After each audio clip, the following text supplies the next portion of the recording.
Thank you. I was going to say just ladies, but I see some gentlemen here. So good morning to the gentlemen. The ladies, good morning. That's more like it. So first, before we start, can I ask that we please fill the seats in front of us? Any empty seats? We'll leave the first 2 seats empty for our speakers who are almost here. But if you have any empty seats in front of you, please fill. Thank you.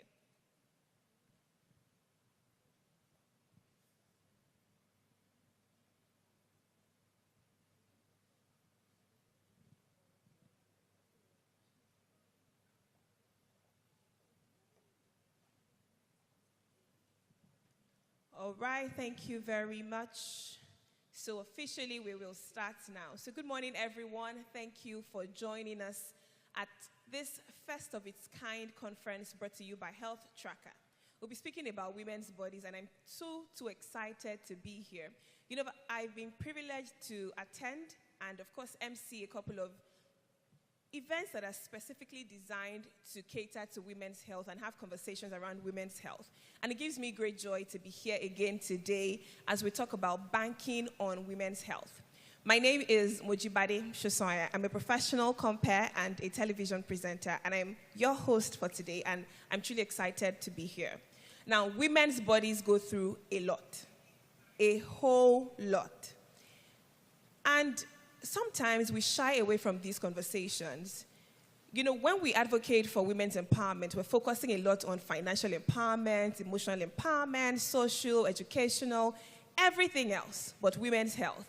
And as is fondly said, and I don't even think it's cliche, health is wealth. Imagine amassing all the wealth in the world and not having the health to enjoy that wealth. Of what use is that wealth eventually? So today is really a good day, and I'm truly honored to be here to serve as your compere. So on behalf of Healthtracka, I'd like to warmly welcome you all to this interesting conference where we will bear it all out. You know, the memo today is very simple, and I'll share with you. We want to be able to talk freely. We want to be able to share freely. Our panelists will be sharing from their, journeys, will be sharing from their experiences and their health work generally. Imagine sitting next to someone that could help you with your health journey or your health challenge, but you don't know that she can help you because she hasn't spoken about it, or you are too shy to talk about it. So we do hope that at the end of did I say end? We do hope. Jeez. I'm a Yoruba girl, but my village people have followed me here. We do hope that at the end of this conference, we will be empowered, we would have adequate knowledge. Now I'm so cautious.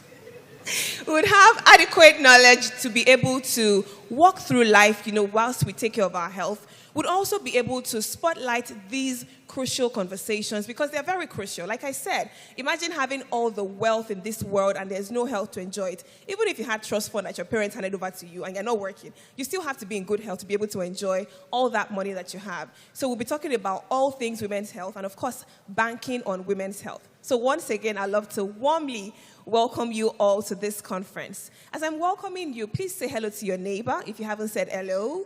Just say hello. Hello, neighbor. Hello, neighbor. What's your name? Make sure you connect with someone. So just losing up. I'm not seeing people connecting. I'm going to come into because I'm up here, I'm going to come into the audience. Have you gotten your neighbor's names? Neighbor? Yes, you're just using headphones, auntie. Just say hello to your neighbor because at some point we would even ask all the men to leave, because we're going to be talking all things women's health. And we do hope that we're able to share freely from our hearts and just be vulnerable enough to talk about, the different things that we go through. We have curated very special panel conversations where we'll talk about people who have gone through certain journeys. 2 weeks ago, one of my mentees had to have a surgery.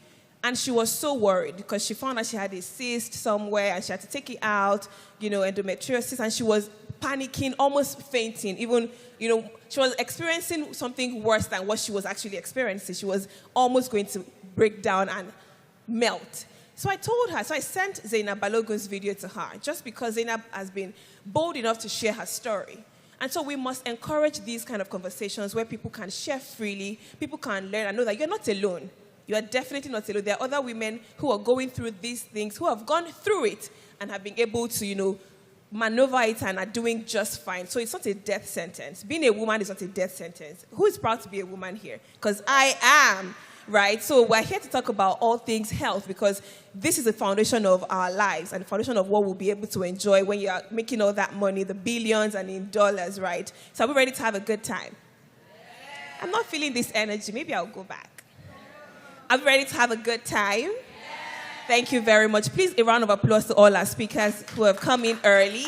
It's a Saturday morning, and I know that I'd rather be on my bed, but I like Monisha, so I'm here. But I also like women's health, so I'm here, to also support this conversation. Now, at Healthtracka, we make very informed decisions. We don't just jump on anything. This conference was designed because we've spoken to several people, and a lot of them have been able to open up on the different challenges they face. And we've curated a video to tell us more about that. So can we have the video play, please? Thank you. It is very mentally.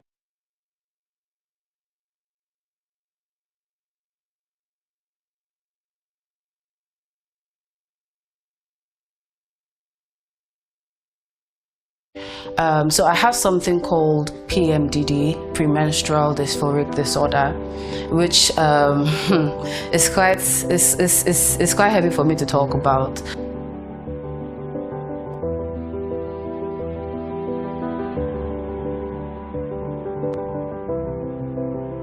PMS is the period between ovulation and when my period actually starts. It is very mentally taxing and very painful. I get headaches, cramps, acne, very severe acne, yeah. A few days before my period, I struggle with things like suicidal thoughts, depression, and anxiety, and this dysregulates me as a woman, as a person, and as a professional. 2 days before my period, I can't function with a clear mind. I'm thinking about things like cutting myself. If I have even the little discomfort, it takes over my day, it takes over my life for 24 to 48 hours. It dysregulates me. Implants and anything that has to do with breast controls and all, they affect your hormones. You could add a lot of weight. It has a direct impact on your periods. Either they last longer, or they are shorter, or they are more often, or they are more painful. People that don't have menstrual pain, to me, I feel they are God's favorite children, rather. We that we have, because there are so many. First off, before you even start your period, you are blessed with bogus acne on your face, like all over. You start having waist pains all over, and the fact that you go to the clinic and, how would I put it, doctors or nurses, like it's a normal thing to them. Like, just give her paracetamol, ibuprofen, she'll be all right.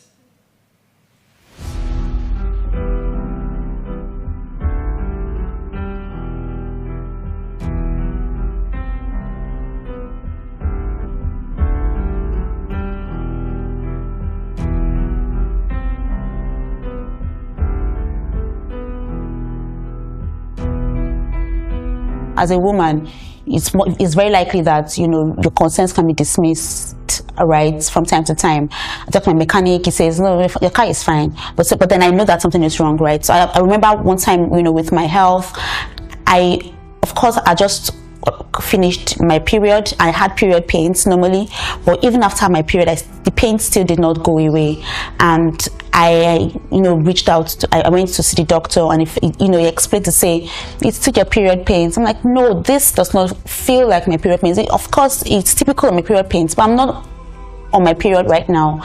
But because I insisted, because I knew that I wasn't feeling well, he now had me go do some scans, and we realized that actually there was something there. Once while I was pregnant, first trimester, to get medication, I went to the clinic with my husband, and we're talking. I think I was always throwing up a lot, so we wanted to get medication that will help me reduce vomiting. Basically, went to the clinic, we got there, it was a male. And we just sat down, we're talking, okay, we're supposed to see the doctor, it's me now. He's supposed to be talking to me, interacting with me, but instead he's talking to my husband. Is it my husband that is sick? What's going on? It's me now, I'm the pregnant one. I'm not really a hospital person, and that's also a problem. I think it's also because I'm a woman. Like, I don't feel taken care of when I go to the hospital. It feels like I feel like another data, another checkbox. It doesn't feel like like someone is caring for me and actually listening. I don't know if they don't feel the pain that we go through, or like a norm that they already used to, small pain. Or some will tell you, you're a woman, you give birth, why are you behaving this way? I went to the hospital, and unfortunately, the person that attended to me was a man. And I told him, look, I'm having this issue. I'm in pain. I'm in really serious pain. I took time off work. I need help. I need an injection. I need a muscle relaxant. I need a painkiller, but not just the ibuprofen or diclofenac that people normally just prescribe for period pain. And he laughed and said, fine girl like you're being dramatic. He said, oh, Shay, you're being dramatic. Hey, fine girl. I mean, just take ibuprofen and you'll be fine. I wanted to get implants. I walked into the hospital. I was talking to the nurse. I don't know if she's a nurse, but I assume she's a nurse. And I wanted her to tell me about the different ones and what would be good for me. Like, I thought they were going to run tests, or she was going to ask me a bunch of questions. But the first thing that's coming out of her mouth is, yeah, you can't use the implant, the one that is sticking in your hand, because you're already fat, and it will make you. And I'm just there like, that. You've said nothing. When it comes to preferring solutions, we need to have women in mind. We need solutions that do not cause more harm. But then that's where advocacy comes in. We need more women-built solutions for women. So now we've heard from the participants in the survey and this documentary that we put together, just because we want you to know that you're not alone. No matter what it is that your body is currently going through or has gone through, you have people who have had similar experiences and have walked through it. And today we'll be talking all things women's health, banking on women's health. Now, to officially welcome us to this conference brought to you by Healthtracka, it's my pleasure to make welcome the founder, the CEO of Healthtracka, and the convener of Banking on Women's Health. A round of applause for Mrs. Ifeoluwa Dare Johnson. Thank you. Thank you so much. Okay. Good morning. Good morning, everyone. How are you doing today? You all look amazing. Okay, great. So, someone asked me recently and said, why are you doing this? Obviously, you could be doing anything with your time. I have a business to run. Why are we doing this? But it is clear that there's a gap in women's health, and it's important to talk about it. And sometimes it feels like we gloss over it. We are not so bold to talk about it because nobody wants to be seen as weak. But there's something empowering about being able to confront the reality that we go through every day. And that is why we're doing this. Okay, so I'm just going to run you through a few statistics, just so that you see why it is important. You already watched the documentary, and you can see that this is not just in our heads. It's not in your head. It's not in my head. Something truly is going on when it comes to our health.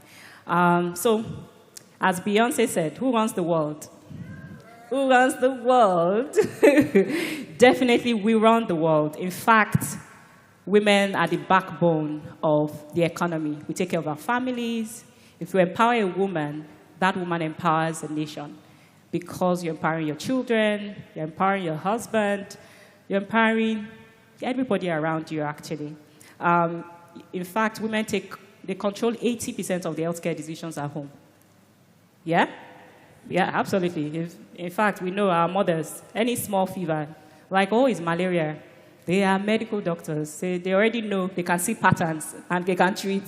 And I remember that I used to low-key judge them until I became a mother myself. And I realized that actually, after some time, you begin to see the pattern. And we just run. We run our families. We run the world, basically. But there's a gap. My slide is not coming up, but we're going to run it. There's a gap. Women's health is underfunded. It's under-researched and underestimated. I remember the first time I mentioned that, and someone couldn't, like, what do you mean? But women talk about it all the time. But I'm like, let me tell you something.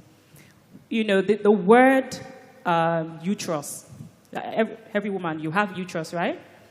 There's a word called, okay, great. There's a word called hysteria. Mojibade was talking about H factor. I have a strong one, so I'm hopeful that I'm pronouncing it hysteria. When somebody is hysterical, right?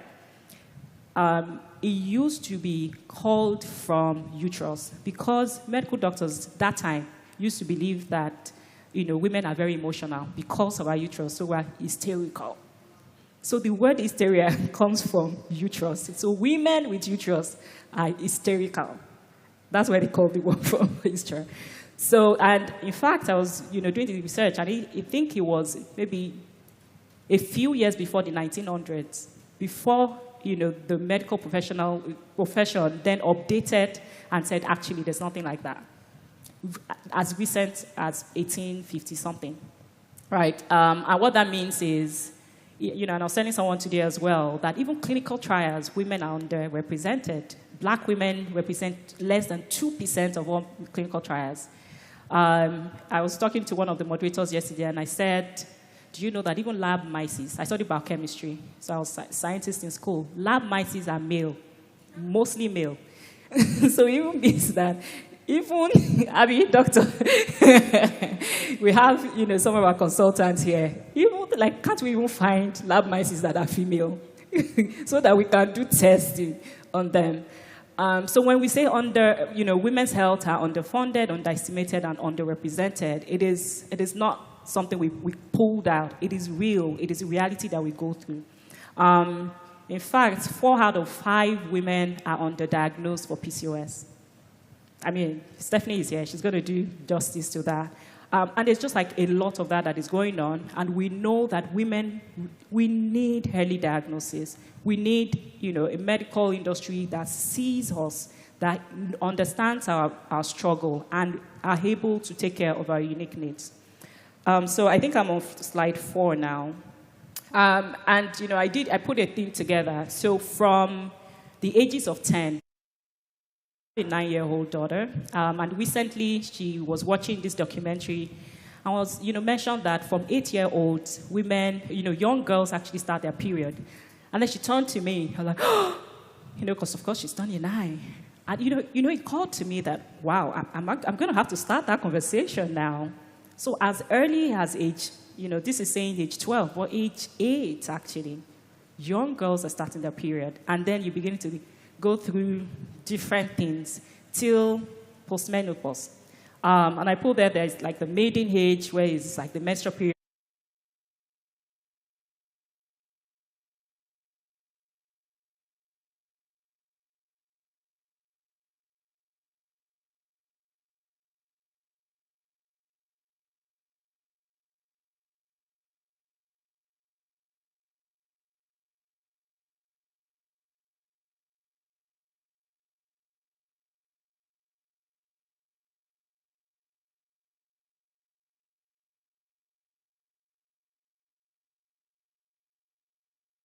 Women actually get more, they get more anxiety, they get more depression, because we respond to stress differently. And we take on that, our body just responds to it more harshly than men, right? So it feels like we need to actually begin to look closely. Again, it is not in your head. It is not in our heads. It is real. These are things that we're going through. And I'm hoping that the conversations today, begin to prove to you, and you see that. And more importantly, we get empowered. I've mentioned a couple of times that one of the challenges is we're also not talking to each other, right? So I've had a surgery for ovarian cysts, I think about 5 or 6 years, and I did not tell a soul. My mom is here, and I didn't tell her.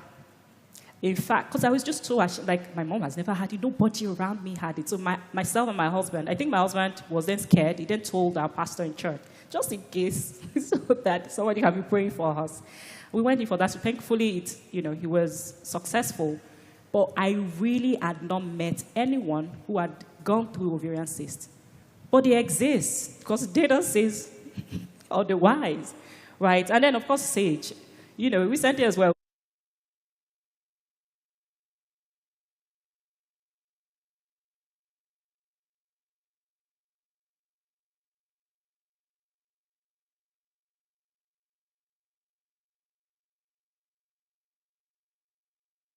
having these conversations today. Next slide.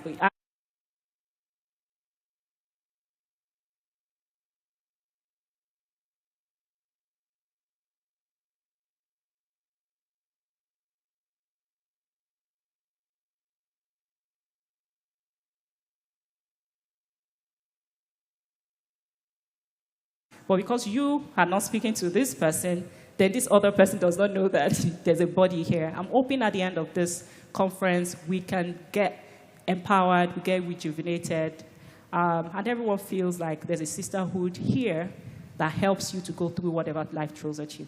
So welcome again to Banking on Women's Health Conference 2024. I look forward to seeing you at the end of the conference. Thank you. Wow, thank you so much, Ife. Please give her another round of applause. Thank you. So just like she said, it's not in your head. These things are real. I mean, imagine Ife not being able to talk about it because she was ashamed. So I'm sure that we definitely have certain things that we deal with that we don't talk about because we just think, this is too embarrassing, this is not normal. Maybe because you're a woman, your body, it's just okay to share. So it's okay to feel like it's normal, but it's okay. But it's also okay to want to share with someone. So today we'll be speaking with people who've dealt with these things, like I said earlier. And, it's not common that we hear them talk about these things. So on our first panel, we have two public figures that have gone through different things and have shared it publicly. And are not ashamed of it because, again, they are not those things, right? They are even stronger because they've been able to share it. So don't be ashamed at any point that you're sharing your story. If you have any questions when we have our panel conversations, please feel free to share. There's nothing wrong with you. You are fine. You are a wonderful woman, and you're still as beautiful as ever. To moderate our first panel conversation, let me start by introducing the topic. It's a very interesting topic. It says, what the heck is wrong with my body? Now, I was talking to a man a few days ago, and he said, if given the opportunity to come back to this life, he would rather be a broke man than be a rich woman. And I said, be it done to you, according to what you desire. But I mean, to an extent, I understood where he was coming from, but I'll still be a woman anyways. Our bodies go through so much, a whole lot. But we have sisterhood. That's what Ife hopes to build. Sisterhood where we can genuinely share and learn from each other. So to moderate this first panel conversation, it gives me great joy to make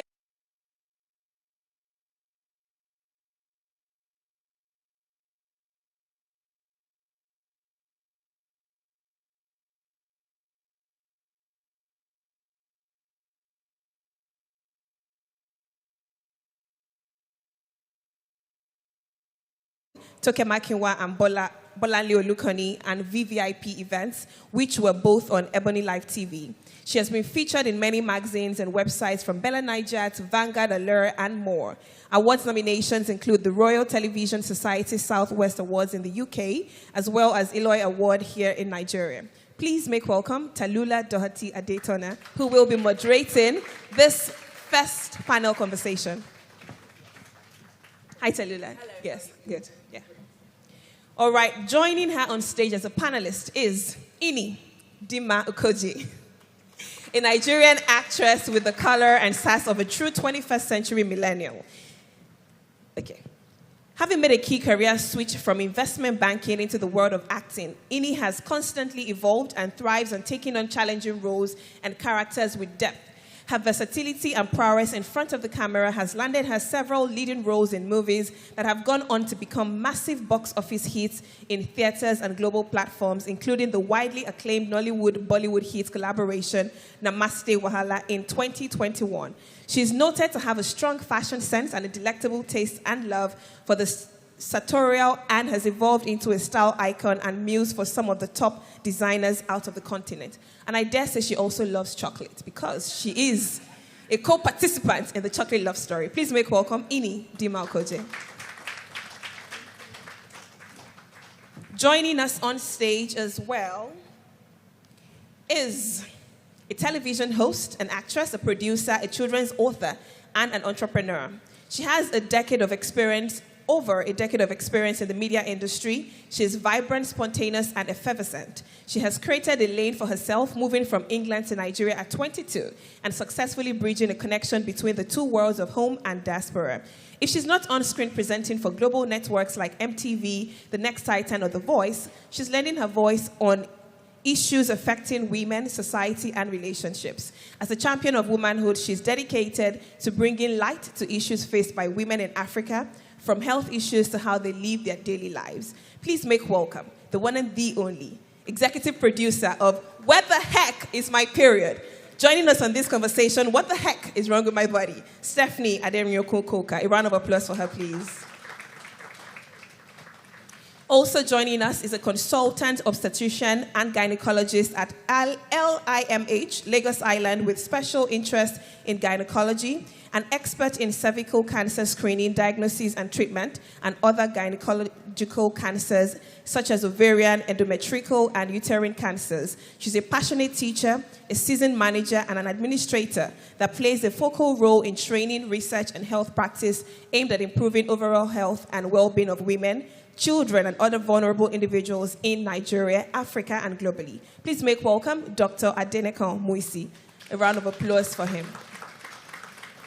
And finally, but definitely not the least, to join this panel, we have a medical doctor from Lagoon Hospitals. She's passionate about women's health. She guides women and manages them to achieve good outcome during pregnancy, delivery, and the poop. She's interested in women achieving their desires for procreation. She helps improve quality of life of women with gynecological conditions and ensures restoration of normalcy of their gynecological functions. She's a fellow of the West African College of Surgeons, associate member of reproductive endocrinology, minimum access surgeries, benign gynecological tumors, and holds a diploma in fetal-maternal medicine. She's currently the head of obstetrics and gynecology, Lagoon Hospitals, as well as the clinical lead of the Iwosan, Lagoon Hospitals Mother and Child Hospital in Ikeja. Please make welcome Dr. Omotayo Ayeni. A round of applause for her. I'll now be handing over to our able moderator, Talula, to lead this conversation. What the heck is wrong with my body? Oh, fantastic. Thank you so much, Majibade, for the wonderful and detailed introduction. I'd like to once again welcome all of our panelists, Ini, Stephanie, Dr. Ayeni, and Dr. Adeniko. The title of this panel is What the Heck is Going On with My Body? And no, it's not just in your head. I love the introductions that were made. I feel like as women, you know, we can all relate to what we're talking about here today in terms of women's health, trying to advocate for ourselves, our health, going to hospital, you know, talking about, even as we saw in the documentary that was just showed, talking about I have this symptom or that symptom, not being believed and feeling that sense of almost despair. So I'm happy that we're going to have a very open, a very honest, and a very worthwhile conversation here today. I want to start with our gynecologists, and I want to define, you know, what is PCOS? What is endometriosis? What are fibroids? Can we get the actual medical definition so we can really understand these conditions?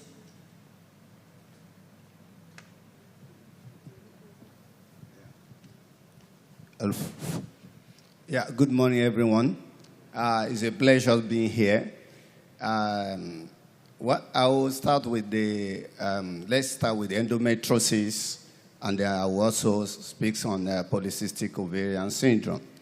Endometriosis can be defined as the presence of endometrial tissues or glands outside the uterine cavity. It's expected that the endometrial tissue supposed to be inside the endometrium. Let me explain it this way. We have the uterus, and the uterus has layers. The outer layers of the uterus are called the serosa. We have the muscular layer. But the inside the uterine cavity, where baby is, that's the uterine cavity. That's where the tissue that we call endometrial tissue. That's what happened during menstruation. There's a shedding of the endometrial layer. That's what comes out as menstrual flow. So when this tissue is seen outside the uterine cavity, like the most common place seeing those tissues are in the area around the ovary, in the pouch of Douglas, and also in some other areas in the peritoneal cavity. So when that tissue is found in those areas, then it is known as endometriosis.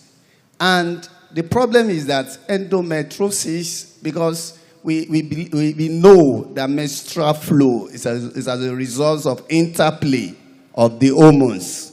So what is happening into the endometrium will be happening in those areas where those tissues are found, because it's a functional tissue.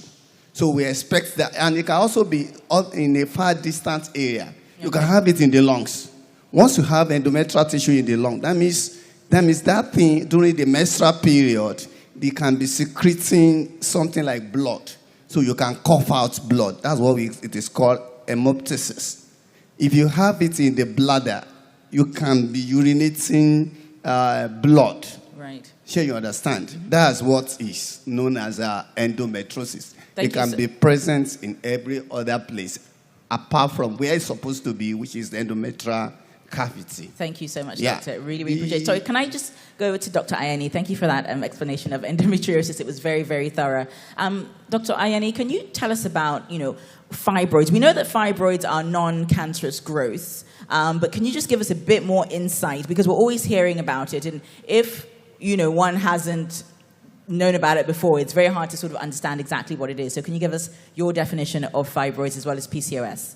Okay, thank you very much. So fibroids are non-cancerous growth of the uterine muscles and what we'll call the extracellular matrix. So let me break it down. The uterus is not just the uterus. It has things that makes it to become the uterus. So you have what we call the collagen. It's just like you have like food and things that makes the constitution of the food. So what makes the constitution of the uterus itself is what becomes abnormal and grows excessively and becomes a fibroid. So you can find the fibroid in different locations. You can find it on just outside the uterus. You can find it inside the muscles, and you can find it inside a cavity. So that is what fibroids are. Okay, fantastic. Thank you so much for those definitions. Now I want to turn to our able speakers. And Ini, I want to start with you, and I want to talk about your journey with fibroids, and also what made you feel like you wanted to share, because I know being in the public eye, there can be so much pressure, there can be so much judgment, but very bravely, you were very open about your journey. So what made you want to share, and what was that journey like for you? Good morning. I'm so excited to be here. I can never forget the period I shared my journey. It was so impactful, and up until today, I literally see that was the right choice. So I'm just going to run you guys very quickly, because I know we don't have a lot of time, from when I was diagnosed with fibroids up until when I had a myomectomy. So 2017, in my 20s, I noticed that I started to have heavy bleeding. When I say heavy bleeding, I would literally use the heaviest tampons and like the longest pads, and I had to change every 2 hours. I didn't experience pain. I never had cramps. And all through why I had fibroids, I never experienced pain. But my lower abdomen was very hard. And I kept it to myself for the longest time, because I just thought, hey God, I just had no clue. I was so ignorant about fibroids or any of these women health challenges. But eventually I told my sister, and she was like, oh my God, I hope it's not fibroids. And I'm like, what is fibroids? Anyway, she said I should go and get a scan done. So I go to the hospital, and I was attended to by a man. And so he confirms to me, that I had fibroids, and, I was confused. I wanted to know, why? Was this something I had done? And he's like, no, there's really that they don't know why women, have fibroids, but it's just something that happens. And I'm like, okay, is there something I can do? And he said, I should go and have a baby. I'm not joking. This is me in my 20s. I'm single. And the advice from my doctor is that I should go and have a baby. So, of course, I left that consultation very confused and very sad. And, I shared with my family. And for the next couple of months, or in fact years, actually, we tried holistic methods. But I think as at the time I was already diagnosed, it was quite big already. And I remember then on the internet, if I post a picture, people would be like, are you pregnant? They were just very, very insensitive in the comments. Anyways, I would say, though, and maybe we can circle back to this, 2019, my fibroids actually shrunk a little bit from working out and literally changing my diet. But I think because it was so big at that time, even if it shrunk, it wasn't significant enough. Fast forward to 2021. Sorry to interrupt you. Do you know what was making them bigger? Was there any specific maybe diet, or was there a reason they were getting bigger? No, smaller actually. Oh, smaller, so sorry, from working out. Yes. So, like I said, I was trying holistic methods. So I literally I went on a fiber diet where you cut out white carbs, you cut out red meat, you cut out alcohol, you cut out caffeine, you cut out dairy. What else is the good things that we cut out? You cut out sugar. And yeah, I literally went on that. And then, I was working out a lot, and I did notice a difference. But rapidly, like once I switched up my diet again, honestly, it's like it just went from 0 to 100, because after lockdown, up until 2021, the fibroids were so huge. It was like as big as a baby, as at the time I almost took it out. And it was literally pushing like all my organs inside to the corner. Wow. So of course at that point, I was advised that I needed to take it out. And it was cute because it was the doctor that birthed me that actually did that surgery for me. So of course I was so scared. Like this was the first time I was going to have open surgery. And my family was with me. My mom was trying to be so strong, but I heard that she broke down once they wheeled me over. And it's funny, actually on the day of my surgery, I was so strong. I was laughing, but the minute they told me, like is it the anesthesiologist? Anesthesiologist. Yes. The person came and they were like, okay, they're going to wheel me now. And I literally broke down. I was so hysterical that they literally had to give me something to calm down. Oh, wow. Anyway. That's understandable, because the thought of it, and you've never been through that sort of thing before, I'm sure. So yeah, so I do it. It was successful. And I remember being in the hospital for the next 3 days. And I'm like, I went through this whole process. Data tells me, from the research I've done, that 1 in every 3-4 black women has this thing. But I felt so alone. I'd never met one human being in my life that confirmed to me that they had fibroids or read a story that made me feel seen. And it was in the hospital that I'm like, you know what, I'm going to share this story. And I remember telling my mom and my sister, and they were like, they were against it pretty much. And they were like, you're in the public eye, like how would it look? And I'm like, it's because I'm in the public eye and I have this voice that I think I should share this. Like, we need to destigmatize what this is. Like, people need to know, if it's so common, how have I felt so alone since 2017? And that was the reason that I shared my story. I could not believe the impact it had. I could not believe the thousands and thousands and thousands of women that reached out. Till tomorrow, guys, people still reach out to me in my DMs, in my emails. People walk up to me. So I'm very proud. And I saw the difference. Like, literally, after that happened, a lot of people started sharing I was going to say that, yeah. I remember after you shared it on Instagram, people became more open and comfortable with talking about fibroids, whereas I think before it was a bit of a taboo, and people just felt like, oh, let me just keep this to myself. I'm not sure how I'm going to be perceived. But because someone as beautiful as you, as talented as you, was courageous enough to talk about that journey, it really paved the way for a lot of people to also feel comfortable with being open about it. So thank you so much, Ini, for sharing your story, and even today as well for telling us about it once again. Stephanie, I'm about to come over to you, Madam Producer.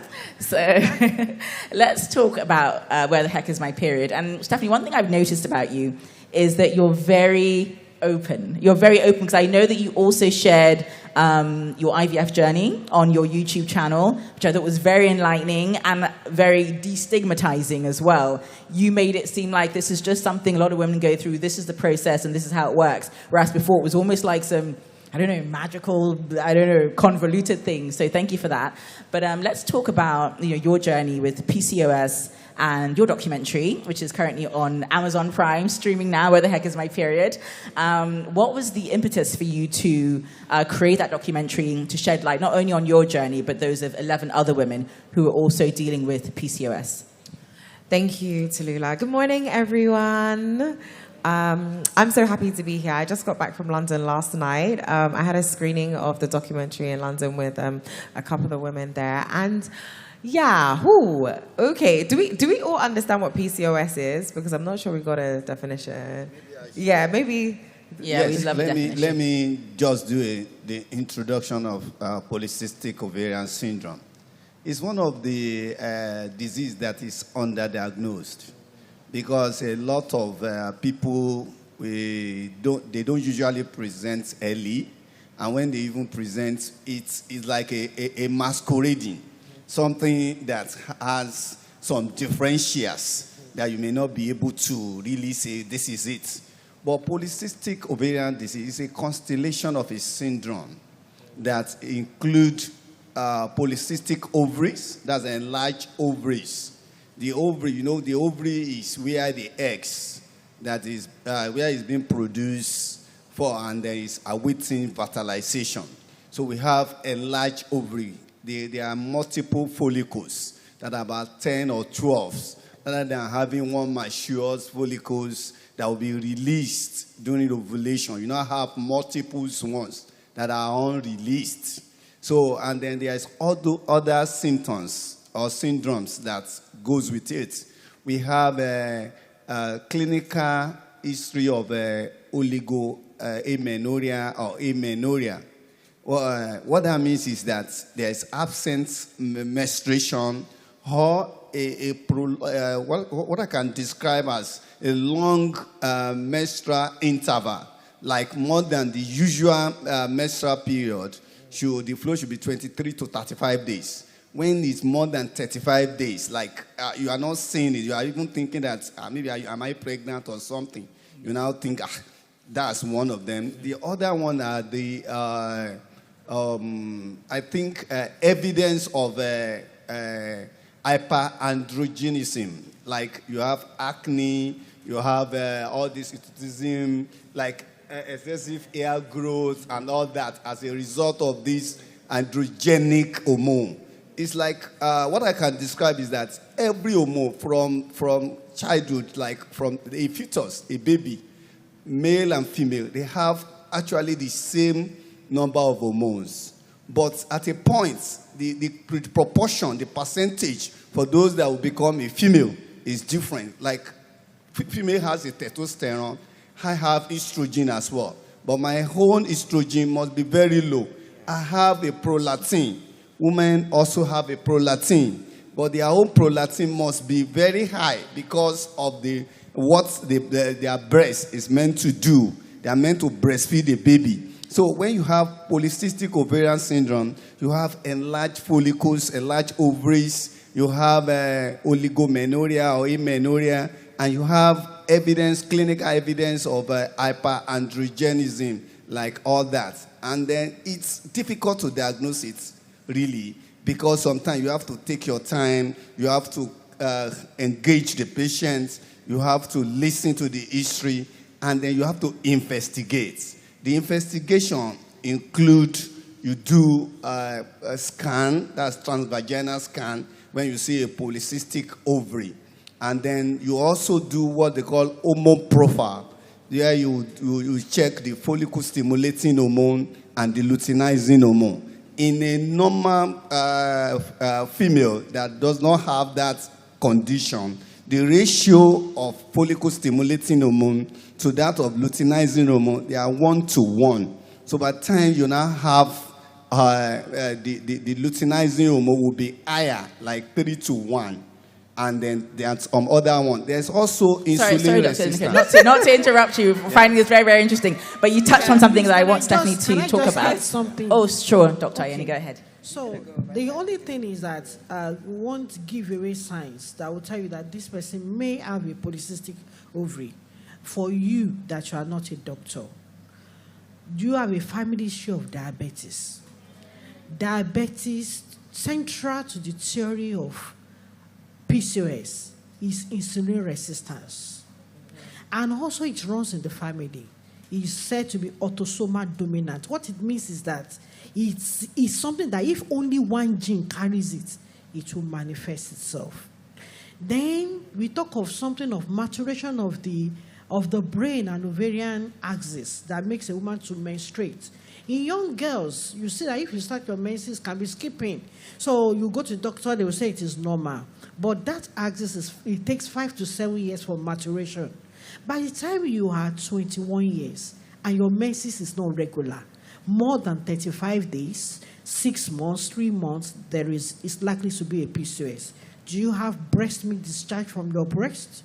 Then it's likely to be PCOS, because in 30% of people who have PCOS, there may be that thing. It may just be the stigma for you. Another thing is people who have very bad acne.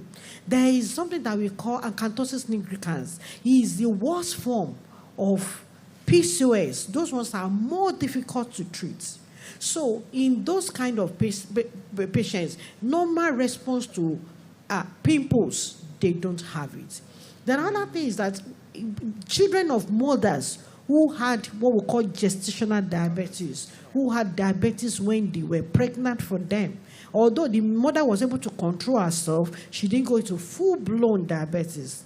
They are at risk for polycystic ovarian disease. Thank you so much, Dr. Ayeni, for shedding even more light on the symptoms of PCOS. Now, Stephanie, back to you. Yeah. Because in your documentary, I wanted to talk on something Dr. Adenika said about, you have a skit in the documentary, which I hope everybody has watched. If you haven't, please check it out. It's amazing. But there's a girl who goes to meet her mother, and she's like, oh, I haven't seen my period. And her mom is like, oh, you shamed me, you're pregnant, da, da, da. Yeah. And it ends up being PCOS. So can you talk to me more about, your experiences, your personal experiences with PCOS? Okay, so as you can hear, polycystic ovarian syndrome affects so many parts of a woman's body and life, and it has really run riot in my life.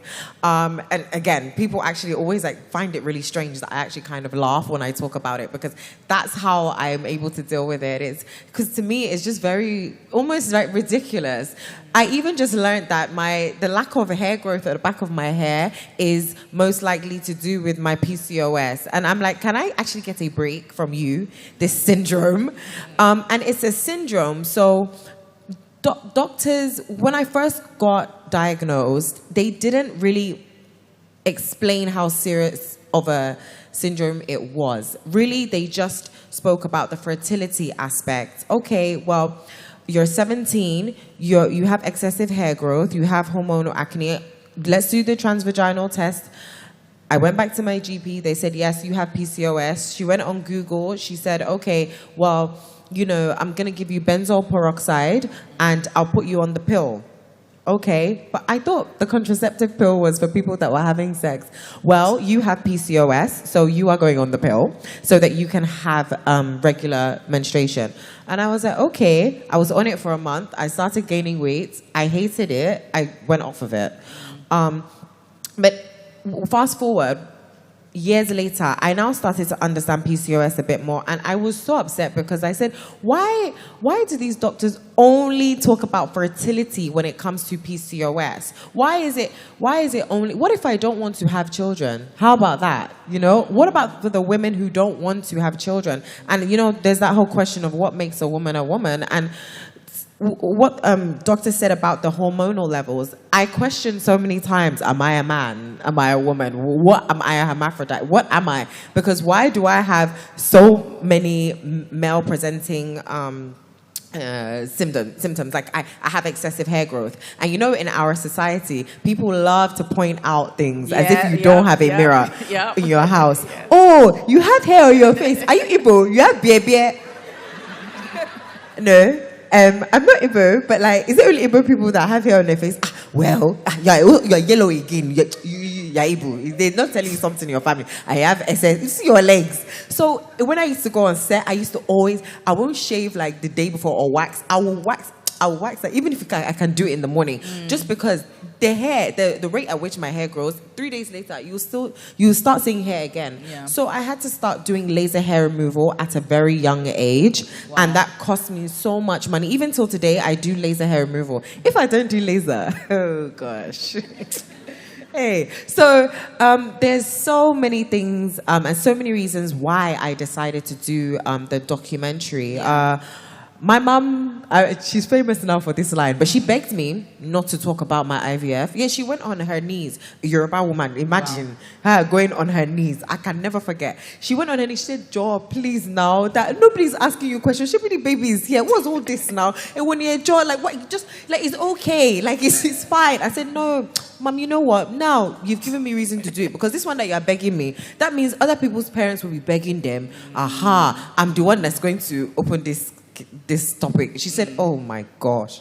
So yeah, that's really why I went on the journey of the documentary. First, I have to just say you're so brave, Stephanie. I mean, even just hearing the way you're talking, you're like, I just thought I'd just go ahead. Why not? I still wanted to do it. Yeah, because you know, especially being in the public figure, we are not really, the way we are branded is to not talk, is to not reply, is to not really have a voice, whether good or bad. You know, most just to seem perfect almost. Yeah, most, because you know there's a blurred line between influencers, celebrities, actors, presenters.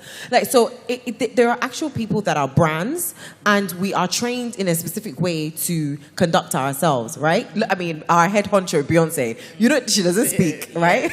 So for me, it was like, okay, I can't talk about this because I'm this. I can't do this because I'm a public figure, you know? And I was like, oh, you know what? I'm done, because people are constantly telling us what to do in our line of profession. Especially as women. Even online, yes. Like, okay, when are you getting married? Okay, I've got married, guys. Are you happy now? No. When are you going to have a child? Oh, okay, let me start working on that now. And it's like, I specifically remember posting a picture in Los Angeles on Rodeo Drive, and I saw a comment of someone saying, you're just walking up and down America, you're not going born. And at that time, I was actually doing IVF, and I had just come out of my doctor's appointment. And I was like, yeah, you know what? I cannot win. So the journey for the documentary started in my head while I was trying to conceive, because I had also developed another syndrome.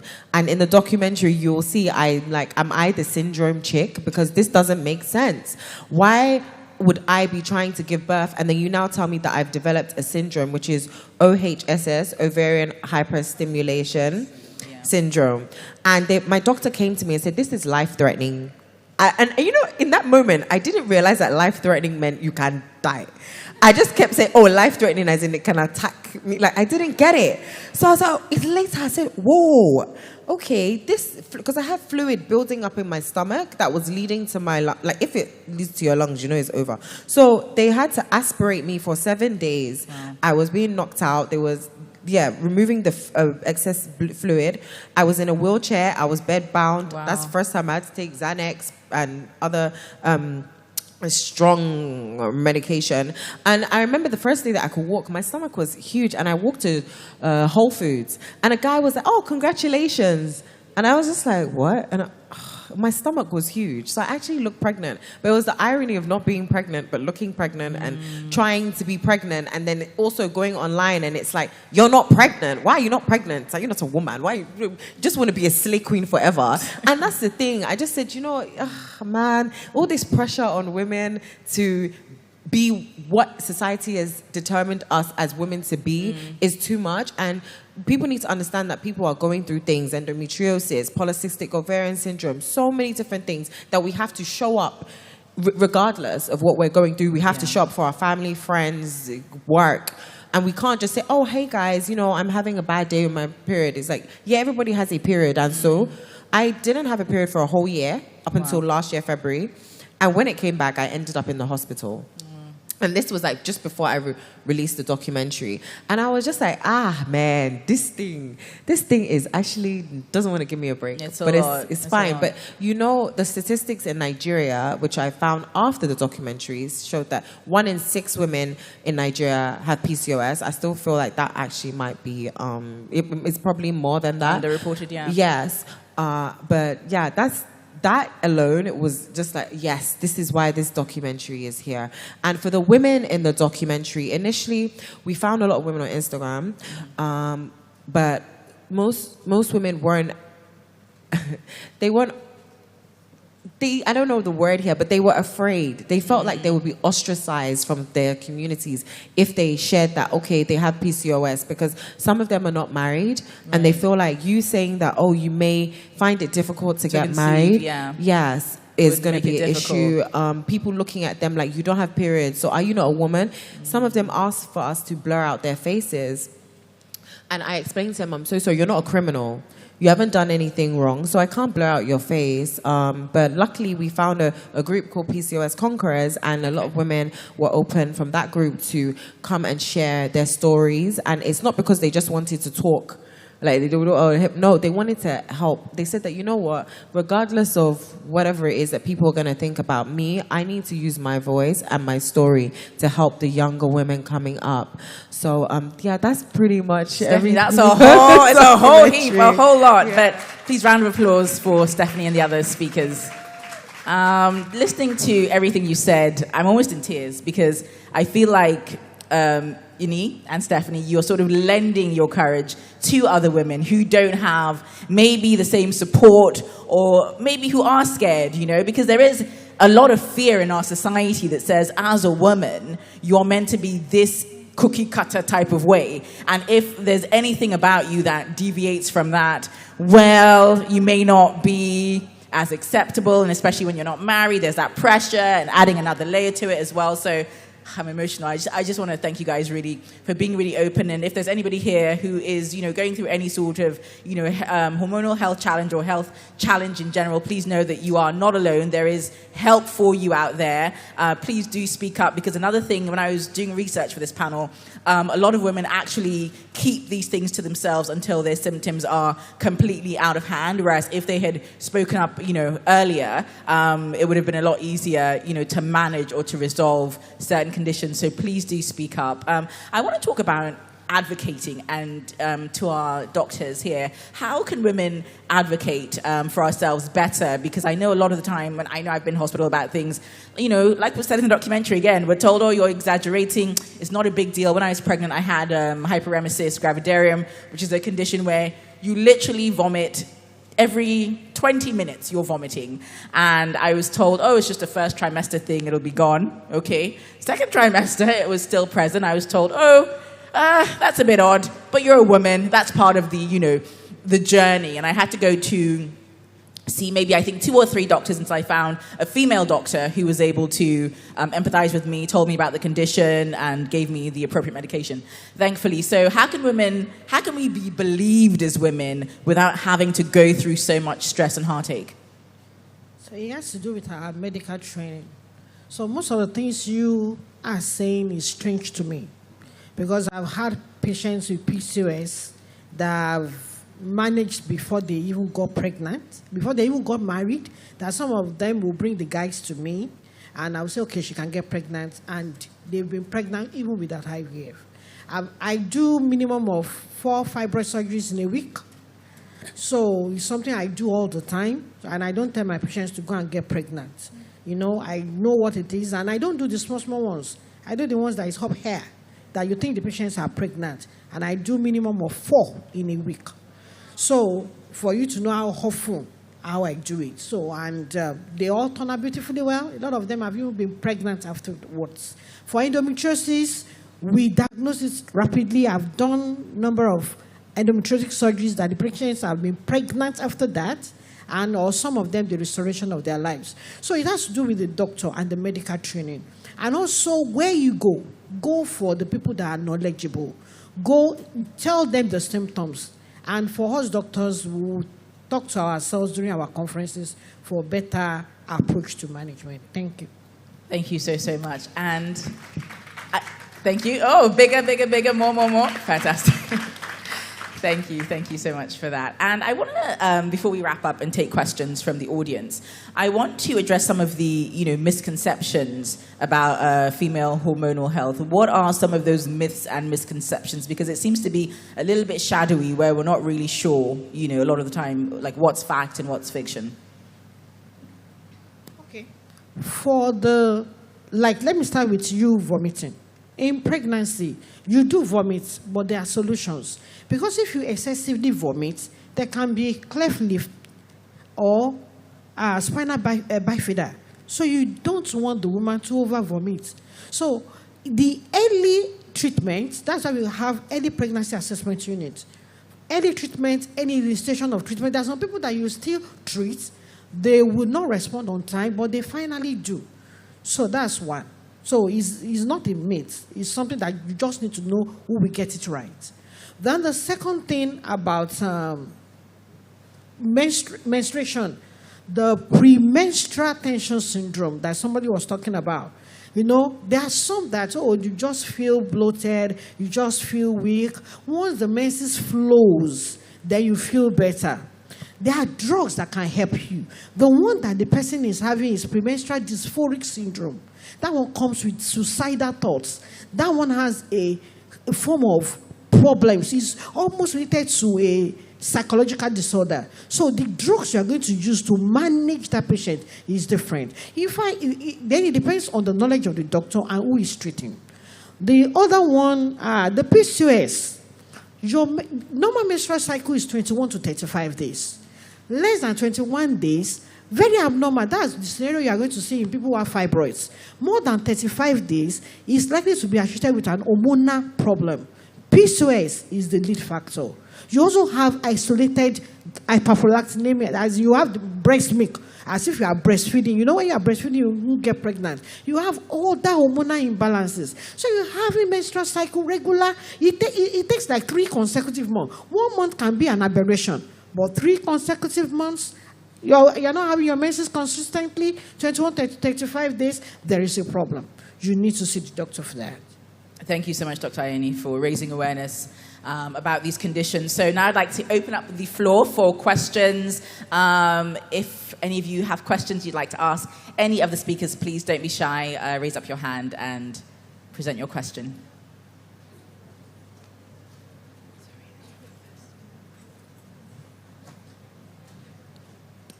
Hello, good afternoon. Good afternoon. So I would like to ask, how do you deal with a lot of negativity? I think around last year, I was really, really sick. I was having abdominal pains. I work in the hospital. I saw the doctors on call, and I was asked to do about 4 or 5 pregnancy tests that all came negative, and I kept complaining. I was just being given analgesics, different types, and then we had a visiting female doctor. And when she came, she looked at my folder. She was like, "Have you done any investigation?" I said, "No." She sent me out for scans, and it came back that I had cysts. And when she left, nobody followed up on the case. I used to be a size 6. I used to be really, really tiny. As of when it started till now, I just grew very fat. Sometimes when I post pictures, I get comments like, "Are you pregnant? How did you get pregnant without getting married?" As of last night, I had a terrible fight with somebody because I just posted a picture. I had to take down most pictures from my social media page. How do you deal with all of this negativity?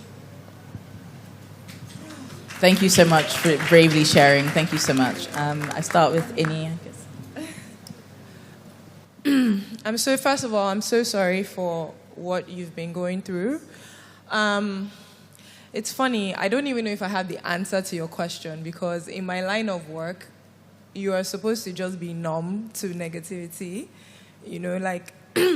It's funny, you're supposed to have a voice, but you're not really supposed to have a voice. When things are happening in the country, whether or not, you're going through something or you must talk about it, but then when people come for you, if you respond, you're being insensitive. What I can say that I did, I hope that you have a support system of friends and family that love you. And for me, I just tend to focus on that. I'm very kind and patient with myself. And I almost feel pity for those people that just spew out nonsense so easily, because clearly hurt people, they say hurt people. It's not normal to just go on your phone and just type, how are you that insensitive? So I almost approach it from the point of, they must be, maybe it's their way of lashing out. Maybe they are going through stuff and, they're kind of projecting on me, right? So for me, I would say focus on the love that you have. be patient with yourself. On days that you're down, you know, journaling also helps, and just trying to be intentional about things that make you happy, because you can only control what you do and how you choose to respond. You cannot control how everyone else chooses to, you know, behave. And I just hope that helps you. Should I say something? Sorry about the. I got you. You said you did four pregnancy tests. I don't know why you are doing 4 pregnancy tests. Yes, because there should be no test is free.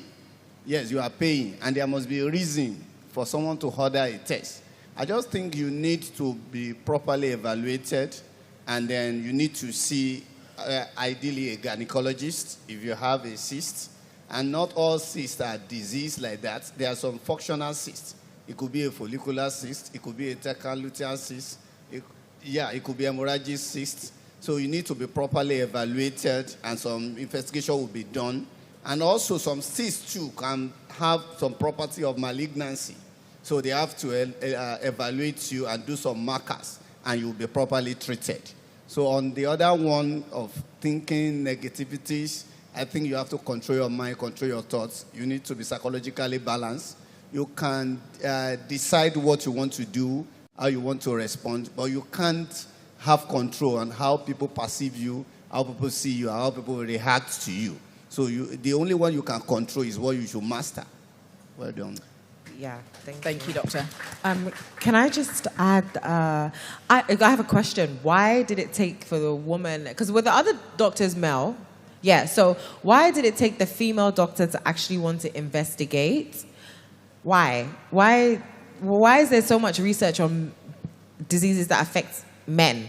Because men are advocating for themselves. Do you see what I'm saying?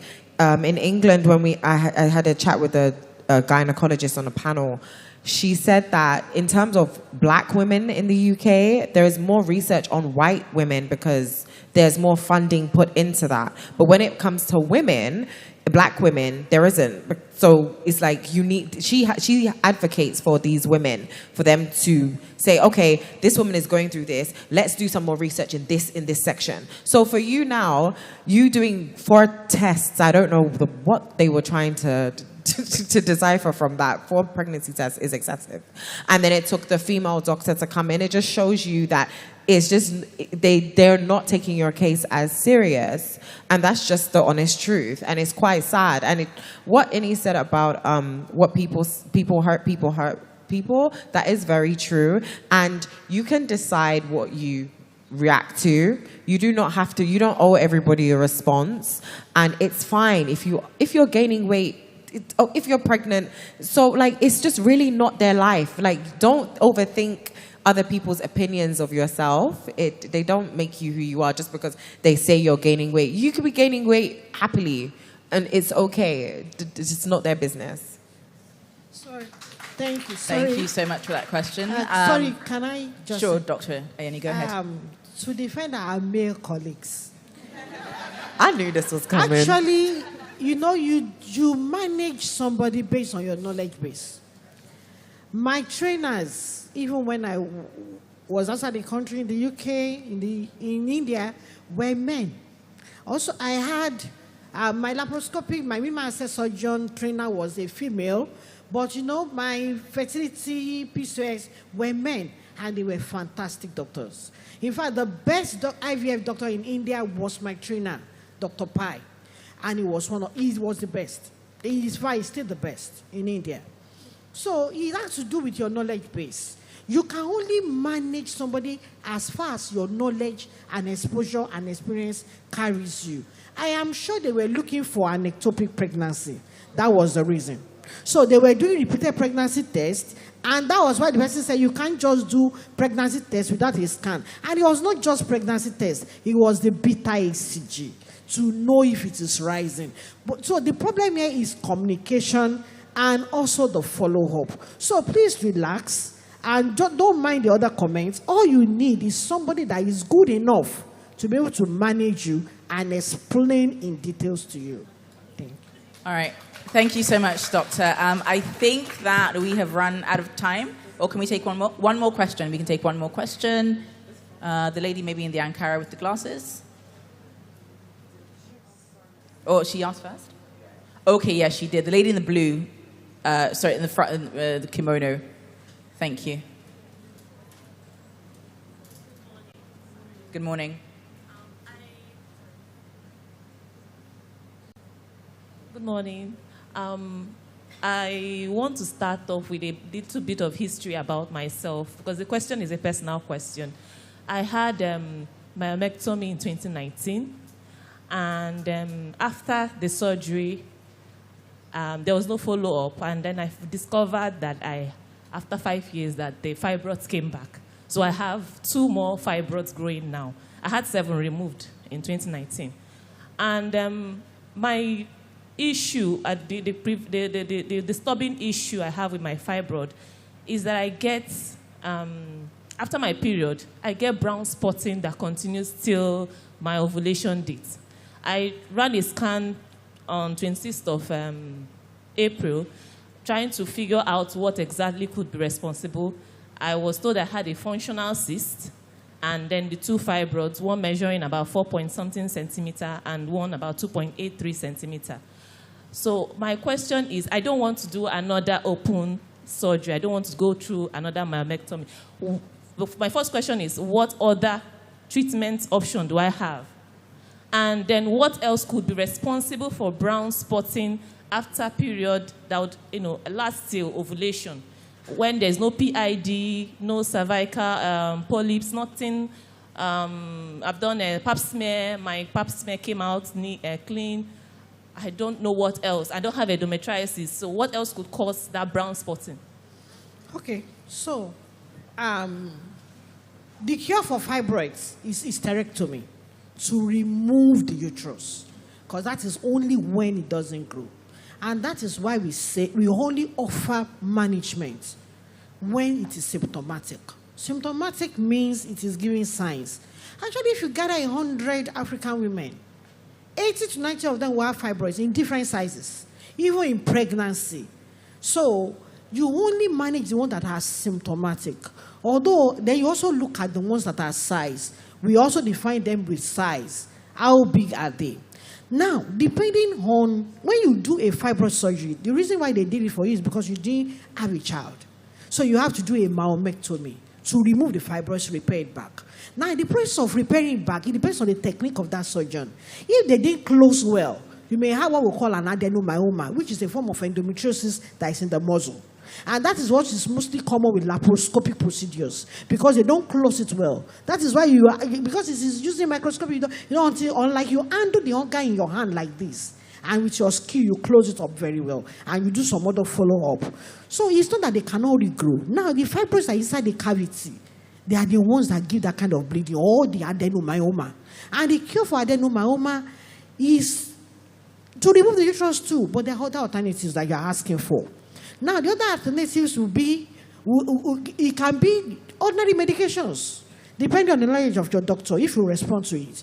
If you don't respond to it, you don't want another surgery, there's something we call uterine artery embolization. They inject the uterine artery with a dye, and they stop the bleeding. Although they say it is fine, you can get pregnant, but all the ones I've sent, they never got pregnant. The other one they call is IFU. I just did myomectomy, a repeat surgery, for somebody who did IFU. I did it for her 2 weeks ago. I spent 6 hours to do that surgery, which is unlike what I normally do, because there were additions. The book used to call it cryomyolysis, because it caused dense additions. So you have to release intestine, remove bladder, remove everything before you could do it. But she needed it because we removed 8 from her cavity and a big polyp. That was the only solution, and she doesn't have a child. So there are different techniques. There are some injections. So you need to go and visit a knowledgeable doctor who can manage you and give you a solution. Yeah. Thank you so much, Dr. Ayeni. Well, this has been a very enlightening panel. I want to just give a big thanks to all of our speakers, Inni, Stephanie, Dr. Ayeni, Dr. Adenika. Thank you so much for giving us deeper insight into these hormonal health conditions that a lot of women face, and also giving us Stephanie and Inni, giving us hope and lending us your courage. I'm going to keep saying that phrase because I love it. I'm going to take out of that courage as well for other things. And for everyone who's here, please, don't lose hope. If you're going through any, health conditions that are sort of getting you down, don't give in to anxiety or depression. There is always a solution. There is always a way forward. And our doctors are also here for you to chat to after this panel. Thank you so much. Thank you so much. This was definitely an enlightening and a great panel. I'd like to invite our founder and CEO to join them for a group photograph. Thank you very much to Lula for an excellent moderation. And thank you to our speakers for sharing. Thank you for educating us and for inspiring us as well.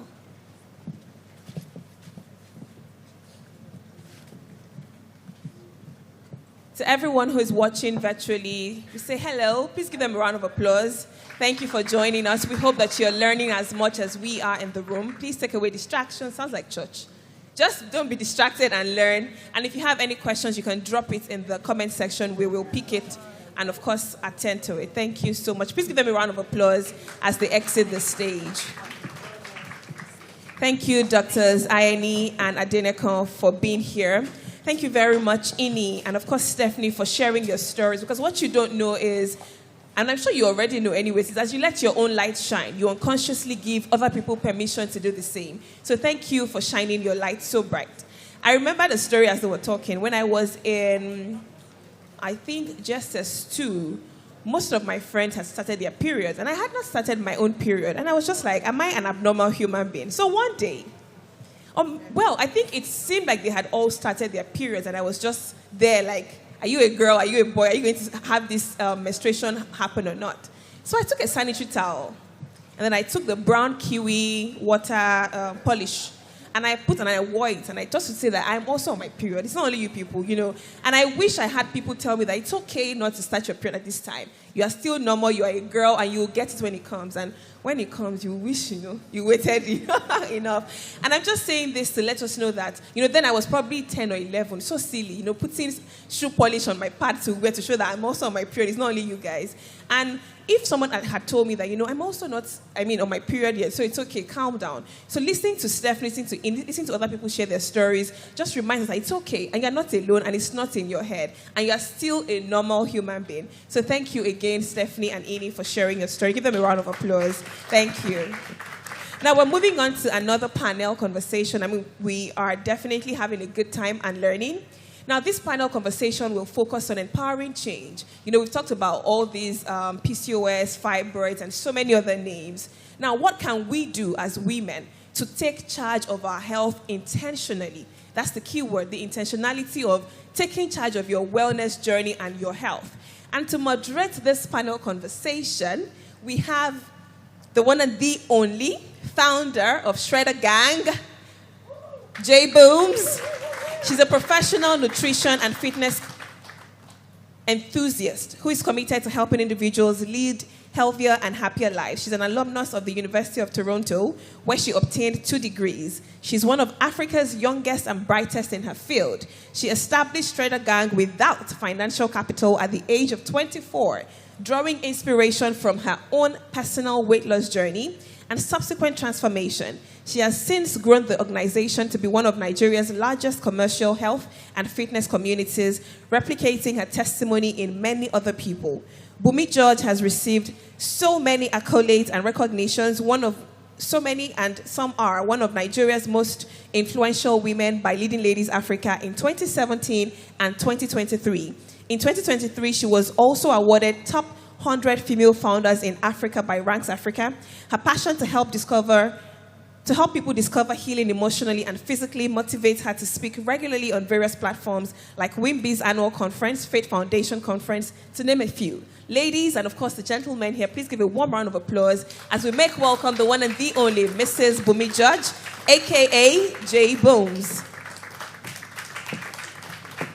Now, joining her on this panel is someone we all know. Yesterday, Olayinka Agbola Olori Coitus. She's a public, what's that reaction? I want to feel it. She's a public health expert, gender equity advocate, and sexual reproductive health educator. She leads progressive, open, and critical conversations around sex. And see, we have a mix of married and single people in the room. And I know that we shy away from so many things, but these are things that affect our health. And so we must talk about these things. So she spearheads dynamic, accessible dialogues about sex.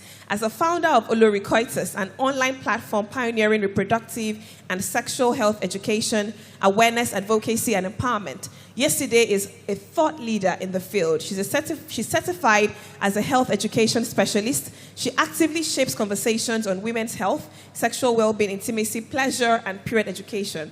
Please make welcome Olori Coitus. Yesterday, Olayinka Agbola.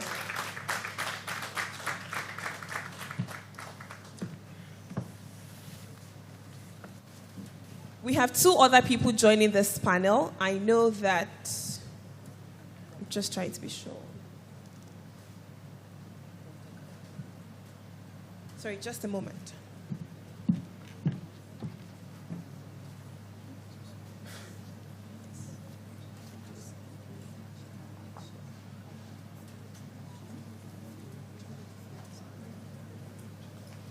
Sorry, J Booms and Yesterday will come shortly. Just want to double check. So we're supposed to be joined by Olori Supergirl, that's Oluwatosin Ajibade, and Dr. Kafaya Ogunshola. Just double checking that they are here. I don't see. Oh, I apologize, Dr. Kafaya. So Dr. Kafaya is the chief executive. Is passionate about raising awareness for mental health and also treating mental health disorders, and this is done in a bid to end the stigma in Nigeria. Please let's make welcome Dr. Kafaya Ogunshola as I hand over to J Booms to steer this conversation between these lovely women. Perfect. Thank you so much. Good morning, everyone. Morning. I hope we're having a great time. I am learning so much, and thank you so much for the other panel for sharing your truth. Is so good, and thank you for the questions that are being asked and the vulnerability that's being shared in the room is so amazing. Welcome to my panelists. Good morning. This is a topic that is really dear to me because from a very early age, I could really, let me even go back. The panel before this, I could relate with it because I started. First of all, I got my period really late. I got my period at 14 and a half. So I was almost 15 when I got my period. And when my period came, it was very irregular. And then I used to call myself the girl with the issue of blood. Because when my period comes, it could flow for as long as, I think my longest period was 127 days with no break. Imagine having to wear a pad and having heavy flows at that age, right? It was very disheartening. It was very annoying. And I just couldn't understand what the issue was. So from the age of 18, I became very particular and very, it's what I would say, passionate about holistic health. And I remember going to see a gynecologist in Toronto and saying, this is wrong with me. And just like Stephanie, his answer to me was, go and get a boyfriend, start having sex, and get birth control. And I just thought to myself, how crazy is a doctor telling me to do this? And so I had to now advocate for myself. And I said, no, I'm not going to do this. When I had those periods, they would have to give me medication or injections to stop it, which sometimes wouldn't work.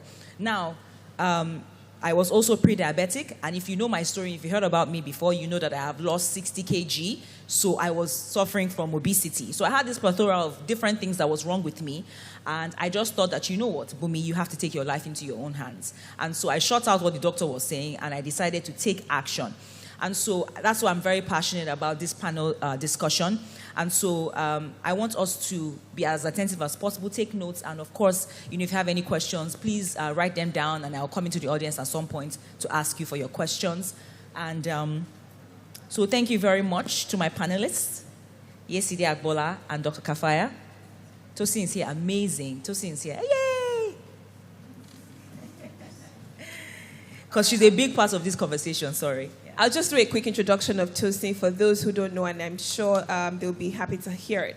Oluwatosin Olori Supergirl Ajibade is an award-winning new media entrepreneur, author, and brand influencer. She's the founder of leading lifestyle and entertainment website, olorisupergirl.com, and most recently, the creator of Healthy Living with Tosin, One of the early adopters of the Nigerian social media space, Tosin has also founded Alo White Media, a digital marketing subsidiary of New Media Conference.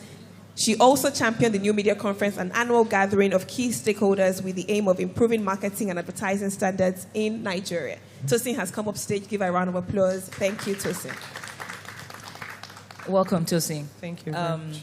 And so throughout this discussion, my aim is I'm hoping that by the end of this discussion, that you live inspired, you live motivated to spearhead change in your own life. Because, as women, I find that women are always thinking about everybody else but themselves.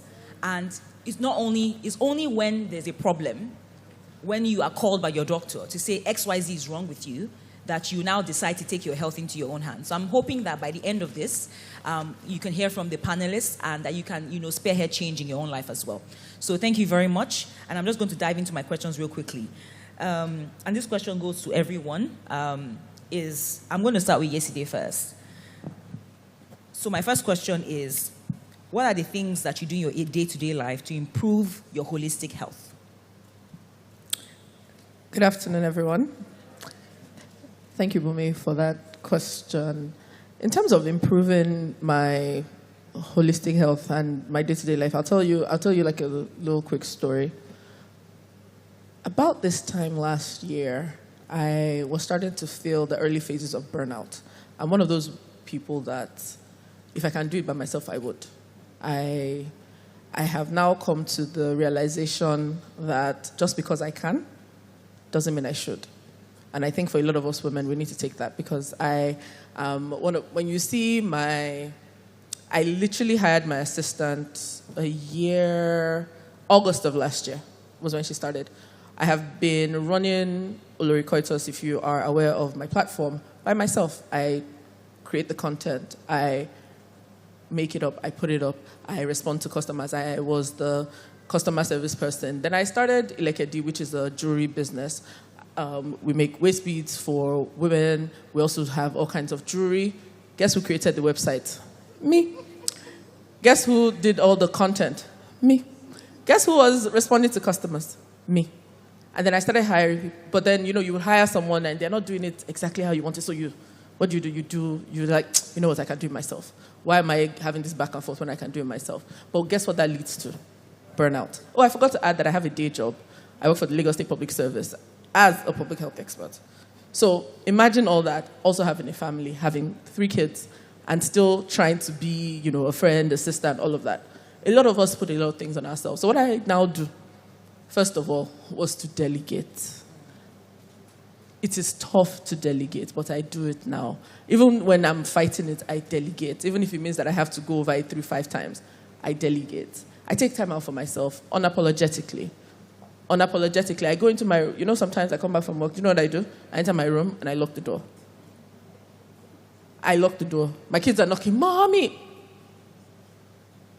My brain needs to decompress. Because what you find out, because my mom died at 53. She was a go-getter. She was deputy governor of Ekiti State. She was, all in all. But I realized that she lived her life for others. She was always on the go. And she never got to really enjoy all the work and all the things that she worked so hard for. Oh, for my children, for my this. I don't want that. I don't want to repeat that cycle. And I also don't want you to repeat that cycle. You need to take time out for yourself, whatever it is that brings you joy. I realized that what brings me joy is actually just not talking to anybody.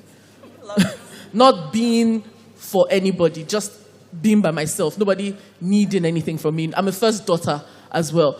All these responsibilities, they are great, but they are also very draining. So whatever it is that you need to take time out. Sometimes I just wake up, I live by the beach, I get up and I just walk. I wake up in the morning, I take a prayer walk, and I just walk. I'm not talking to anybody, I'm just talking to God. Sometimes I'm just singing and just, come on, getting back into my own headspace where I'm not there for anybody else. I think as women, we don't do enough of that.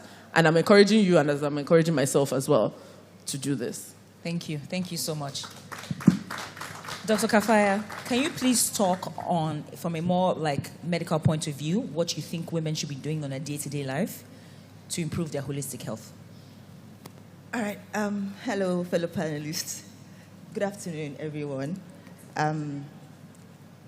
It's a pleasure to be here, obviously. And I always it's better if I can also like put a story so that people can also relate to me. From when I say things, you understand where I'm coming from. So I'd say that being a medical doctor, are you a medical doctor? Right. I mean, I would say that maybe for the last 20 years of my life, since I got into medical school, I've been pursuing something, I've been chasing something. First it was med school, done with that, then your housemanship, done with that, then your core service, done with that, then your residency posting, training rather, done with that, another 6 years on top of med school. So I would say I've been chasing something. And then I finally finished, get this, this big position, consultant psychiatrist, and thinking that maybe finally I can do, I can excel finally. And then it turns out that I don't have a job, because, there's embargo on employment in federal government, whatever. After doing everything, and they promised you that they'll give you like a federal government appointment. Then comes COVID, that year of COVID, where everything comes to a grinding halt.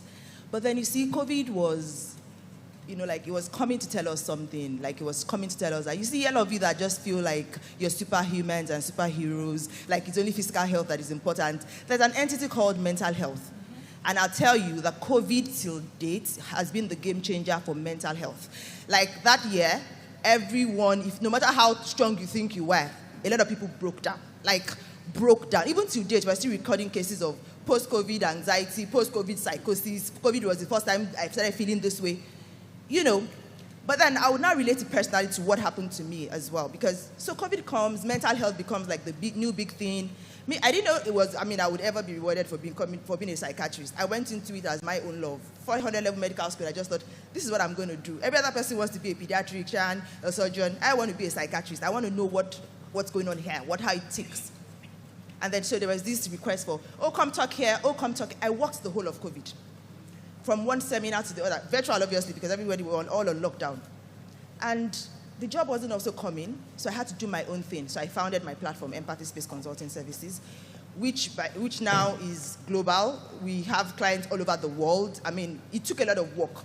But you see, when I came out of COVID, because I went into that same energy after COVID, still trying to build this work of mine. I can't struggle for the last 20 years of my life and not have a job, and a doctor's child will now not even have things. So I'm trying to say that because that was the same energy I went into this thing. And then I had my own burnout that she's talking about. And I'll tell you why it was a burnout. By July 2021, we had come out of COVID, the lockdown, and I just knew that I was just there, but I was not there, I thought it was malaria. I had done all I'm a doctor, so I treated myself first. I thought it was typhoid. I treated myself. I thought it was this. Eventually, I had to go see the doctors. They ran all the tests. Everything in my system was all over the place. Everything has scattered. Everything has shut down. I had gone through an emotional flatline. When you have a cardiac arrest and you go into, you die. I was in my own emotional shutdown. And being a psychiatrist, I could collect myself. I could ask myself questions. Do you think this is anxiety? Do you think this is depression? Do you think... I didn't find anything, but I was down. So I said to myself, girl, you see, this is a marathon, not a sprint. You need to do things differently. If you continue at this rate, you're not going to achieve anything. These children are even hustling for you. You're not going to get anything. And so just like she said, as women in the field of mental health, we say women in the middle. Because you see, women are literally in the middle of so many things, and we're constantly being pulled in different areas by different factors. And I have an acronym that I will usually share.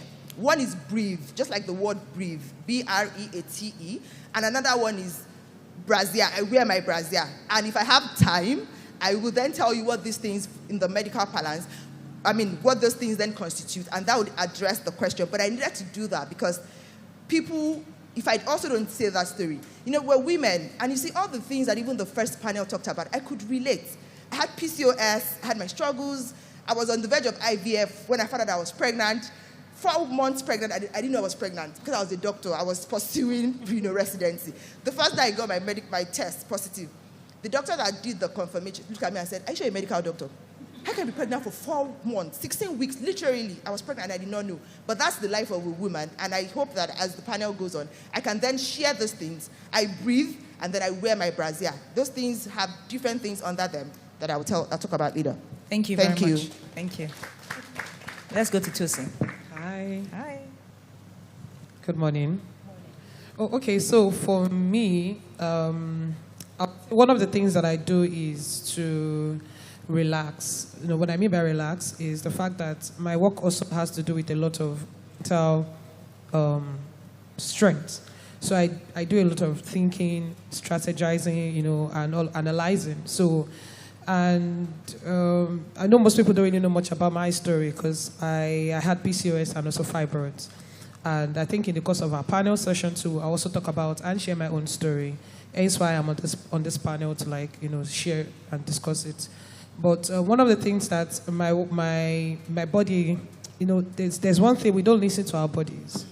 We just tend to think that we have that energy, we have that power, we are superhumans or superwomen, and we can do extra for ourselves or even do extra for people. So I'm actually a kind of person that I do things for people, then I forget myself.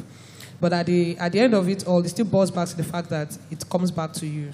So what will you do to get yourself out of anxiety? So for me, I get anxiety, I get nervous. And what are the things that I would do to actually, you know, get myself out of it? One of the things I love is nature. So I have a mini garden that I maintain. And the mini garden does not tend to my food. It also tends to my environment. So I love it as in my environment, and it also helps me for my vegetables, my herbs, and, you know, other things.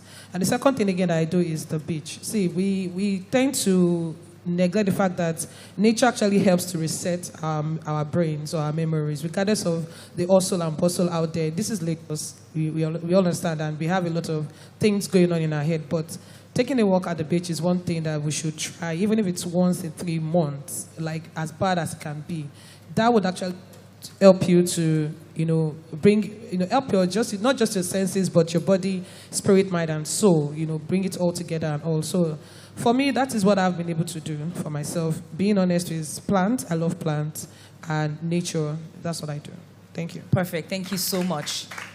They've said a lot, and I'm just going to reiterate it. Avoid burnout. So important. You can see how, I mean, I can relate with them, you know, as a woman myself, and doing so much, working, you know, having kids, being a wife, being a business owner. Avoid burnout. It's very, very important. Do what you like. When last did you make a meal because you wanted to make it for yourself? Right? When last did you just take a walk because you wanted to take a walk? So remember that you are important. As much as other people are important, you are very important. I say it all the time. If I'm not okay, my home cannot be okay. So listen, that's why every 2.5 days I'm on a plane. Even though the dollar is dollaring right now. But honestly, I love traveling. I feel like traveling does a lot for me. It opens my mind to the world. It helps me to recharge. And so it's something that I really invest in doing. There are many things that I don't do because I want to travel, right? And so I cut back on some things. So if that's you as well, you may cut back on some things that you think are not really that important and put time into traveling if that's what you want to do, right?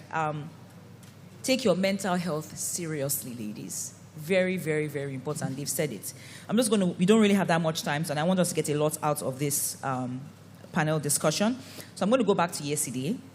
And I love yesterday because she's very honest, very open. And I want you guys to be as open as possible as well to the stuff she's going to talk about. Yesterday, how have you found that better sexual health has helped women in their overall health? Women. Yes, ma'am. Go ahead. I want to say that sexual health is one of the parts of your health that is probably the most overlooked. It's so integral to our emotional well-being. It's integral to our physical well-being. But we really overlook it because of, you know, societal and cultural and religious taboos. But what we found, and what the research has shown, is really that when women prioritize their sexual health, and meanwhile, sexual health is not just physical pleasure. It's your overall person. So it's not just about, okay, how you're relating with a sexual partner, but it's looking at your health as a holistic part. Are you checking? Are you doing your, your STI checks? Are you, we've talked about PCOS, we've talked about fibroids. That is part of your sexual health and wellness, and really also understanding your body, helping you understand what does your body like, where, your relationship with your body, self-esteem. This is all part of your sexual health. So we realize that when women prioritize their sexual health, they're happier, they have more joy, you're more well-rounded, and that is, you can't place any amount on that. Thank you very much. I'm still going to stay on you for 1 second. Can you please talk to women who have low sex drives, so low libido, not having orgasms, and how that affects them as, women? A lot of times when women come and say, oh, I have low libido, or you have a man that comes and says, oh, can you help my partner, or can you help us because my partner's libido is low, it used to be really high, or maybe it just never was. It's usually approached from, I want you to think about your libido as a car, right? When you drive a car, you can either step on the gas, the accelerator, vroom, and the car moves, right? Or you step on the brakes, and what does that do? It stops the car. So if you think about, and I think that's maybe where we talk about sex drive. But a lot of times when we talk about sex drive, you always want to ask me, oh, what are the things I can do to improve my sex drive, to step on the gas and make it move, right? And then we now start talking about, oh, yeah, can we add this, go on date night, do this, be more, enjoy your body more, get more in touch with your body, all of that. That's great. But I want you to also think about the second part of it, which is the things that are bricks. What are the things right now in your life as a woman that are stopping? What are the things that are on the brake? So imagine that your foot is on the brake of a car, right? We're driving and my foot is on the brake. No matter what I do to step on the gas, if I do not take my foot off the brake, we're not going to move. You know that even if you don't step on the gas of a car, if you release the brake, does the car not move? The car starts moving. So what I want you to do is now to start to think and evaluate your life as what are the things that are on the brakes of my sex drive? What are the things that are preventing me from enjoying myself? And when we think about sex, remember I said sex is not just physical intercourse. It's the whole totality of it. What are the things that bring you pleasure in your life? What are the things that are preventing you from pleasure?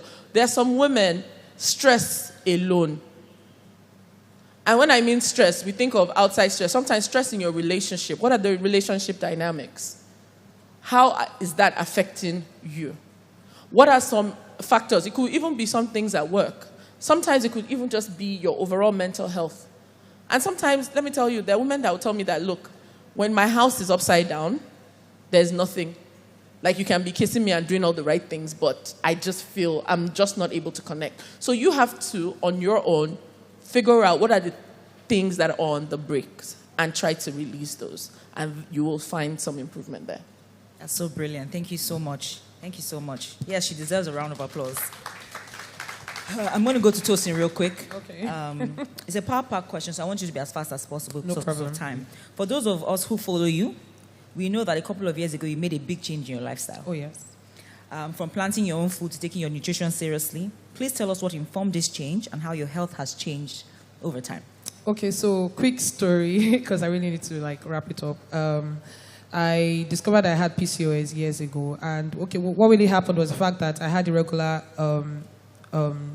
menstrual cycle, and of course it was coming. Okay, so I would see it in a year 4 times in a year. So imagine seeing your period 4 times in a year. It became worrisome. So I thought I was pregnant, but it wasn't pregnancy. I did everything. I did all sorts of tests you could think or imagine. Then I think at a point in my life, and I realized that I started having skin patches. So the skin patches were not related to the skin. They're not related to skin issues.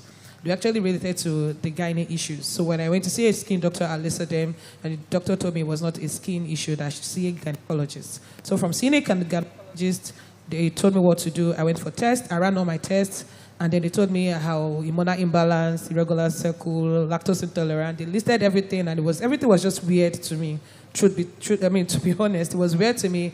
I'd never heard any of those things before. So that led to fear. That led to unforeseen circumstances. I didn't even know what to do or what next to do. Okay, so I went for a small gathering. 2018, and it was just for women, talking about our new year, our goals and everything. And the lady walked in. She came in late, so she walked in and they put her just right beside me. And while we were there just discussing, she then mentioned that she had PCOS. And that was the first time in 2018 that I heard someone talk about PCOS in a public space. So that was what led me to reach out to this woman, and I told her my story, and then she introduced me to a nutritionist. So it was my test from 2017. Well, that was what she used to, she did my consultation through that old test, and that was when I was placed on a vegetarian diet. So being placed on a vegetarian diet was just for me to try something different, because I've been on medication, supplements, just that this thing can come. 4 times in a year is worrisome. Talk less of 6 times in a year. So imagine how bad this thing was for me. Just, have mercy on me. So trying something different was from the food angle. And I said to her, do you know what, I would try it, but I will start immediately. So it took me another 1 year to make that decision. So please don't get me, don't shout at me. It's difficult, and it's actually a fearful, path. So 2018 to 2019 was when I now made that decision to now start the diet. Because I said to myself, if I continue placing myself on medication, I will have to do this even when I want to get pregnant. So what would happen to my body? What would happen to my system? Let me try something different. So I tried the vegetarian diet March 2019. I was on a flight from ATL to Lagos, and that was when my period came. Yes, I actually said thank you, Jesus, on that flight, and it was not expected, because why? I don't see my period often.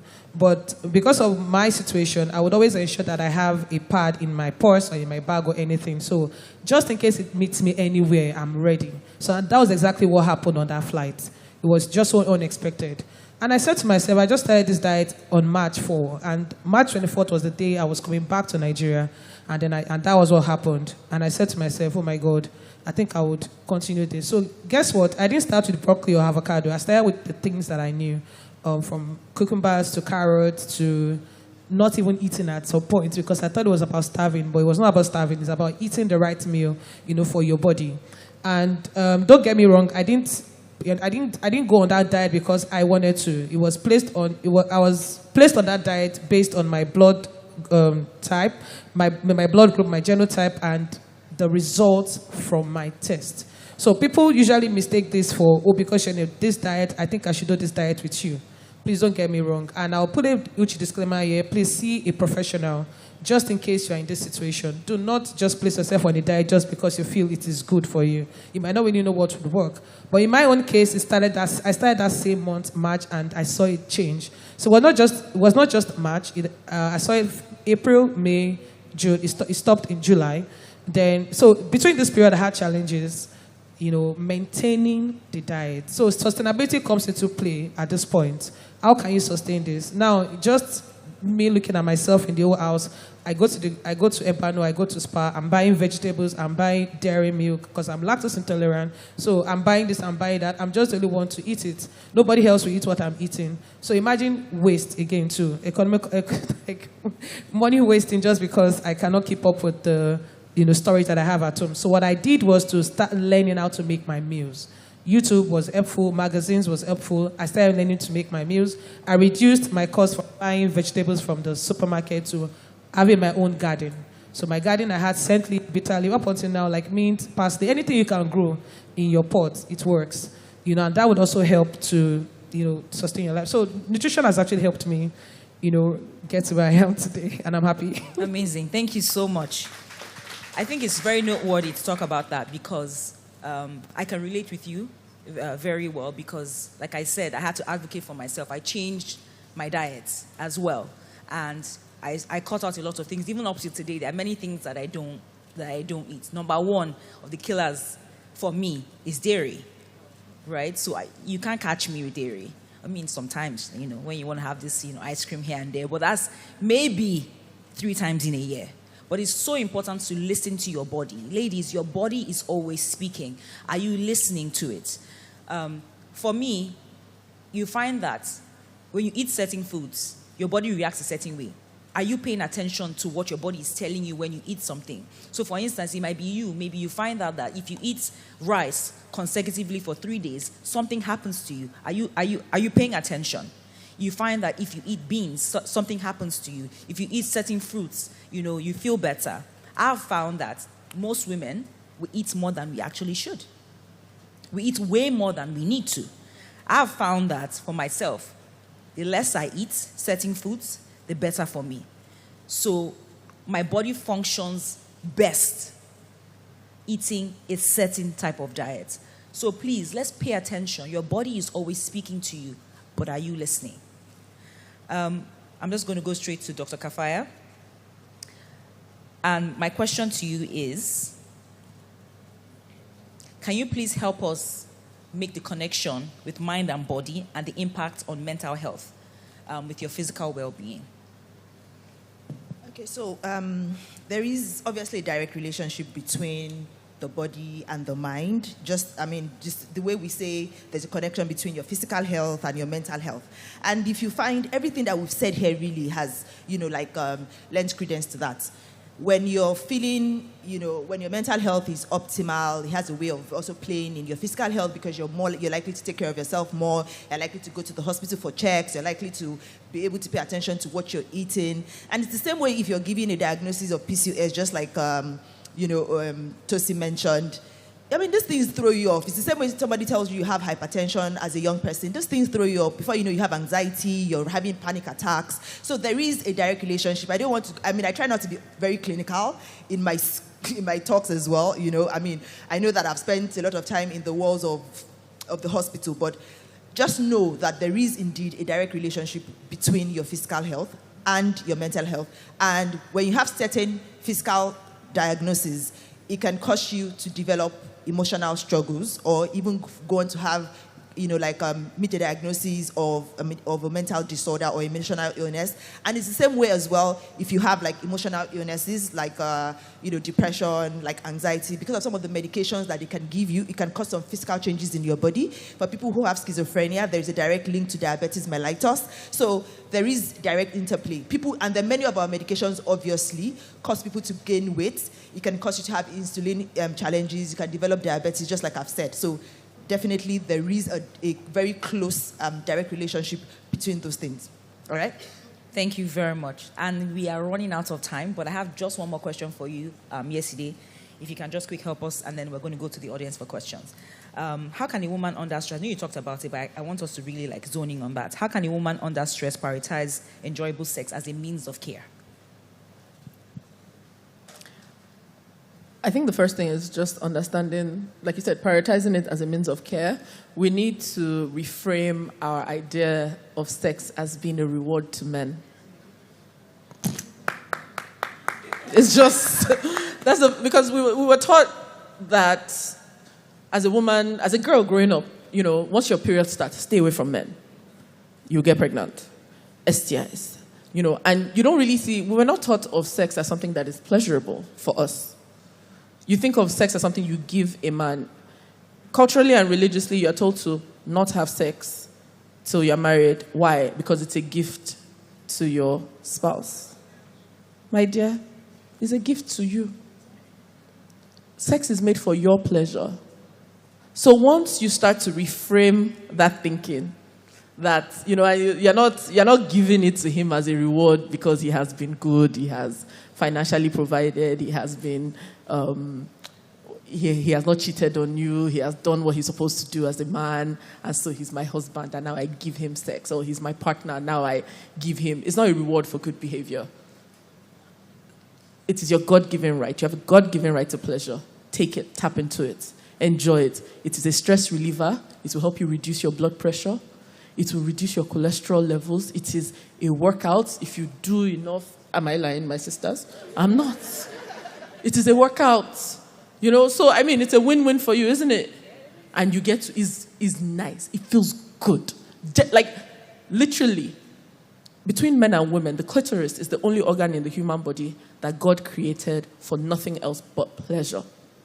It's not, the man's penis, he pees out of it, he ejaculates, children come out, your vagina is for this, your nipples, they feel great, but they're also for breastfeeding. But your clitoris is only for pleasure. What does that mean? God created you as an organism for pleasure. Tap into it. Hallelujah. And please, let me say something about, when we also talk about the relationship between mental health and sexual health. Now, there's something called the libidinal energy, and many people don't talk about it. So you see, when you hit puberty, there's an energy that starts to store up in the body, and it's called the libidinal energy.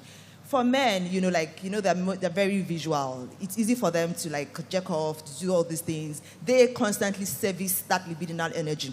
Now, know that energy that is stored in the body cannot be destroyed, but you can find a way of expending it. So when we have sex, we're expending our own libidinal energy. When we're growing up, they'll be making fun of women that, it's because she's not married, that's why she's cranky, that's why she's irritable, that's why she's aggressive. Indeed, the libidinal energy in a woman has to be expended. And just like she's said, we're all here and we need to be very honest about it. She's told you from the place of pleasure and stuff, but I'm also telling you from the place of your mental health. Women have to have good, great sex. I'm not telling you to have sex with just anybody. It has to be somebody who deserves it, somebody who also takes care of you, who is aware, who is mindful of you, who does what they should do for you. And it is a need. It's his appetite. So when we're asking people about, how if someone like is depressed, for example, if I say, what's your appetite? I'm asking for two types of appetite. Appetite for sex and appetite for food. So I'm asking about your libido, and I'm also talking about the one that you put into your mouth. Do you know what I'm trying to say? So please, that libidinal energy, if you do not expend it, it causes a build-up in the body for it. And it's a toxic energy. It's bad energy. People can go on to have anxiety, depression because of that. People have psychosis. People begin to see snakes. Where I'm telling you, I'm sure this is strange, but then we know that women who say they see snake is actually because they're not having good sex. Okay? Right. You know what you just said? When you said it's like food. When people say, is it food? What will you answer? Yes. This is amazing. Thank you so much. So we're going to go into the audience now. If you have any questions, please, with a show of hands, can we take a few questions, please? I don't know if it was just me or Pastor Bumi George was just like, Dr. Kafaya, this thing that you're doing, Olori Koitos, this thing that you're doing and saying here. Questions, anybody? Okay, great. I think we can take two. I don't know who's checking our virtual attendees if they have any questions so we can attend to them. Hi, my name is Shay. Thank you so much. Hi, thank you so much for this session.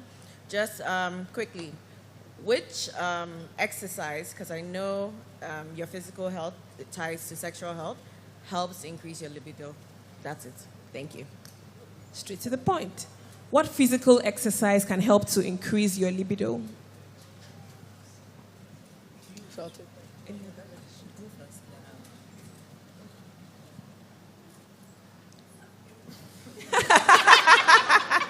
I've not even said anything. That's the point.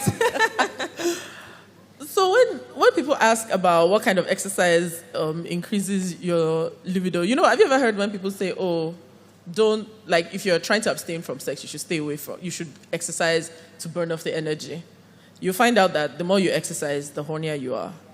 So it's not actually just one type of exercise. It's literally the endorphins that your body produces from exercise that actually increases your sex drive. So literally, if you like to run, run. If you like to lift, lift. What I'll tell you that can help is do a lot of work on mobility, yoga, Pilates. And the reason I tell you to do that is you want to stretch your body so that it'll be easier for you to stretch in the other room. Do you understand? So that when you want to lift your leg this way, you're not like, ow, because you've already been practicing how to lift your legs. And honestly, I think anything that has to do with building your endurance is going to make you for a better sex life.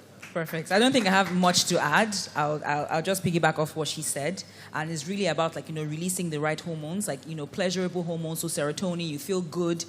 You also want to get that cardio in, so that, builds your endurance, so that you know that when you are, you're not out of breath. Amazing. All right. So I'll go from the mental health standpoint, obviously. And I would recommend that women walk. W-A-L-K. not W-O-R-K. You're already doing enough of that, as we know. Okay, so walking is very good because and it's one of the exercises that is most indicated for mental health. Now, I always tell my clients, okay, if you want to do the double benefit, so you can do a bit of regular mindful walking and you can do brisk walking. So brisk walking will then target your cardio and other things. But please, women should walk. Find safe spaces. We know that Nigeria and the problems that we have in this country. So find enclosed spaces, those that have nature, a feel of nature, bodies of water, greens, all those things are very beneficial. As you're walking, there is a pump here that we have in the, I think this is the shin, this is the calf. I always mixed up. This is the calf, right? There's a pump here that is, injecting blood to the heart. The heart is also circulating that blood. You're more calmer. I'll give you guys an exercise. When you're walking, right, allow your thoughts to flow. Don't fight it. Try and compare how you are approaching your problems, how you are approaching the struggles or whatever your stressors are at the moment when you're walking, and compare it to when you're maybe like in the house, in the office. You would see the energy. You see the way it's different because this one is helping you to relax. This other one, you are still, being faced by all your problems. So I'm going to, definitely recommend walking for women. Perfect. Thank you very much. Okay, so the lady in white. Okay, sorry, can we get a mic here to the lady in white? Oh, you have one. Okay, perfect. And then we'll take you. Yeah, thank you so much for the session. I am Dr. Ifna Igweze. Olori Koitos, the question is for you. So you mentioned that when you want to work on low libido, you take your leg off the things that, causing break on that. And I know that there are medical conditions or medications and other things that can lead to that. So please, can you talk more on that so that when we go back home and remove our legs from stress and other things and it's not working, we also know that some of these things can also cause it, so we can seek medical care. Thank you. Thank you very much, Doc. I guess I did not mention that because the assumption is when you start to feel that, the first thing you do is go to your doctor and you get checked. You make sure you do all the medical checks that you can. You're doing a full blood profile and all of that, just to be sure that it is not hormonal, because there are hormonal tendencies too. And depending on really what stage of your life you're at, if you're postpartum, you just had a baby, you're going to feel different. It's not going to be the same. And sometimes I think it's giving grace to those periods and those seasons of your life. But yes, definitely getting a full physical check is always important, and seeing that with a physician when you've tried to remove those breaks and it's not working. Thank you.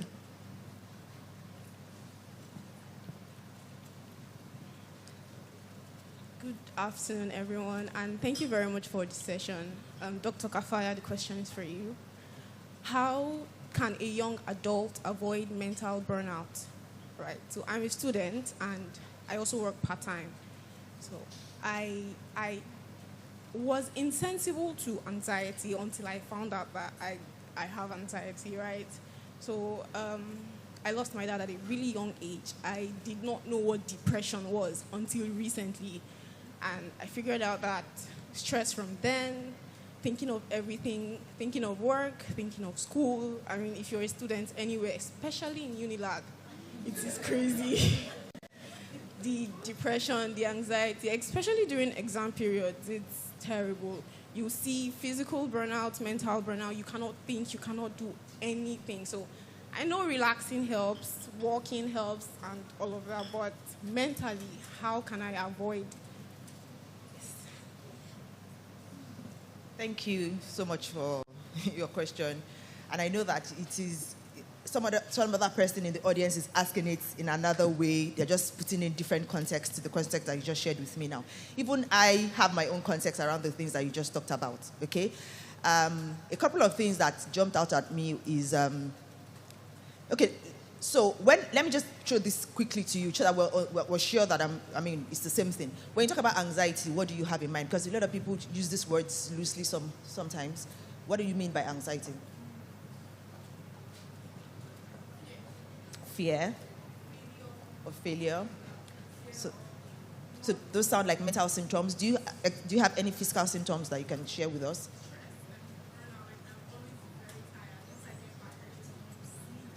Okay. Okay, so maybe you've not also noticed this one, but the things that really constitute anxiety, we're looking at two sets of symptoms, the physical symptoms and then the mental symptoms. So mental symptoms comes from, or can present with things like struggling with sleep, poor concentration, like a fear of something bad is about to happen, or you're just constantly feeling on the edge, you're feeling constantly tensed. Physical symptoms can be like pressure on the chest. Some people can say it's like an elephant's leg on your chest or like a bag of cement on your chest. Some people will talk about like a lump in the throat that refuses to be swallowed. So those are your muscles going into contraction. I just want us to be on the same page. And if we're all being honest here, at some point, one time or the other, you'll have experienced it. I've experienced anxiety. I don't have an anxiety disorder, but I know when I'm having symptoms of anxiety and I know what to do to help myself. Okay? It's the same way with depression. There are times I will feel low and all of those things. But you must definitely get a diagnosis properly before you can start using those words. So what do we do? Okay? I say that I hope and I wish people knew that we can, put our attentions to the things that we have control over. Do you understand? And that will take me to the acronym I was talking about before. There is two of them. There is the breathe, there is brazier, which is longer. So I will leave brazier. Let's just go to breathe. Breathe, I think I can do very quickly. B there is breathing exercises. You know how we're growing up and then in secondary school or in primary school, they would tell us to breathe in and breathe out, right? They were trying to tell us something. They were equipping us for the future. The only thing is there's a phase of that they've lost out. I'm trying to speak very quickly because, of course, time. There is the breathing in. There's the inhalation part of breathing. There is the retention phase of breathing, and then there is the expiration part of breathing. That retention part of breathing is very, very important because that is the one that helps you feel in control. Because you can decide to keep that breath for as long as you want to, and then expire, okay? And there's a spiritual and mental dance to breathing. You can decide to breathe in peace and calm, retain the same peace and calm, and expire toxicity. As you're doing your breathing, you're telling yourself all those things. That's why I said it's a mental dance. Before I do any major thing, before I go into like a session, I will say, Kafaya, it's time to breathe. Or I try to call myself my childhood name. All these things are very important. They're all spiritual because your mental health is actually very spiritual, if you know what I mean. I'll call myself my childhood name depending on where I'm going to. On big stages like this, I'm Kafaya. At home, when my kids are frustrating me, I go back to my inner child. So I'm Abiodun. Do you understand? So go on YouTube. Please go and learn how to breathe. Do I have more time or do I have to round up now? Yeah, so breathing.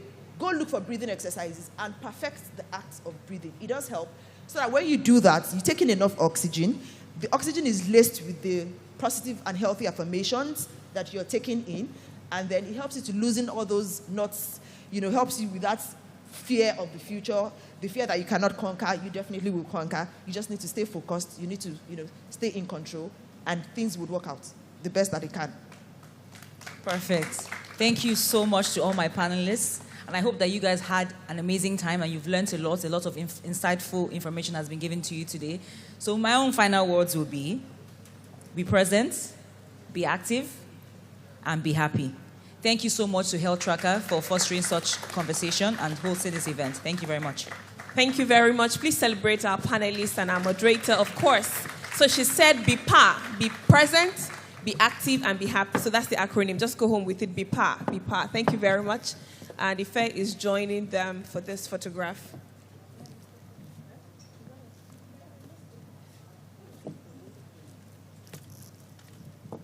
Thank you so much, Dr. Kafaya. Thank you very much, Olori Supergirl, Tosin Ajibade. Thank you, Olori Coitus. And of course, to our able and excellent moderator, thank you for steering this conversation. A round of applause for them as they exit the stage, please. Thank you. Our panelists are still around. I'm sure some people have questions they couldn't ask publicly, and that's okay. So please make sure you walk up to them and ask them any questions. We said here that what we really want at the end of the day is that women feel free, you're vulnerable to share, to ask, to engage. Don't feel like you are alone and it's not in your head. Anything that bothers you at all about women's health. That's why we're talking today about banking on women's health. So anything at all, please feel free to walk up to them, send them a note or anything at all if you have any personal questions you were too shy to ask publicly. All right, thank you so much. We're moving on very quickly. And now we'll be celebrating our host company. Our host company is Healthtracka. And they're celebrating 3 years of making lab testing easy, convenient, accessible, and seamless. Do we have any customers in the house? Wave your hands. Oh, wow. Thank you for coming. Thank you for trusting and believing in us for the past 3 years. We'll be celebrating that in a bit with a very gorgeous cake. But before then, we have a video that chronicles our journey over the past 3 years. So please focus your attention to the multimedia screen as we watch this anniversary video. So 4 years ago, I lost someone close to me and became painfully aware of the problem around late and non-diagnosis of diseases in Nigeria. This is leading to unnecessary deaths and the rise in non-communicable diseases. Yet barely 30% of Nigerians visit the hospital for any medical diagnosis. I knew there had to be a better way for people to access healthcare, so we launched Healthtracka, our solution leveraging innovation and technology to reduce the time to early diagnosis. So we created Healthtracka.com, a digital platform that allows users to order lab tests from their mobile phones, from diseases like HIV to other STIs to maternal health screenings, from fertility to pregnancy tests, to cervical cancer screenings, to prostate cancer screenings, and a lot more. So users could have their samples collected at home or visit the nearest lab to them and get their results on their personalized health dashboard and access complimentary doctor's consultations. So with the digital platform, we have screened close to 10,000 people, caught hundreds of diseases early, ensured linkages to treatment and care for Nigerians in both rural and urban areas. Last year, we rolled out self-sampling kits to increase access to early diagnostics. So for women, we rolled out HPV self-sampling kits that allowed women to screen for cervical cancer from home. And then we rolled out Lemon and Peach, our discreet at-home STI and UTI self-sampling kits. We partnered with the largest pharmacy chain in the country and now have our kits in retail stores across the country. This year, we opened our first physical facility, which includes an experience center where our users can now experience our services firsthand on site, engaging our medical team, have their health checkups done. We also started a reference lab to increase the quality of our diagnostic services and offer holistic diagnostic solutions.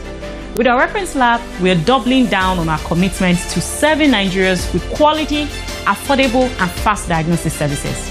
It's our 3rd year anniversary this month. My team and I are excited and grateful to you, our customers, our partners, our stakeholders, our friends and family. Thank you for your incredible support so far. So as we go into our 3rd year, we are remaining focused on our goal to improve access to healthcare and reduce the barrier to early diagnosis. So for this month of May, we will be celebrating with you and offering 20% discount on all diagnostic tests on our platform. This means you can have your health checkups done conveniently from home or from our experience center at a generous discount rate.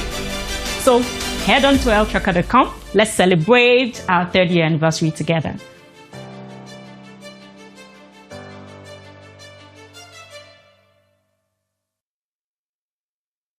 You for birthing purpose from pain and building this very innovative platform. Please give her a round of applause and of course celebrate all her team members as well.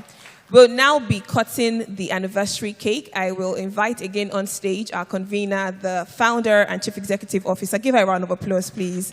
Chief executive officer of Healthtracka to take the lead as we celebrate 3 years of making a change in the health sector. Thank you, Ife. Congratulations. Please invite your team members. Team members, let's not waste time calling everybody's names, but please come up, members of staff, leadership, management, everyone who works with Healthtracka. Please give them a round of applause as they come up stage.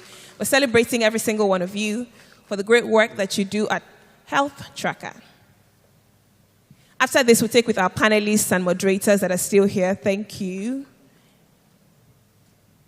And then we'll take a 3rd one with our customers for believing in us. So you have to feature in this picture for the future. All right, so we'll count down. Is this everyone? Do we have anyone coming to join this picture?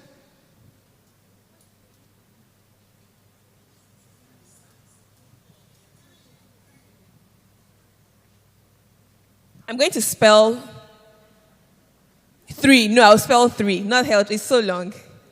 And we're spelling it together in a very fashionable way.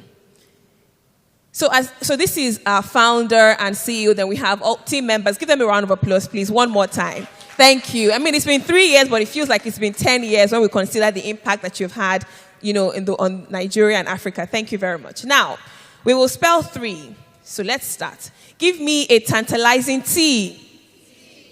Give me a healthy H. Give me a robust R. Give me an elegant E. Give me an energetic E. And that's 3. Congratulations. Congratulations. I'd like to invite our speakers, moderators to please come up stage to join them. Thank you very much. After this, we'll do a photograph with all our customers in the room. All right, speakers, please come up stage. Moderators and speakers in the room, thank you very much for coming today. Thank you for also being here to share from your wealth of knowledge and experience. It has definitely been an impactful day. We still have 2 more loaded panel conversations that we must have as we spotlight the conversation on banking on women's health. Such a crucial conversation that we must have. So thank you to all our speakers who have made themselves available this Saturday morning and now afternoon.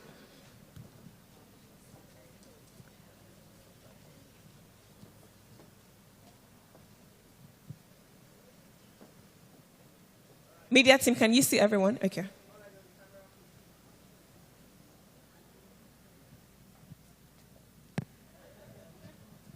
I love the smiles. Whoa, such beautiful women.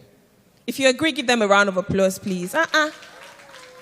This is why Lagos is hot, because these women are hot. You guys bring all the heat.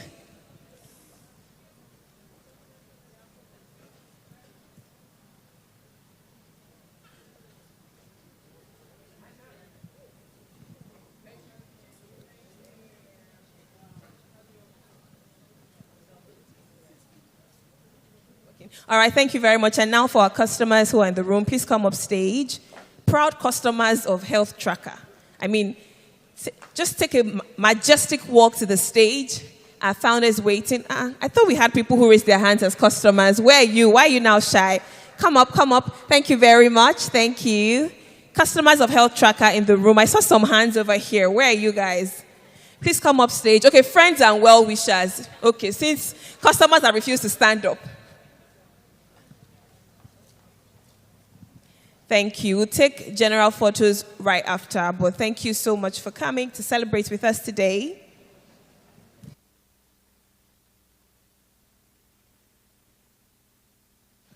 Now, let me just mention that all the panel sessions have been sponsored by Healthtracka's products. So the first panel conversation was sponsored by the HPV self-sampling kit. The second panel conversation was sponsored by Lemon and Peach. Then we have a third panel conversation coming up, and that is sponsored by Healthtracka.com.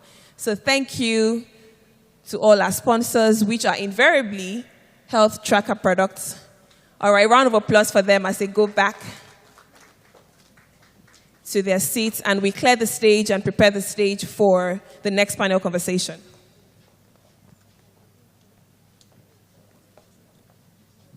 So to all the 4 products, thank you. And of course, to Nutrify, thank you for coming on board. Thank you for sponsoring this Banking on Women's Health conference. Are we having a good time? Are we being enlightened? Is there, some knowledge that you have gained? All right, so Dr. Kafaya was talking about, exhaling and inhaling, and I'm not a doctor, but I would allow her lead us in a breathing exercise. She was not asked to do this, but I'm handing over the microphone because I think we need it. From that first panel, all the words Dr. Adeneko was saying, my head is hot. So I think we need to do some breathing exercise, right? A round of applause for Dr. Kafaya, please. Thank you very much. Hi, guys, once again. Okay, so let's do. So remember that in this activity, we have 3. So there's 2 aspects to breathing. There is the physical one that we see, the spontaneous one that we're doing as you're all breathing spontaneously. But in the controlled, effective breathing, remember that you're in charge. And that means that there's 2 aspects to it. There is the physical aspect, which is you inhale, and you can count when you're inhaling. So you can count over 3 seconds, retain that breathing for 4 seconds, and then you're going to expire, over another 4 seconds. a good thing to add to your breathing routine is to do a mental activity like the one I said. So for example, you can say, I'm inhaling like beauty, because there's a lot of beauty women in the house. I'm inhaling calm, you know? You can say you are retaining success. I mean, this is a successful launch of a program. Do you understand what I'm trying to say? And the way you're expiring, inhale dollars, you retain the dollars, right? And then you expire. What are we expiring? No, let's not do that. We're not expiring Naira because Naira has to do well, right? So let's go, guys, okay? So let's breathe. Just observe me. Let's go. We're inhaling, right? Please inhale. Go, go, go. Allow your stomach to also get part of that air, okay? So keep it in. Remember, you're inhaling, you're retaining the dollars. Keep it in for a bit. Now, open your lips like that, and then force it out. Because you're forcing out negativity, you are pushing it out. You're not negotiating with it. So now let's go. You know the drill now. Let's do it properly.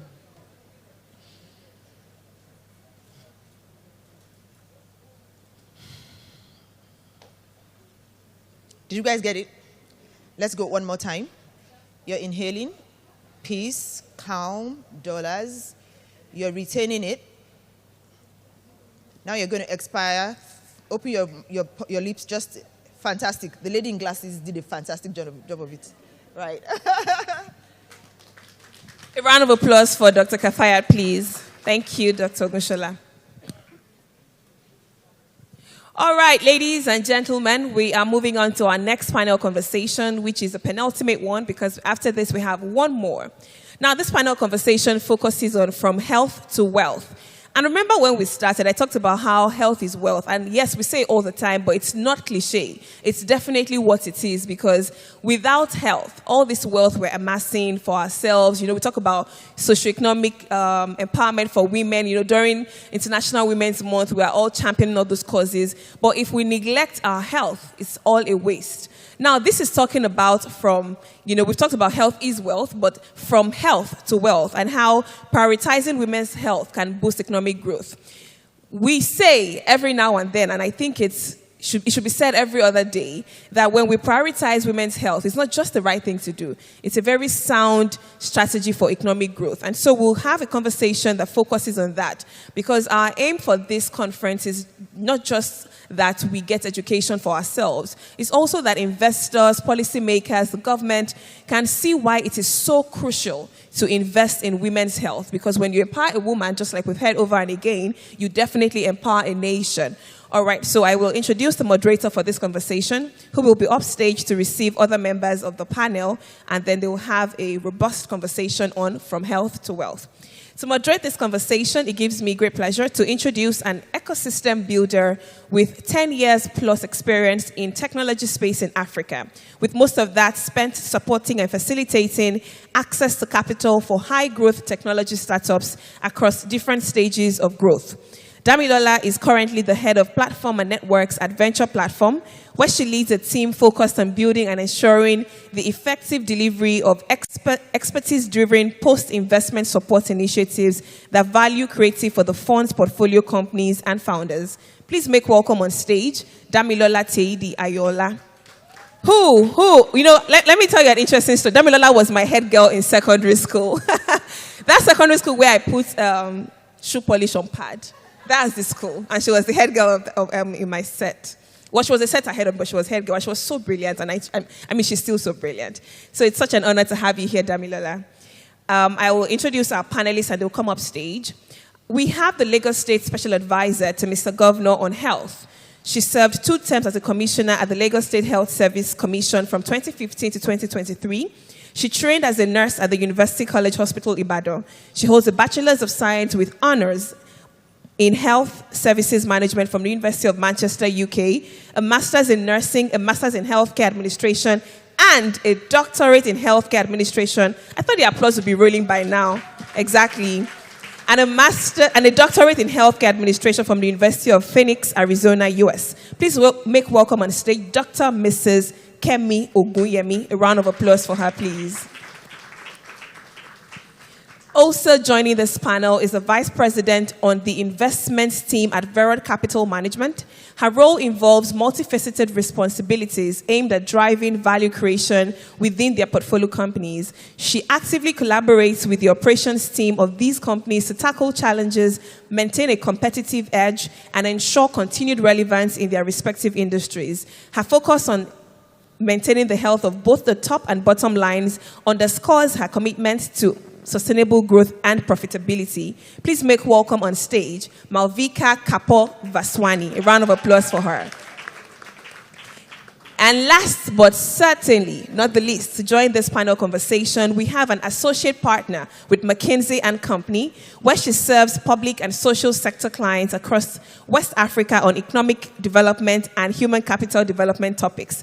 She has over 15 years of experience in human resource management, change management, strategy, and transformation delivery across several industries, including financial services, telecommunications, manufacturing, and healthcare. Now, the interesting part of this panelist is also that she's an alumnus of Covenant University, where I also graduated from, and the immediate past president of the Covenant University Alumni Association of Covenant University. She holds an MBA from INSEAD Business School, where she was elected as valedictorian and holds several other leadership positions. Please make welcome the one and the only Kemi Onobanjo Joseph. A round of applause for them as I now hand over to our able moderator to take the panel conversation further. Thank you so much, Moji. I remember coming, I was like, Moji should not mention that. Pleasure to be here. Please give another round of applause to the panelists again. So I was reading a report that said there is a huge health gap in women's health. And apparently, on average, women spend about 9 years in poor health, right? And over 50% of the women that spend, this number of years in poor health are working class women. So a lot of us in this room fall in that bucket.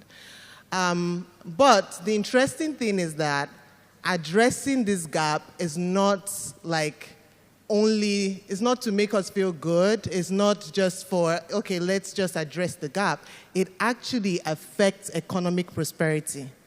So if we do address this gap, we would actually be putting about $1 trillion in global GDP. Now, this is not he said, she said. It's not that somebody just told me and it's gossip. It's actually a report by McKinsey, all right? So this is a serious, what we're here to discuss is very serious. It is that there is a huge health gap, but that if that gap is filled, then it would actually lead to economic prosperity. $1 trillion, and it's just a conservative amount. They were like, let's not add too much. Let's just stick to this. Today, we'll be having a conversation with an associate partner at McKinsey. And this report that I read was by McKinsey & Co.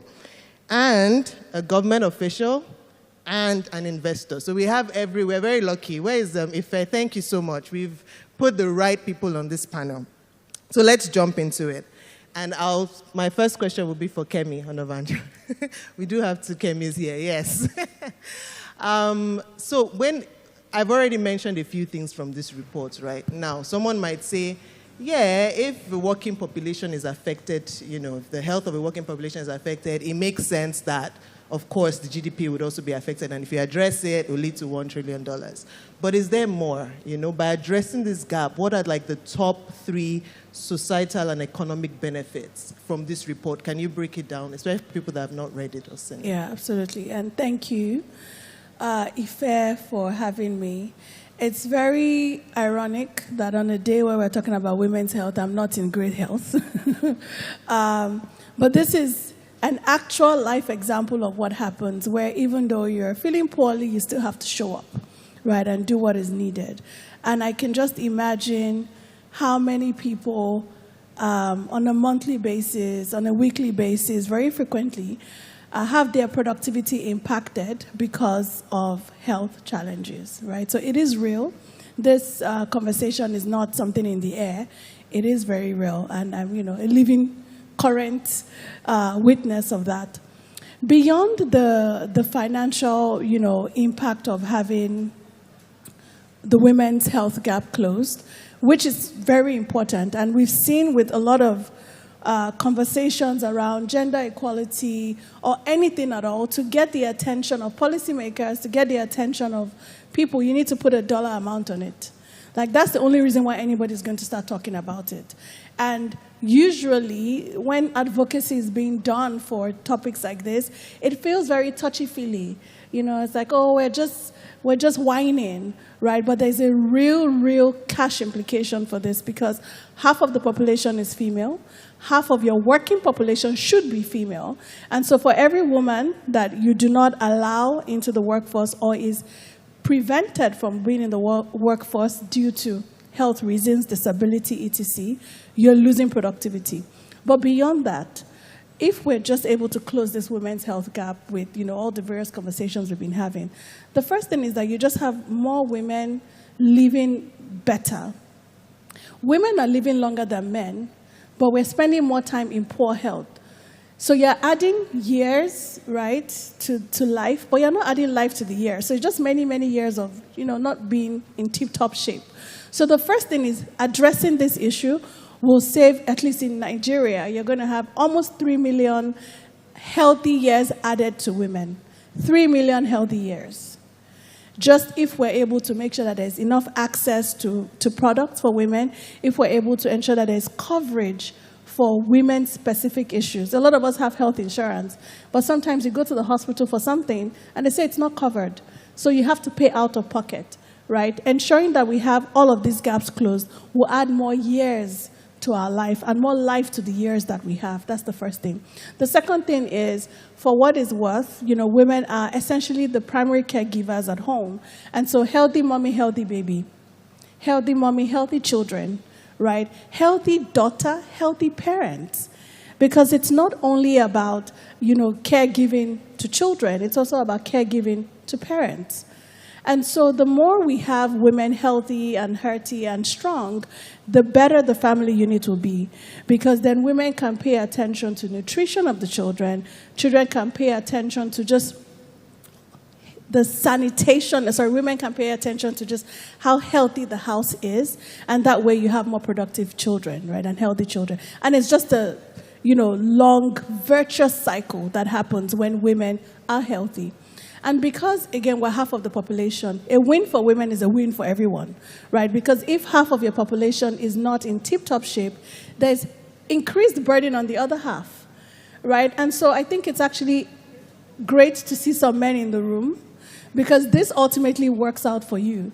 The more productive women are, the less pressure it is on men. And so you can also live longer, more productive lives, because you're not under too much of a burden in the workplace, right? And the burden of economic productivity is not on you. So healthy women, healthier workplaces, healthier economy, healthier children, and more importantly, you actually add more life to the years that we have. Yeah. Thank you so much. Thank you. Yes, please give her a round of applause. Thank you. And I wanted to also bring it home, you know, a bit. Is Imojibade mentioned that you're valedictorian, and you did a speech like, is it 2016, 2017? Lovely speech, by the way. And you mentioned you wanted to be a doctor. That didn't really work out, but you ended up working on community health projects, and a particular one that had to do with maternal health, right? So you being in that community, like, what did you see on ground? So we talked about report now. Let's talk about witness. What did you see on ground? How did, you know, that medical intervention actually make the community better? The medical intervention for women, how did it make that community better? 100%. And I'm still doing work in health, actually. So yes, community health. But now I've actually pivoted to doing more work in local manufacturing of health products. Because after the pandemic, we just realized, like, if no one is importing Panadol, we're done, right? Like, everybody's going to have headaches, and there's nothing we can do about it. So it's not a doctor, but still in the health space. And these interventions are they can be life-changing. I, for example, had, in 2020, and I talk about this publicly, I actually had a, you know, postpartum hemorrhage myself, right? And if the right medication was not available, I would have died easily. I lost a child, but I would have died as well. And so these interventions are not theory, they're not report, they're real. Ensuring that there is access to women health products at the right time, not only in urban centers, but in rural centers, is what's the difference between a woman being alive or dying, her children having someone to take care of them or not. That impacts the education outcomes of those children, because honestly, whether you like it or not, the report shows women are the ones that spend the most on the education of their children. And so if, the woman is not there, that child might have been, the next, whoever is going to find the cure for cancer or the cure for whatever. But because they didn't have access to education, because their mother wasn't there, we've lost talent, right? So again, while it's a virtuous cycle when you invest in women's health, it is a vicious cycle when those things are not done, because then, you have multi-generations of multidimensional poverty, right? Poverty of education, poverty of mindset, poverty of actual financial resources because the right investments are not made. So, it sounds nice when you see it on Instagram, for example, when people go to hospitals and pay mothers' hospital bills, or they go to some rural area. Those things are not only keeping the women alive, they're keeping their families alive and well, such that we can actually lift ourselves out of poverty.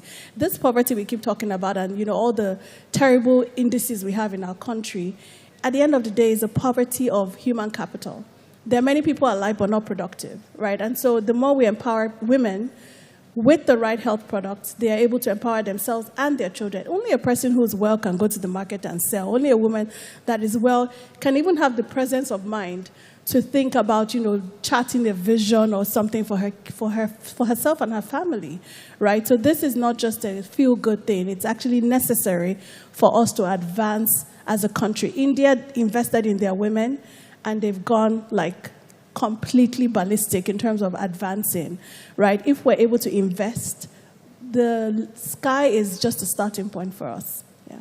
I feel like we should just tell Mrs. Ogunyemi here, who is representing government, and just be like, you know what, to just reduce poverty in Lagos, Nigeria, we know what to do. Yeah. Let's just go and start working. But I wanted to share that this health gap we're talking about, it's as little as even, the health issues as little as headache to even cancer, It's like when you're done with maybe your menstrual period and you have there's ovulation pain. I don't know if some of you, or during the menstrual period, you're feeling depressed, you're feeling sad, you're feeling moody. Some of us have just taken it as this is part of life.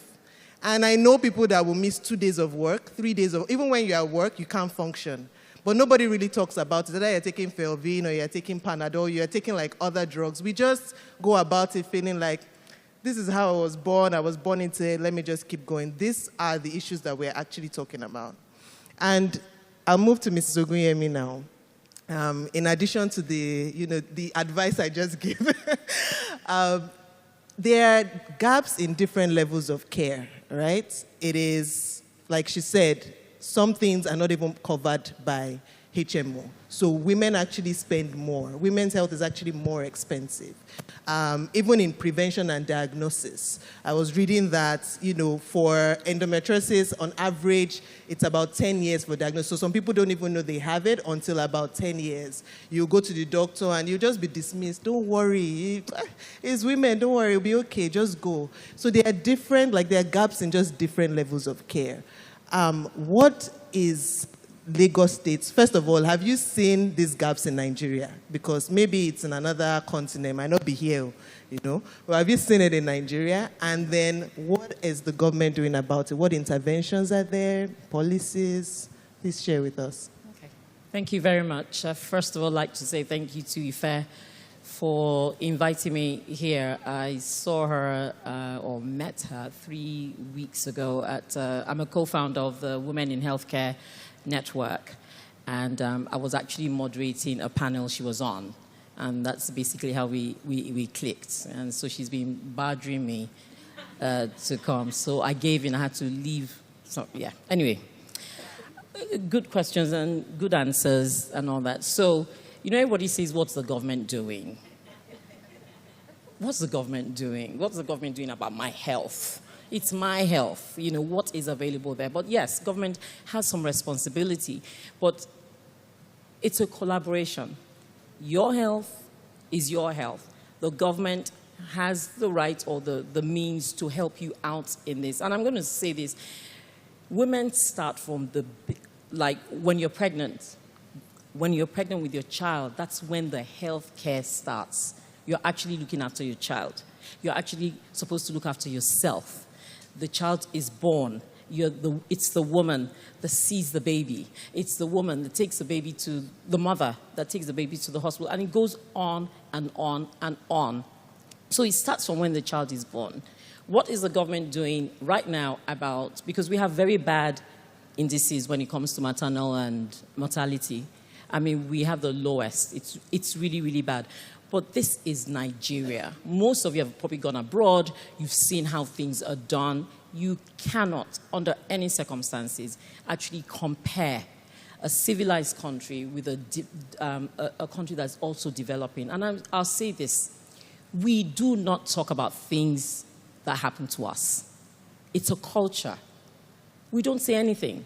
A woman may have, cancer, keep it to themselves. And I'm in the cancer space because I started as an oncology nurse specialist in America. But in Nigeria, nobody talks about it. If you don't talk about something, nobody's going to hear it. So you were talking about, you have a headache, who did you tell? You have ovulation, whatever, and you've seen many, many women who have it.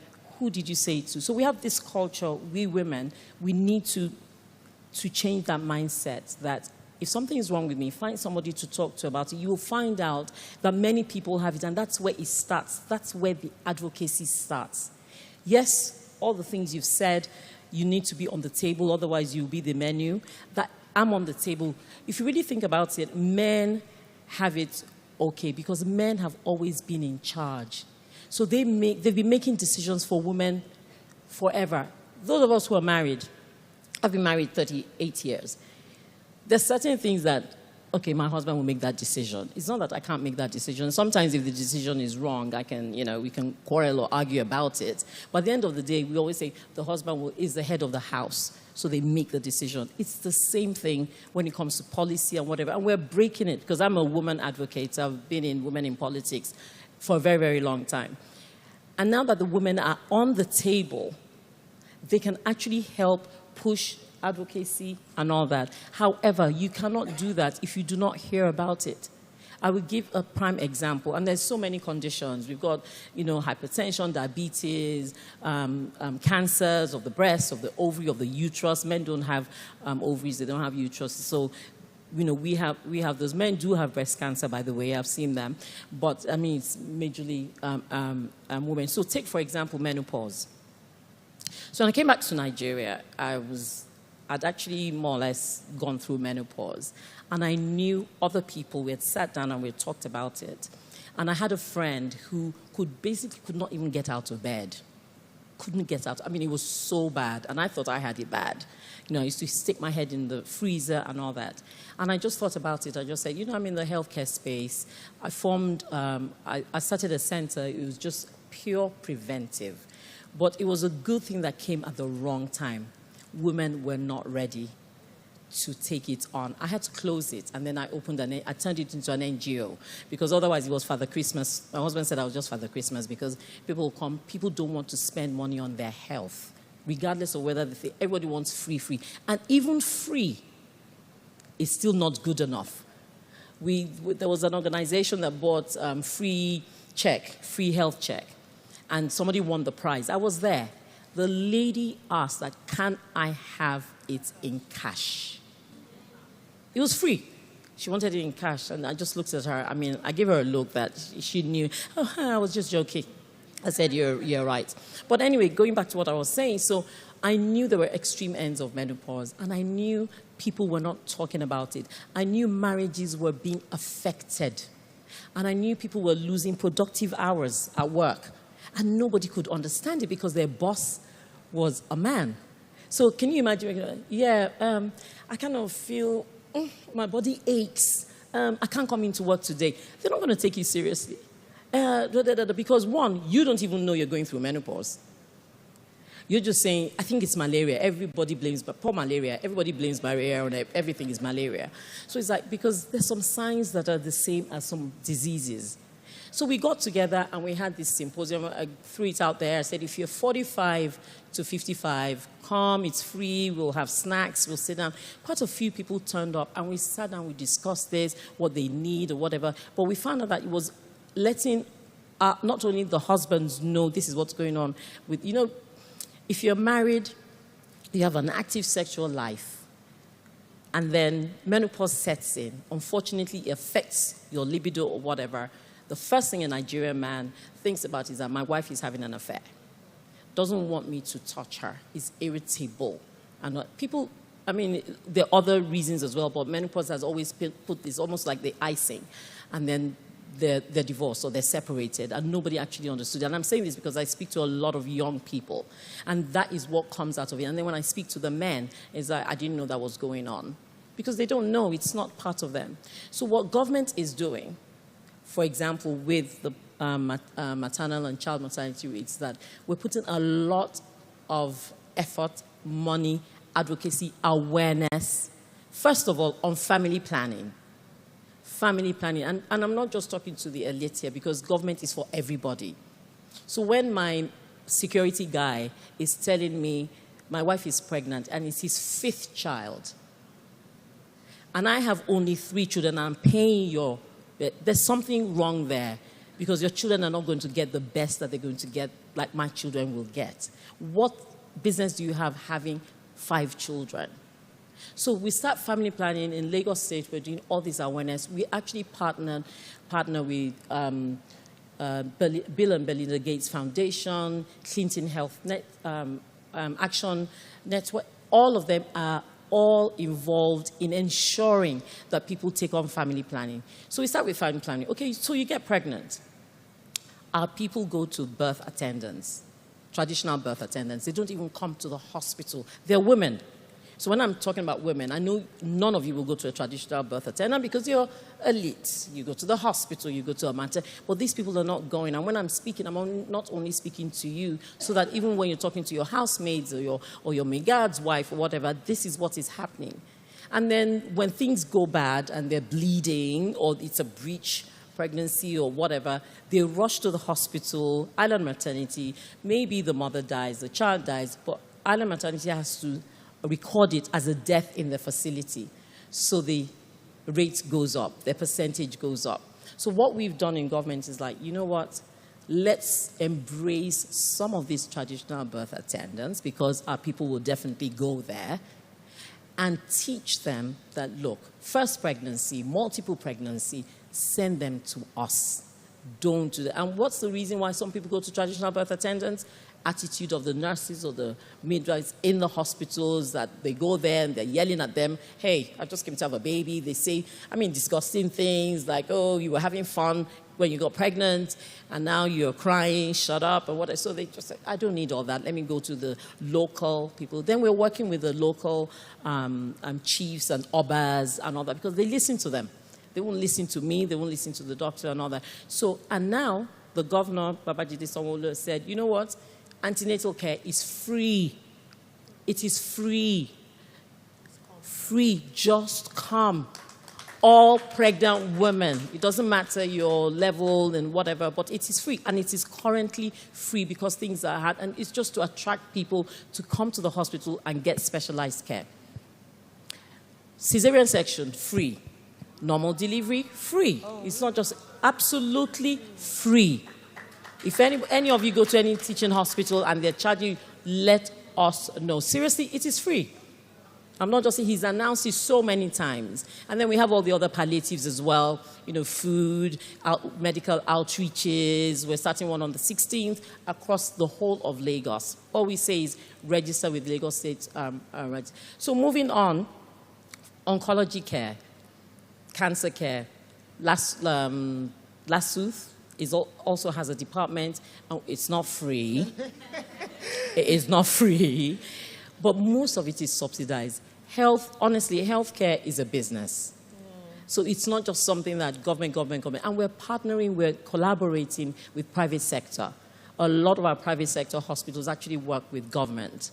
So they get the money back. But we know, so all those other things, I know things like hypertension and whatever, and I can go on and on about what else we're doing. Because women's health is actually under me, so I know there are a lot of things. And I'll give you another example. The HPV, and I'm sure some people have probably talked about it.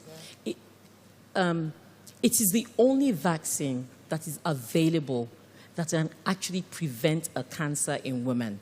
90% of cancers in cervical cancer.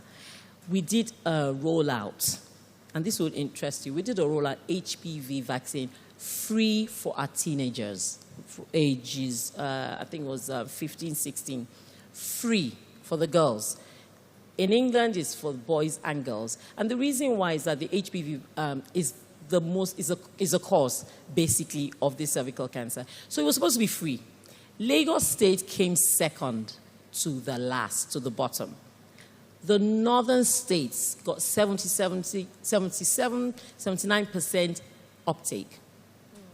We didn't, because the elite, the educated mothers came out guns a-blazing, the anti-vaccine people, they said, no, your children will become infertile. Do not take it. True facts. Do not take it. That was why we were down to like about maybe 6%. It was free to prevent cancer. Oh, your daughter will be promiscuous. Has nothing to do with that. It's been in England for, they sent letters to parents, whatever. We found out that one of the head mistresses of one of our government schools did not even give the letters to the parents because her own personal opinion is that this is wrong. And she's a government official. So those kind of things prevent, we're talking about women's health. It starts from there, our own mindset. What are we doing? So now we're going back to the drawing board, and we are actually going to bring it up again and say, look, we're going to start this afresh. This is Lagos State. Everybody's coming to Lagos. We are overpopulated.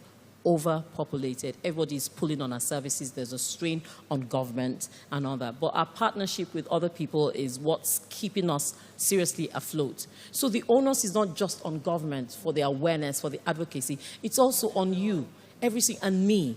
Telling people, letting people know, whatever it is, whatever thing about women. We do menstruation, by the way. We go to the, for the young girls, how to keep themselves clean, give them pads and all that, and all these, even far to reach areas.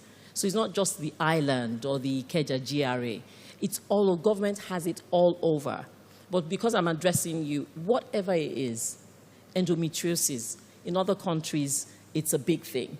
The funding. If you do not make noise about it, if you do not come together, we rely a lot on NGOs. They're the ones that make a lot of noise. They do a lot of fundraising. But that's when we will hear. So if I hear now that, oh, this part of women's health is a big thing, I'm on the table. Whether it's at ESCO, I can raise my hand, AOB. I said, hey, Mr. Governor, please, sir, Mr. Chairman, we call him Mr. Chairman. There's an issue with, and we need data. A lot of data. We're bad at research. Our data is like this. But when we have data, data drives anything. Because the first thing he's going to say is, that, okay, how many? What are the numbers? What's the data? Okay, if we do this, then I want to see what will happen after. So those are the kind of things that it's not just about government. It's about us, all of us, collectively, helping each other. We're doing a lot on mental health now, a lot on depression, and trying to tell people that mental health is not that you're crazy or whatever.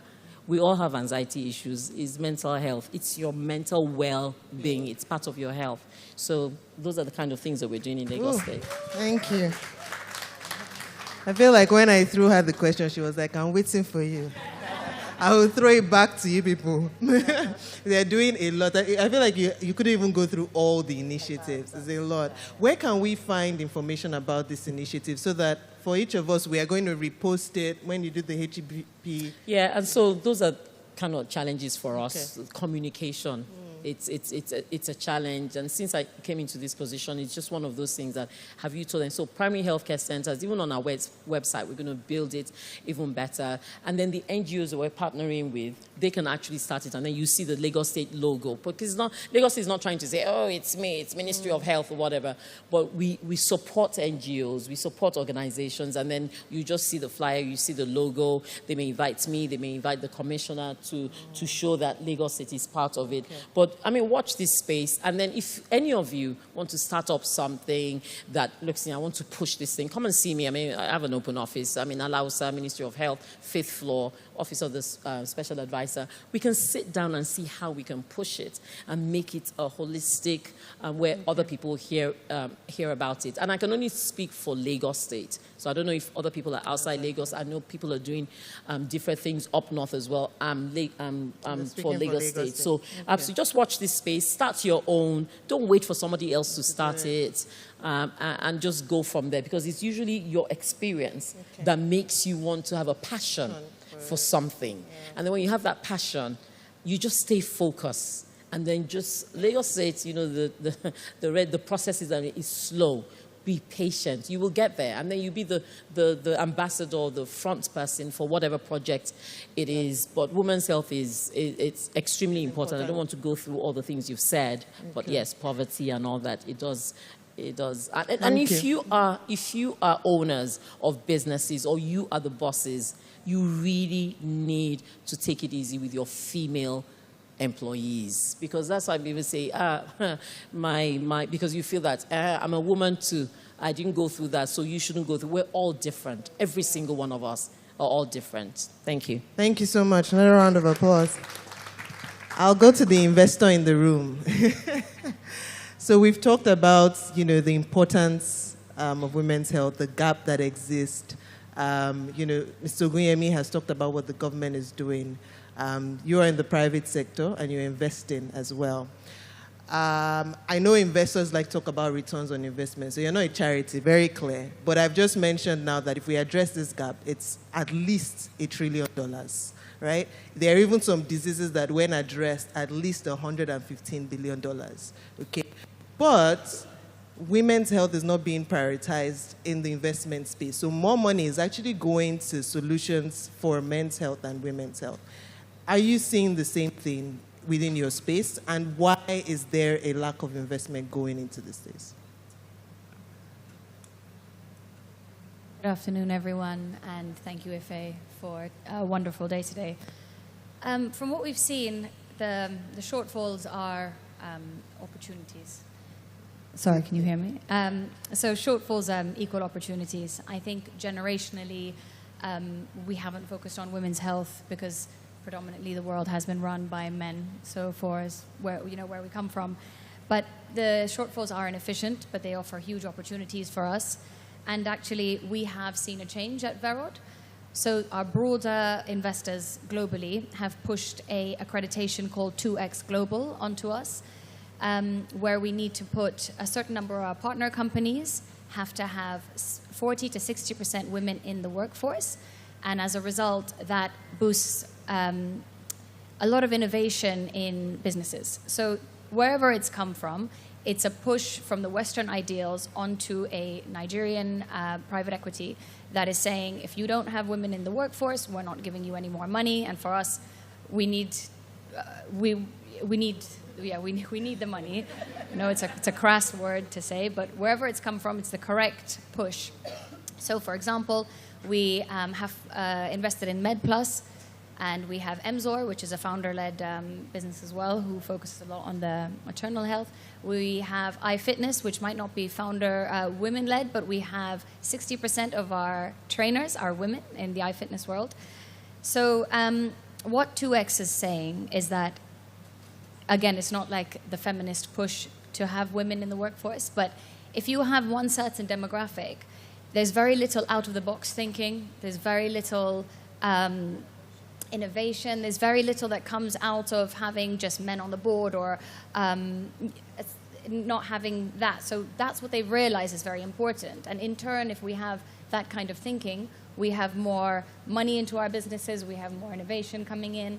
So this push, we have seen that's very different to what we have seen generationally. So we're very grateful for that kind of push, especially for us.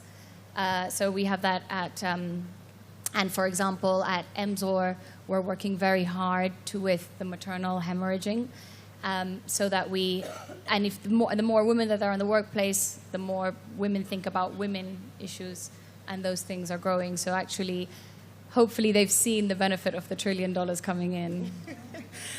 Just to follow up on that is, please give a round of applause. And to follow up on that is, with MedPlus, with Emzo, and even iFitness, I believe it's a couple, so there's a guy and there's the woman as well, what are the impacts that you've actually seen from what they are doing, both on women's health, but even just like prosperity and returns for you? Are you getting that impact? This is another first eyewitness as well. Yeah, absolutely we're getting. So with the healthier women, more women in the workforce, dual income is coming into the families, and that means that there's more money going into the circular flow. So the other businesses that we own as well is getting more income from people who can spend more, which is obviously very important for us. You know, we have NIA, we have Farm Pride, we have other businesses that are seeing more money coming in with our push. Although we're a smaller firm, the bigger firms are also having the exact same push coming in from the potential investors. So 100% we're seeing that. And we're also pushing, for example, if people come in iFitness and they want a male trainer, for example, there's been a huge uproar of the female trainers saying, try us for free, and then you'll see, how we're on the same page. So that's when you go to iFitness, anybody's an iFitness, ask for a female trainer today. Thank you very much. I wanted to go to, something that Mr. Ogunyemi said. It's around research. What is being done to enhance research and these public health initiatives? And the reason I mentioned that is a lot of things you said about our behavior, I think it's different from other countries. You've been in the US, you've been in the UK, and you came to Nigeria. And I feel like sometimes, women are just caregivers. They all the time they have is in the family. I was reading something about a woman that they said she should stay at the hospital. Actually, it was my friend's hospital. They asked her to stay at the hospital, that she wasn't feeling well. She said no, that she has to go and take care of her kids, right? And by doing that, she actually died. And she was actually really ill. They kept saying, just stay. She said, no, my children, nobody's taking care of them. So I feel like some of these things, when they don't come out, they don't talk, it's like, it's who we are sometimes. And I'm wondering, how do we continue to do more research to understand our own people so that the initiatives that we develop, will suit us? How do we do that? How do we enhance that? Yeah. Okay, so, you're right. Research costs money. It's all about funding. It is all about funding, especially now that we even have an issue of people jackpotting, so we don't have a lot of the professors and the academia. So all we can do is actually encourage and continue putting funding. But, before you start a research, for those of you who've done research, you've got to have, what is your research about? You've got to have sponsors. You've got to, who are your clients? Are you going to get the people to participate? It's not just so. What government is doing is funding. We can fund as much as we can. So, for example, I'll go back to what you were saying about it's just us. We just don't like whatever. In cancer, I have seen so many women, young, from the age of 30-something or whatever, where even your intuition tells you that something is wrong with you. And then you just ignore it because you don't want to know. It breaks my heart when they do. I do a lot of counseling, especially before chemotherapy and all that. And then you're sitting down there talking to them, and they've always known. And they just never spoke about it because I have a child to look after. I have a home to look after. I have a husband to look after. God made us into people who nurture other people. We're very different from men. We have this innate thing to care, to especially multitask. We can, as I'm sitting here, I'm talking, I can even just think that, I have to go somewhere at 5 o'clock. You will not know, but it's here. It's in my brain, and I have to do something. But that's just a gift. And I think it's a gift. I don't think it's something that is wrong. But at the same time, we are neglecting ourselves. We give everything to whoever, our children, like you said, you have a headache, you're not feeling well, I know you're kind of like committed to this, but you could easily have said, oh, Dami, can you excuse me from this panel or whatever? You know how important it is to Dami. You've come, you've taken something, you're not at your best, but you're still looking good, and you don't, unless if you didn't tell us, we wouldn't have known you weren't feeling well, apart from your voice. That's women for you. That is women for you, but it does break my heart, though, because women have died doing that. So you come and you're already stage 4 breast cancer because you just had this thing. But then the next thing I'm hearing, and I can tell you, so that's one end of it where we do not talk about that. But guess what? We will talk, especially the young people, we will talk about how I'm taking this injection to make me lose weight.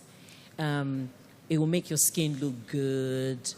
A 37-year-old who happens to be the daughter-in-law of a cousin of mine died because she got somebody in that she dropped her child to school in the morning, called somebody, they injected her. While they were injecting it, she had obviously some kind of like reaction. She died. She died. And I bet you, if I'd ask her, go for a check, just your normal every year annual check, she would rather use that money to. So our priorities are changing as well. I don't want to say it's a Gen Z thing because, we raise. It's not. It's the culture. The young people are listening to the wrong people when it comes to their health. So the health is also shifting where cosmetology are the ones making money. They're the ones making money. Makeup, this and that, and I'm not trying to sound old-fashioned. At all. We wear makeup, don't wear a lot of it, or we want our hair to be this, we're transplanting this, we're doing this. That is all health. Yeah. That is all health. You do things that I want my skin to lighten. So our priorities are kind of like to glow. So just put it in, it will lighten your skin, you look beautiful. Or you see somebody and just say, oh, Dami, you look really nice. Where did you, what cream do you use? Oh, I use blah, blah, blah, blah. Then the person goes and buys it. And what happens? Her skin reacts to I told somebody said to me a couple of days ago that, oh, your skin is so sweet. So now, what do you use? I said, oh, I use oil of Ole or Astral. She looked at me like, Astral? For those of you who don't know Astral, they used to sell it in Nigeria. Actually, it's just a moisturizing cream. I buy it from England. But people were like, Astral? I said, yeah, it's just a simple whatever. But it doesn't mean it'll be good for her. Or there's nothing wrong. She was expecting you to say Lancome, this, Estee Lauder, this, or whatever. It doesn't. You've got to look after yourselves. You've got to be able to say what is true. And I hope by the end of what we're saying that you're all going to think about your health and say, you know what, I'm going to get my health checked once a year on my birthday month, any day. I'm just going to go for this. It doesn't matter whether you're in your 20s. Just go for a check. In America, once you start your period, the family, the mother, the child is already registered with a GYN doctor just to check and make sure her breasts are growing okay, her ovaries are fine. That's the system that they have, and I think we need to do that. Before, just give me one more. I just want to talk to Verod. I know your investments are all those people, but you know what? Seriously, there's so many women that want to do things and they cannot get the funding. They cannot get the investment. If they come to you, you want your, okay, what are you putting down? You need to put this down. But they really can't because women are not financially, we don't have the money. We're not the ones, it's our husbands or the men that hold the funds. So it's an area that if you can look at, because MZOR is MZOR. Med Plus is Med Plus. They already have it. Yeah. But so when a woman wants and says, you know what, I want to set up something that's going to help women in this, then I think it's an area you can actually help us push, that let's look at it. We can have a figure, not more than this, and then help them with a business plan so that you get a return for your investments. I think that will really, really help, and more women will be able to fund things that will improve women's health. Yeah. Thank you. Thank you so much. I'll open the floor for questions shortly. I just have one question for Kemi, and it's that the McKinsey report says that the returns on investments from improving women's health is actually higher in other regions than in lower income countries like Nigeria. right? It's still high, but it's higher in other places. Now, my question to you is, what strategies, from that research, should the investor here adapt, the government here adapt to improve the economic and health outcomes? So all this money that they put in, how can they ensure that, the returns are clear? So more money will also come in. I think one quick caveat there is a lot of that is based on available data. And so if your data is not representative, the answers will always come out. It's garbage in, garbage out, right? So it's possible that the gap is not as high, but because we don't have enough data, then, you see those disparities. That being said, even if we got perfect data, I'm sure the returns are lower here for many reasons, but I won't even go into that. How can we make sure that the limited resources that we're investing go further? I think the first thing is making sure that you're deploying it in a targeted way, right? Unfortunately, the politics of money is that we need to spread everybody, we share it equally, but the burden is not equal, and so the allocation should not be equal, right? And so how do you make sure that you do more targeted interventions? You can't cure everything at the same time. So more allocation to certain types of disease burdens, and everybody being okay with the fact that maybe cancer won't get anything right now, but we need to overinvest, in one area over the other. So I think there's something around targeted interventions. Your resources are limited. You can't invest in everything. Per time, prioritize and invest, and then you see returns. Some things give you outsized returns, right? I think it seems counterintuitive, but investing in maternal health gives you outsized returns, and we've talked about it, right?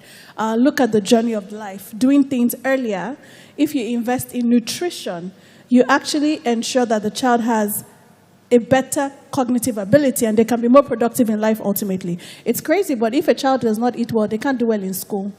No matter how much you beat them, no matter how much you anoint them, they just cannot, their brains are not well developed. So investing in nutrition early in life gives you a long-term return. And so it's just important that you do targeted interventions. The second one is partnership, and I really love what Dr. Oguyemi said. Partnering with private sector, with NGOs, etc. is the way to go. Like, we all need to pull our limited resources together to go farther. I think the other thing I would say here is we need to do a lot of capacity building. You can build the most beautiful hospital, but nobody will go if people don't treat them well. So how do we ensure that we invest in human resources for health? It's nice to build a building. Like, it's really good. You can show it and, doc, hey, you're doing your campaign. You can show we built 7 hospitals, right? But it's very hard to show this intangible investment. But it needs to happen. Investing in capacity building for HR in health is so key, right? Making sure that people know what to do so they can help when people come in. Right, balancing between hard and soft infrastructure investments is another way to make those returns go higher. I think the last one is how do we use digital? And I love what Healthtracka is doing. Like, technology is going to make us leapfrog like crazy. We've seen it in finance. How do we do it in health?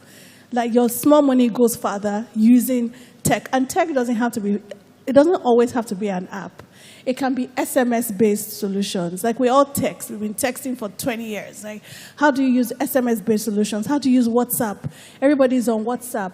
How do you use it for advocacy? How do you use it for, to tell older grandmothers to not turn the baby upside down? Like, how do you use technology to go further?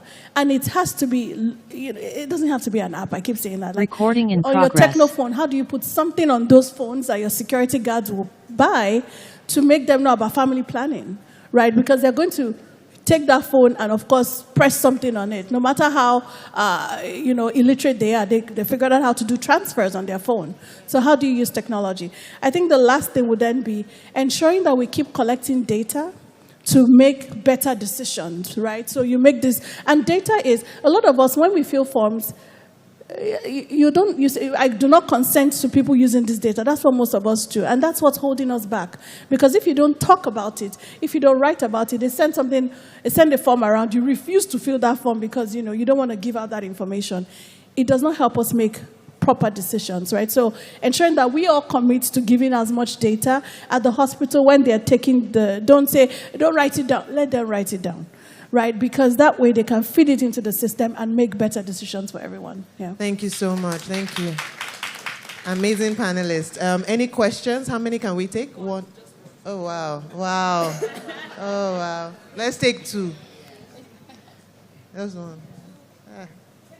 Okay. Okay. I take the lady in, there's a guy there. Okay. The lady in Ankara. Yes, And the you. guy. We should definitely take a And guy. the guy. Okay, and the guy. I'm so sorry, I know. Thank you for the 10 seconds. So, doctor, this question is for you.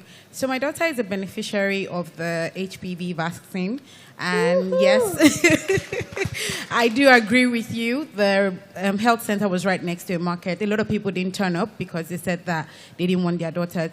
Now, we didn't get enough information, and that's why I'm asking this question. I'm very aware of the HPV vaccine, and we took her there, and then I asked, when is the next dose? And she was like, I don't know.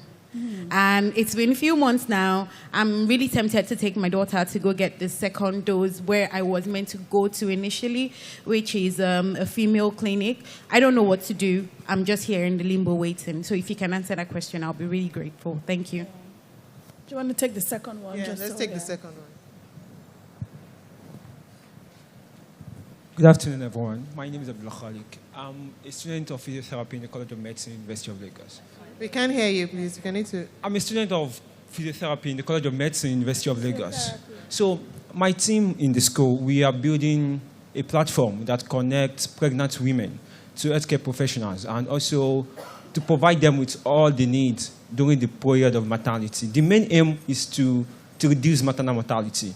But we are on hold due to lack of publicity and also funding. So I'm proposing it now.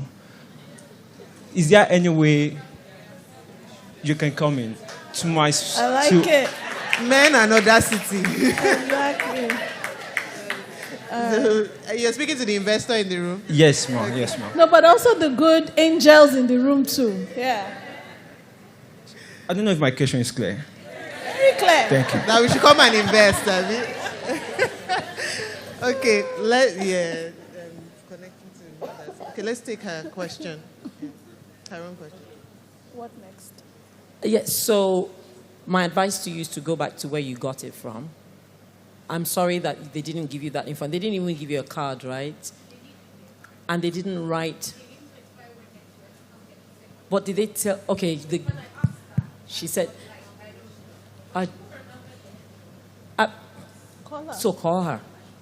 And I'm sorry, like I said, I'm sorry you didn't get that information. That is part of, issues. And that's why it's good to speak up and say something like that. But then she gave you her number. You need to call her. So we also need to be aggressive because it's something for you. Just say, hang on a minute. I haven't heard from them. Call her. Go there. Make a stand. Don't take no for an answer because you know in you that I'm supposed to get 2 doses or I'm supposed to get 1. It used to be 3. Now it's now 2 and all that. And when is the second one? And I think it's usually like 6 or 8 weeks apart. I'm not really quite sure. And it's been a while. So call her. Absolutely. If you don't get an answer, go. We have PSCs in all the different districts. What district are you in? My good. Call the person or go there. Be kind of like aggressive about it. So I think the next one was for you. It just goes to show a man is trying to get a pregnant woman together with his... Someone has to do it. Firstly, I would honestly like to give you another round of applause for your initiative, especially coming from a man. Unfortunately, at Verod Capital Management, we've got a bracket that we have $10 to $15 million where we have to come in, and that is all very dependent on your numbers and what we call an EBITDA and multiples. However, so what we've heard from today, it's very important that we start to find a smaller bracket that we can work in. We do have a VC fund called Verod Keppel, where we do look at slightly smaller organizations. I can definitely put you in touch with someone from the Keppel Fund, and we're definitely going to start looking into an initiative that we could maybe get a collaboration of women and start funding them. So, and just to let you, thank Yeah. you so much. I Just think to there let are you know, grants there's as well. CSRs Yeah, in banks absolutely. and organizations. You don't need a big investment company for that. Write your proposal. Go to all these banks have CSRs. They can put it in their budget and say that we're going to help you. It doesn't sound like something that's going to cost a lot of money, but just go to all those places. You can even go to your local government and say, "Look, listen, this area, we have this, we want to concentrate. Don't make it too big. Start small. When it's good and you have data, then you now expand." You know, I understand exactly what you're saying, but yeah, CSR will help you out. And there are lots of grants, CHI, BMGF, all of them. A lot of donor money is in health. So you need to just sit down, do your research. So, do local, global, local, as she said, banks. In fact, what you should do, go to the stock exchange list, all the companies that are there, go to their websites and see the email address for their corporate social responsibility. Send your proposal to them. It's like trying to get a job. You will do the work. And then look at global. Look at all the World Bank, IFC, FCDO, USAID. Then look at NGOs. Anybody that has money in America, Google, they have a foundation. Look at their foundation. Look for the website. It's a pipeline. You're going to send your application to 100, at least 2 will answer you. Right? But make sure that your proposal is solid. You have evidence of 5 women you supported. They could have died. They didn't die. Make sure their testimonials are there. And then just go. But you need to go and look for that money aggressively. Yeah. Thank you so much. And that message is for anyone here building something. I will just wrap up. I know that. I'll just wrap up by saying thank you to all of our panelists. I think one thing that we've heard today is that we have our own parts to play.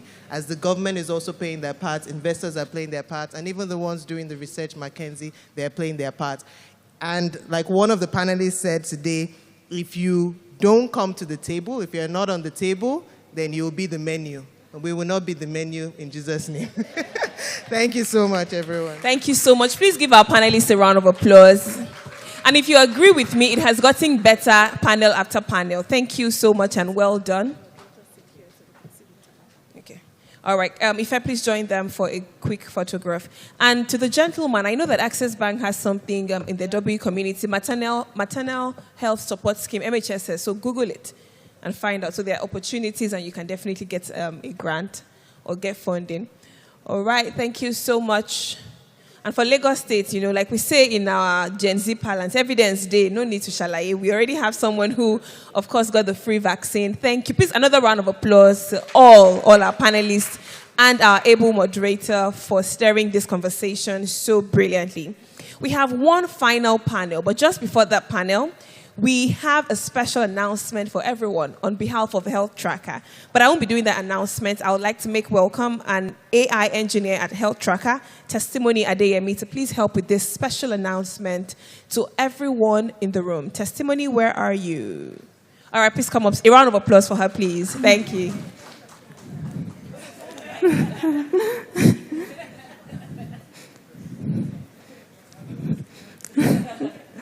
Hi, everyone. I hope you're having fun. And it's such an honor to be here and to see all your beautiful faces. And that is why we could not let you go without giving you one special gift. Thank you. So we can imagine this. So imagine it's a random Tuesday afternoon and you're crushing it at work. You just gave a presentation. You are happy. You're looking good. And you just feel a really warm sensation, a familiar one. And then you found out that you just got your period at work and you not warning whatsoever. And then, you rush into the bathroom, you try to do some magic with some tissue paper. And this is a story that at least we've all been through at least once. Wave of hands. Okay, not just me. All right. And this is actually not just the only problem that women face when it comes to periods. One of the other problems that we face is the symptoms that comes with it. So we're talking very painful cramps, we're talking, moodiness, mood swings, and all of that, right? And then that happens to 70% of women. And another 80% of women generally also say that they feel a lot of anxiety when it comes to their period. And then we have decided to launch Lola to help you with all your period problems. Okay, so it's going to be up on the slides in a bit, but I'm going to tell you about Lola. Lola is an AI-powered chatbot that is based on WhatsApp that can, number one, help you track your periods. Number two, offer you support and also send you prompt reminders and notifications. Thank you. Currently, Lola can send you notifications, when it's about 3 days close to your periods and let you know so that you can, be ready and all of that. And I would really like to show you a live demo of how Lola works. So I'd really like to have a QR code of Lola's link so that you can all sign up for Lola together. So I can also call out the number just for anyone who would like to. Okay, all right. So we're coming. It's coming up nicely behind me. All right, next slide. Next slide. That is Lola, and this is Lola. So please scan the code, and I can call out the number for all of us to try. So it's +250, not 234, +250 78 68 80 881. Okay. So have we all signed up have we all opened up Lola? It's actually not a sign up. All you have to do is just open up the chat. Have we all done that? Show of hands. Show of hands. Oh, nice. All right. Thank you. So I would like to have, I would like to display my screen so that we can all see how Lola works together. Is that okay? All right. Okay. So we're going to give the team a minute so that we can see how Lola works together. And one of the benefits of the fact that Lola is on WhatsApp is that you don't even have to download an extra app or anything. All you have to do is just talk to it, say hi to Lola, and that is all you need, and you're ready to go. Okay? So I think I have to keep talking. So I think I can just take this time and just... So you can send hi to Lola. It's okay if we can't do it together right now, but you can just send hi to Lola and tell me what she says. Have you said hi to Lola? What did she say? Exactly, exactly. So let us give her what she wants. Exactly, it's right here. So let's do it together, okay? Can we ask Lola for money? Yes. Okay, so we're going to say hi. Hi, Lola, and let us see what she says back to us. Yeah, there she goes. So she's introducing herself, and she's asking us for our name. And then we're going to give her our name. Right, and when we do that, it's going to ask us for our date of birth. I'm going to use a fake one. It's okay, you can use your real ones. Lola needs it so that she can make accurate predictions. All right, so when we give her our date of birth, then she asks us again for the length of our menstrual cycle. And remember, one of the panelists mentioned that the normal range is between 21 and 35, and that is exactly what Lola is expecting. But if you don't know yours, you can just put 28 because that is the average. So we're going to put 28. All right, and then she's going to ask us, how long does your period last? The average is 5, and let us give her 5. And then she's saying, that is very helpful. Please give me the date you started your last period. So let us give her a date.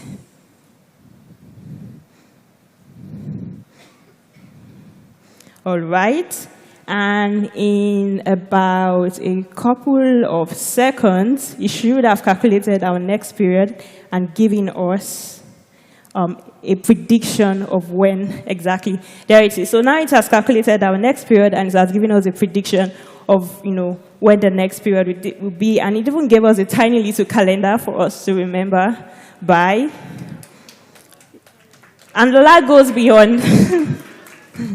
And Lola goes beyond just period tracking. We can actually ask it questions. And it's actually able to, feel a bit of empathy for us. So, and one of the things we talked about are the symptoms that comes with periods, right? And then, so let us say, hey, Lola, I'm feeling tired, sad, and I have these intense headaches. Can you give me something to make me feel better? And the way we have built Lola, it has access to the internet, to Google, so it's able to, take what we've said, try to understand what we want, goes online, does a bit of a Google search, puts all of the information together, and then is able to give us back a response. And there we go, it has responded to us, and it's feeling sorry for us, and it even gave us a Spotify playlist to make us feel better. Gave us a link to a Spotify playlist to make us feel better, right? And one other thing it can do is that, like I mentioned, it has access to the internet. So we can say, hey, Lola, please help me find the link to book a doctor's consultation with Healthtracka. And remember the process, takes what we've given it, tries to understand what we want, and it goes online, goes to the internet, does a quick search, puts all of the information together, wraps it up, and then it gives us back something in probably 1 second. So probably because we're all using Lola together, so it's having a hard time dishing out all of the information at once. But yes, so this is Lola, and these are the things that it can do for us. It can help us feel better, suggest things that can make us feel better, go to the internet, do a couple of searches for us. And I'm just very excited today because today we get to give you the gift of Lola, and you can share it to your family, your friends, your sisters, your daughters, and then you can be sure that you will never be surprised by your periods, ever. And it's also free, just saying. It's on WhatsApp and everyone can use it. So thank you very much, and have a nice time. Thank you so much. A round of applause for her, please. Thank you very much, testimony. At least for those who don't have best friends, you now have best friend. Lola will send you music, calm you down, remind you, what more do you want? What more do you want? So, but make sure you tell everyone about Lola. This is really impressive because I just scanned the QR code and in 2 seconds I was on WhatsApp chatting with Lola. So thank you again and congratulations on your 3rd anniversary. A round of applause for Healthtracka, please. Rolling out products every other day just to ensure that we have smooth and easy access to healthcare. Thank you. Now we are gradually wrapping up today. It has been an incredibly impactful and enlightening day. If you agree with me, please give a round of applause to Healthtracka one more time. We've had 3 panel conversations. One spoke on what the heck is going on in my body, and I thought that was really, empowering and enlightening. We had another one that spoke to wellness and health and charging us to be intentional about our health journeys. Then we spoke on from health to wealth, which we just concluded. And we'll now have a final panel conversation today, which addresses busting the myths. If you know that, there are certain myths that are, just weird when it comes to a woman's body and a woman's health. And we'll be demystifying those common myths today as we have this next panel conversation. I'll be inviting our moderator to come up stage. She will sit here, and then we'll have the other members of her conversation join us very quickly.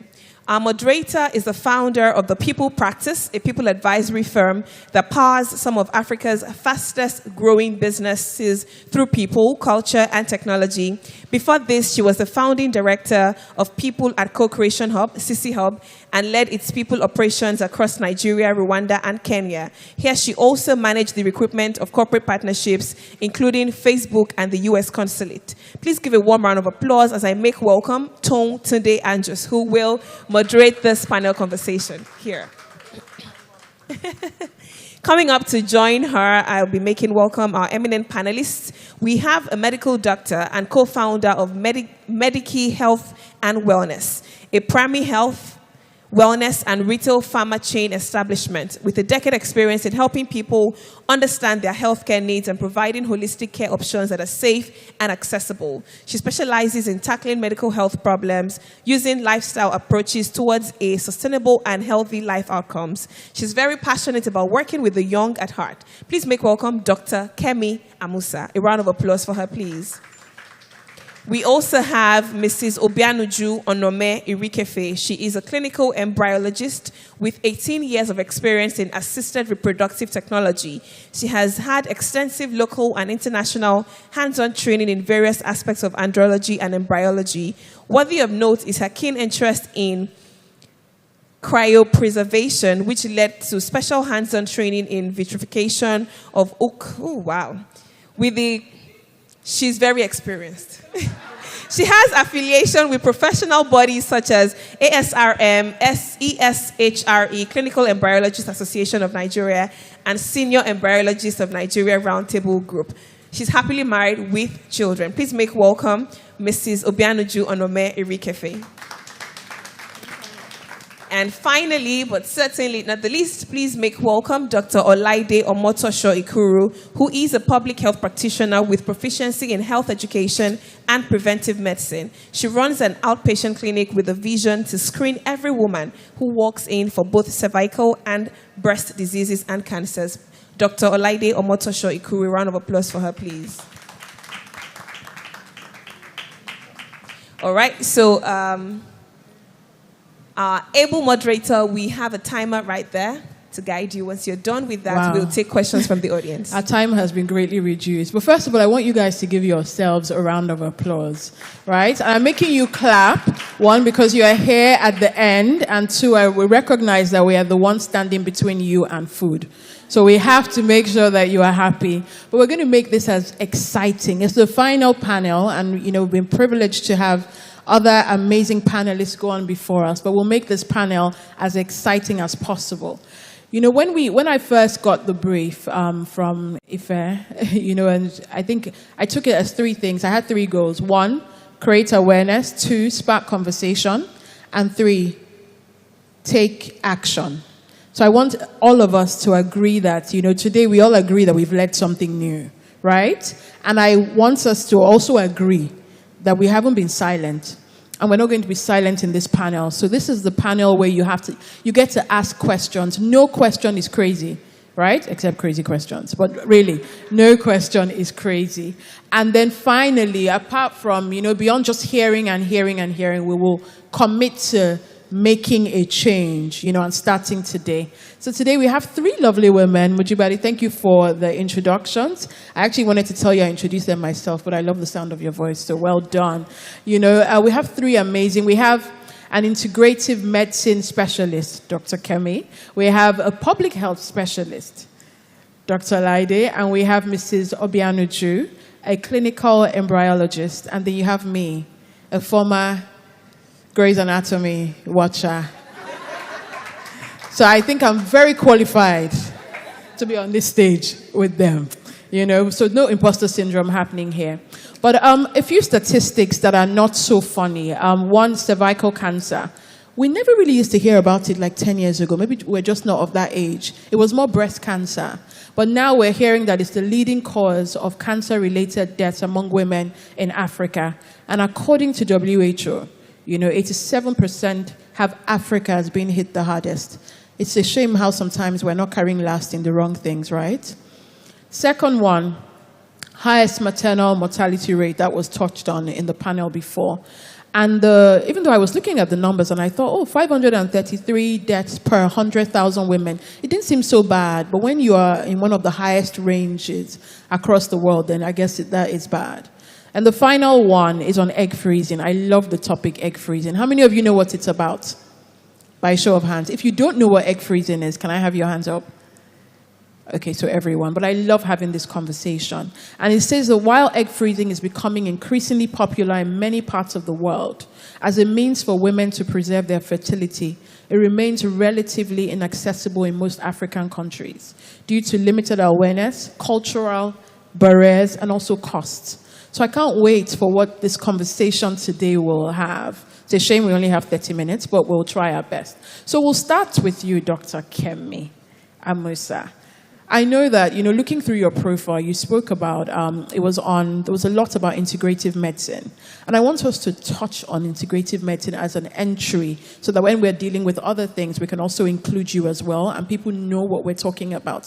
What exactly is integrative medicine and why is it important for women to know about it? Okay. Hello, everyone. Hello. I'm very privileged to be here today. And especially because it's for women. This is something that is usually not very common. I like the fact that it's now becoming commonplace. So sorry, can we hear her? Okay, fantastic. So that being said, I just want to say a very short story. Excuse me, please. So I noticed while I was a house officer in Air Force Hospital in Ikeja, I noticed that my first posting was in O&G. And then I noticed that we would have these patients, low income, also educational background is also very limited. And they will come in with cases like they've lost a previous pregnancy or at delivery point, that's at labor, or they lost the baby. And sometimes the main issue is something that is actually totally preventable if they just know. So I started taking extra time during my consultation when they come in for antenatal care. I started spending more time explaining, asking questions.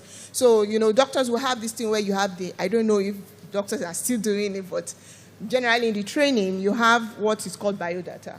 And the biodata is not just for you to collect the name and date of birth and religion. I think people just, they don't take it serious. So I started asking questions like, what do you do for a living, which is part of what you should ask. What's your level of education and all that. And that's to give me an idea of the level of education will tell you how much knowledge you think the person is exposed to, how the language you are going to use, the kind of grammar you're going to use with the person, as per if you're talking to someone that is not very educated. And then I started asking other questions. Are you married? Are you divorced? Are you separated? It seems a lot of times when I ask this question, the patients look at me very odd, like, how is that related to what I want to discuss with you? But I found out that it's actually very important because that helps you to assess mental health. It helps you to assess the stress levels. If somebody comes in and says, I'm 35 and I have 6 children, if you did not ask if the mother has 6 children, there is no way you want to relate to the level of stress, which might be influencing our blood pressure and so on and so forth. So I noticed that these factors are really important. And then I started asking questions. Of course, going online, I discovered there are a lot of doctors that have already started doing that before me. So I just needed to tap into that. And that's what integrative medicine is about. Integrative medicine is asking questions other than what you come in to complain about. So you are coming in to complain about headache. But integrative medicine is not really interested in headache. It's interested more in what caused the headache. What you are not even saying that maybe something you think is not important to you, but could even be the most important factor to why you are having that consistent headache. It could be that you are having problems at home, you are stressed, yes, you are stressed, but maybe because you just had an argument with your husband, you're not happy, you went to work, you came back, you didn't sleep on time, other than just saying, okay, you have headache, take paracetamol. And that's just alienating the symptom as at that time, not really getting to the root cause. Integrative medicine is everything in your life as to what you are saying. How do they contribute to the symptoms you're experiencing? And when we take out some of these problems, how will they impact on your final solution? So that's what integrative medicine is. Fantastic. Can we give her a round of applause? And I'll tell you why I'm saying you should clap for her. How many of you have gone to a hospital where they just tell you, before you even get there, they already tell you it's malaria? They're already giving you the medicine. Yeah. I mean, if you're still going to that kind of hospital, you need to leave them now. But because they're not asking questions. So she's really doing the Lord's work in making sure that she's touching on other things. Because sometimes you may actually have malaria, but there may be other underlying issues that they're missing. So that's why I wanted us to touch on it as well, because it's something that we definitely need a lot more of in Nigeria. And now we'll go to Dr. Olaide. Getting the figures for cervical cancer, and I know that obviously everyone knows it has to do with your cervix and all. Why is there an increasing number of women having issues like cervical cancer, PCOS? I don't know where PCOS came from. I almost don't want to learn these words because I feel like once you learn it, then the disease just tries to jump on you. You know that feeling? Because we didn't know it. Now all of a sudden people are just saying, I have PCOS. Where is it from? So why are we getting an increasing number of PCOS, cervical cancer, autoimmune diseases? Lupus seems to be so in vogue in the wrong way. Why? Where are these things coming from? Okay. Hi, everyone. Good afternoon. It's my delight to be here. To be honest, we are not just getting more, but we're getting more aware. Thank you. Okay? So I always start from, excuse me, the fact that we forget that we're 3 in 1 as human beings. We're body, we're soul, we're spirit. Okay?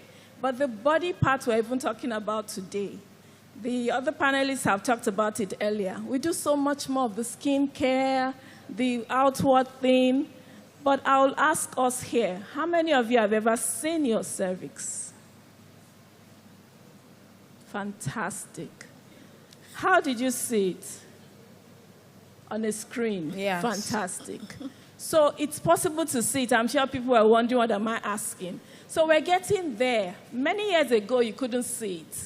The only way you could test it is do a test, a smear, and then we say so many things. But guess what? The person doing your smear test may not even know what he's taking.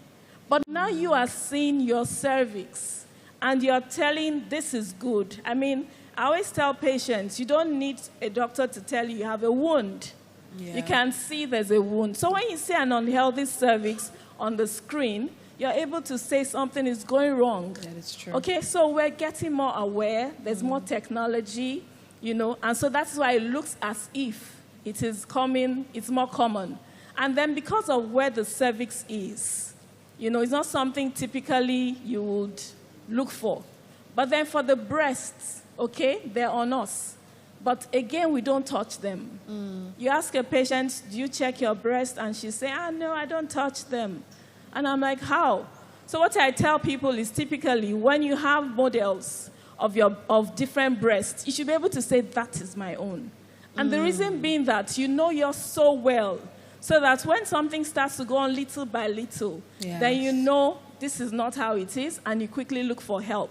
And you see, because we're getting more enlightened, we're not waiting for things to get so bad before we do stuff.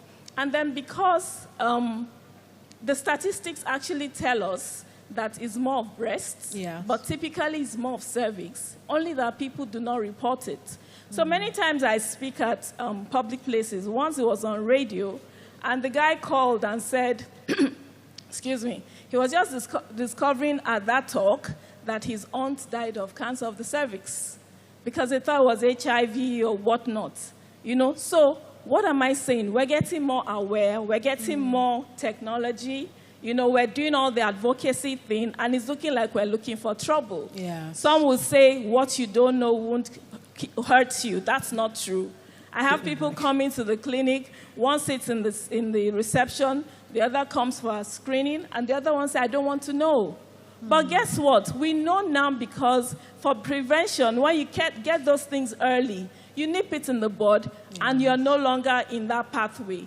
And the truth is, every woman in this audience, in the world, is at risk of cancer of the cervix.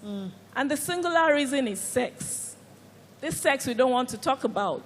You know, the men give us the HPV, and so whether you've had the sex now or you're going to have it later, you are definitely going to be exposed to HPV. So we are all at risk in the same volume. You know, so what are we doing about it now is why we're here. What should we do now that we know these things are out there? And I'm sure we're going to get back to that. Wow, later. thank you so much. Can we give her a round of applause? I wasn't sure if I should say so. Is the problem sex? Is the problem men? Is the problem technology? Is the problem wanting to know too much? But thank you so much. I think before we go, we should even get a real life lesson on how to check our breasts, you know, and have everyone, you know, do it. I don't know if the cameras are on. It looks a bit dodgy having women, you know, touching. But if you can just tell us, you know, tell us without showing too much. No, I think we can stand up. Okay, thank you. So we can all stand, please. Men, please stand. You have breasts. That is true. You do have breasts. And to be honest, a lot of men are the ones that discover their partners or whoever's breasts. Changes So we in the thank breast God for a lot them. of times. Yes, thank you. So you need to know how to do what I'm about to show you. You know, so please, everybody can see me, but I need someone to please help with the mic. Thank you. Sorry. So this is what you should do. This is what you should do, women. There's nothing wrong with you doing it every day if you want, right? But typically we say do it 2 to 3 days after your period. Because during period, you know, you're fuller, you're lumpier, you don't want that place to be touched, right? And you might feel there's something wrong at that time. So do it when periods are over. people not seeing periods, do it whenever, okay? So typically, any part of our bodies that are two, one is bigger slightly and one is smaller. But I always say you don't buy a size 10 shoe on one leg and a size 5 on another leg. So it shouldn't be that obvious. So first of all, examine your breast, check, inspect, and know that this is not definitely too much bigger than the other one. When it's a lot bigger, something might be going on, right? And guess what? Not every lump is cancerous, but it has to be taken out. So now let me show us how we're going to check. So standing in front of the mirror, you put your hands on your waist, okay? The right hand checks the left breast, and the left hand checks the right breast. And then we start with the right hand now. So please put up your hands, everybody. Okay, so you're going to give your breast TLC. Okay, you're not poking with the tip of your fingers, just the flat of your fingers. So we're starting from 12 o'clock, right? Right on the top. Assume it's a clock, and we're going, I don't know whether that's clockwise or anti, but we're going outward, and then, yeah. So we're going to start from 12 o'clock. Just feel real deep. I'm already moving. You're moving outward. Feel, feel, feel, feel, feel all the way around, okay? Then you feel your armpits as well. Because sometimes the lymph nodes start there. They're actually pointing to your breast. Make sure there's nothing in your armpits. Then with your left hand, you're checking your right breast. Same thing. You start here. You go all the way around, round. Feel, don't poke with the tips of your fingers, and then into your armpits, check that all is well. Any lumps? Amen.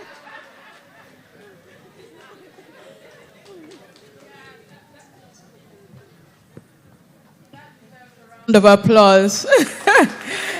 Yes, and may that continue to be so. There are no lumps. Thank you so much, Dr. I like the fact that that was very engaging as well. Now we go over to Mrs. Obianuju, egg freezing. So my friends, my cousins in America, my cousins in England, you know, have been onto egg freezing for a while. Because they're older, they're getting older, they're not sure when their partners are coming, and they don't want it to be an issue. They don't want to have to pick wrongly. So they go straight into egg freezing. But however, and they're also Nigerian, but we in Nigeria, there's the thing of, if I go and freeze my egg, am I already telling the Lord that I don't have faith that the man is not coming until, you know, next decade? Why do we avoid it? And why isn't it a thing? Why isn't there like a huge nationwide campaign about egg freezing in Nigeria? Why is there such silence? Good afternoon, everyone. I'm glad to be here. Well, in Nigeria, basically, I think is our environment. Like a few minutes ago, you heard everybody say, "In Jesus' name." Amen. You know, so everybody is like, you know, you can't meet someone and say, you are 20. No, 26 is too young. You tell someone you're 32. Don't you think you should freeze your eggs? The person will look at you funny, like, oh, so you think I won't find a husband, or you are wishing me bad. So it's very sensitive. So I would say really in Nigeria, just the awareness. If people know that a woman is born with all her eggs, you know, and as you get older, it diminishes in quality and quantity. Scary. So, and it doesn't mean that if you freeze your eggs, you cannot get pregnant naturally. It's just like a backup. So, peradventure, you get married and you get pregnant, that's fine. But if you get married, maybe you are in your 40s, then you can go back to your egg that you froze at 32. Those eggs are still 32 years old because they're in the same state. Yes. So you have preserved your fertility, basically. Wow. Well, I have to stay on this. So I have even more questions than usual. So wait, you know, abroad, when they freeze these eggs, there's light, right? So the eggs are always frozen. With everything going on, and you know, we us being asked to turn off our freezers here and our cooling machines, what's really happening? Like, what happens to the eggs? Okay, that's a very... And then also, if you have a child that is now not so smart, then you think to yourself that egg I froze, that child could have been Bill Gates. How do we decide? You know, I'm just checking. This is my Grey's Anatomy mind coming in. But how do we, these questions, are they not questions you want to know the answer to? Thank you. Okay, for the first one, we don't freeze with electricity. We freeze in liquid nitrogen. Fantastic. And we have that in Nigeria? Yes, Wow. readily available. Wow. So you can have your eggs frozen as long as, initially it was 10 years, but now we found that beyond 10 years, as long as where the eggs are stored, they're called dewars, as long as they are maintained. So, I mean, if you are in a proper IVF clinic, there are measures you take to make sure your liquid nitrogen it doesn't go past a certain level. Mm-hmm. And once, I mean, all those things are done, your eggs are in the same state that you froze them. So anytime you come, you just have to thaw the eggs, inject to the sperms, and you're fine. Wow. That is awesome. Awesome. How many of you knew about this fully? Did you know it wasn't fritters? So you're showing that you're smarter than me. But there are only a few of you, so I'll take that. Wow, but it's really good to know. Thank you for, busting that myth, because I wasn't quite sure if one day you get there, the egg is like fried. But these are serious issues. I already warned myself that I shouldn't come and joke. Very serious issues. So now we'll go back to Dr. Kemi. You had mentioned, I like your approach on integrative medicine. A few things that affect a lot of women now, and I like to stay on PCOS, mostly because I know too many women, with PCOS. I want to stay on PCOS. I want to stay on having menstrual pain. Like, even when we're younger, they told us that as we get older, this thing will go. Then they told us that when we have children, I felt like they were just doing all these things, so I will continue to do these things. These things will go. But period pain is still real. PCOS is here, and it's causing people to have even more painful periods, just uncomfortable when they see their periods. So how would integrative medicine help? Okay, that's a very good question. Thank you. There is no one solution fits all, and people differ. So let me use a very common example. A lot of us use body sprays and perfumes. A lot of us also spray the body spray directly on our skin. Now, there are different body sprays from different places. Where are we going with this, Dr. Kemi? But continue, yes. Thank you. So these are things that woman A would do and get away with it, and there will be nothing. And woman B would do, and it will cause what we call endocrine disruption. So some of these perfumes, I think this crowd is very knowledgeable because they're like, yeah. So what you're hearing is fear. Because all of us sprayed perfume and we put it directly on our skin just today. So I think it's a common thing in the IVF clinics to avoid body sprays and stuff like perfumes because they are called endocrine disruptors. And this essentially means they are going to affect the endocrine system, which is what secretes hormones, secretes other things in the body. And as such, will affect how, these things present, one of which is PCOS. So I'm not saying majorly that PCOS is caused by you spraying perfume. I'm saying it could be a contributing factor. Our diet is also a contributing factor. In fact, in a lot of things, our diet is number one. I usually approach a lot of management from the diet point of view. And then, lifestyle, we said lifestyle. So there's a close correlation between insulin resistance and PCOS as well. A lot of people that have PCOS, they usually have issues with managing their sugar. Maybe not in the early stages, but later on, as they hit their 30s, you start noticing that insulin sensitivity has reduced, and then they start developing typical symptoms that you've seen in people that are pre-diabetic or even diabetic. And a lot of tests on my own side, when we do the HbA1c or the fasting blood sugar, they're usually on the high side or borderline high. So then we want to say, okay, what do you eat? A lot of us also eat a lot of processed food. Like I said again, a lot of us will get away with eating some things. Long term, nothing will happen, and a lot of us, once we eat those things for too long a time, so a lot of us in the morning we eat golden more, cornflakes with milk, then creamers and all sorts of things. We don't know the components of which. and then later on, we become produced. Then you now had body sprays, perfume, and all these other things. Then in the afternoon, you're eating rice with tank pomo and all that. The contributing factors are all there, and then they present as what we see. So when you, integrative medicine will approach from all those angles. We want to know, what do you eat? How do you eat? What's your stress life?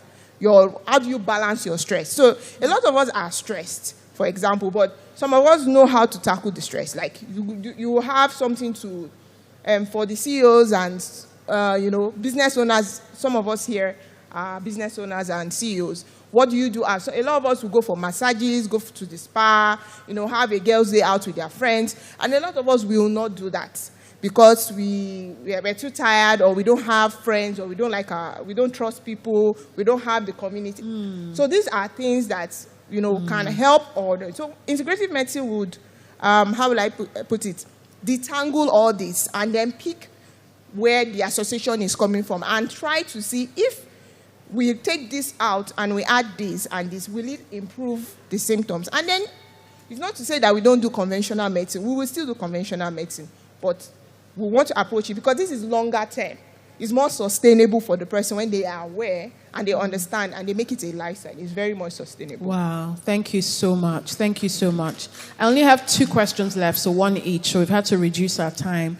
But as you said it occurred to me that about 10 years ago, 2013, so that's 11 years ago, I had a miscarriage.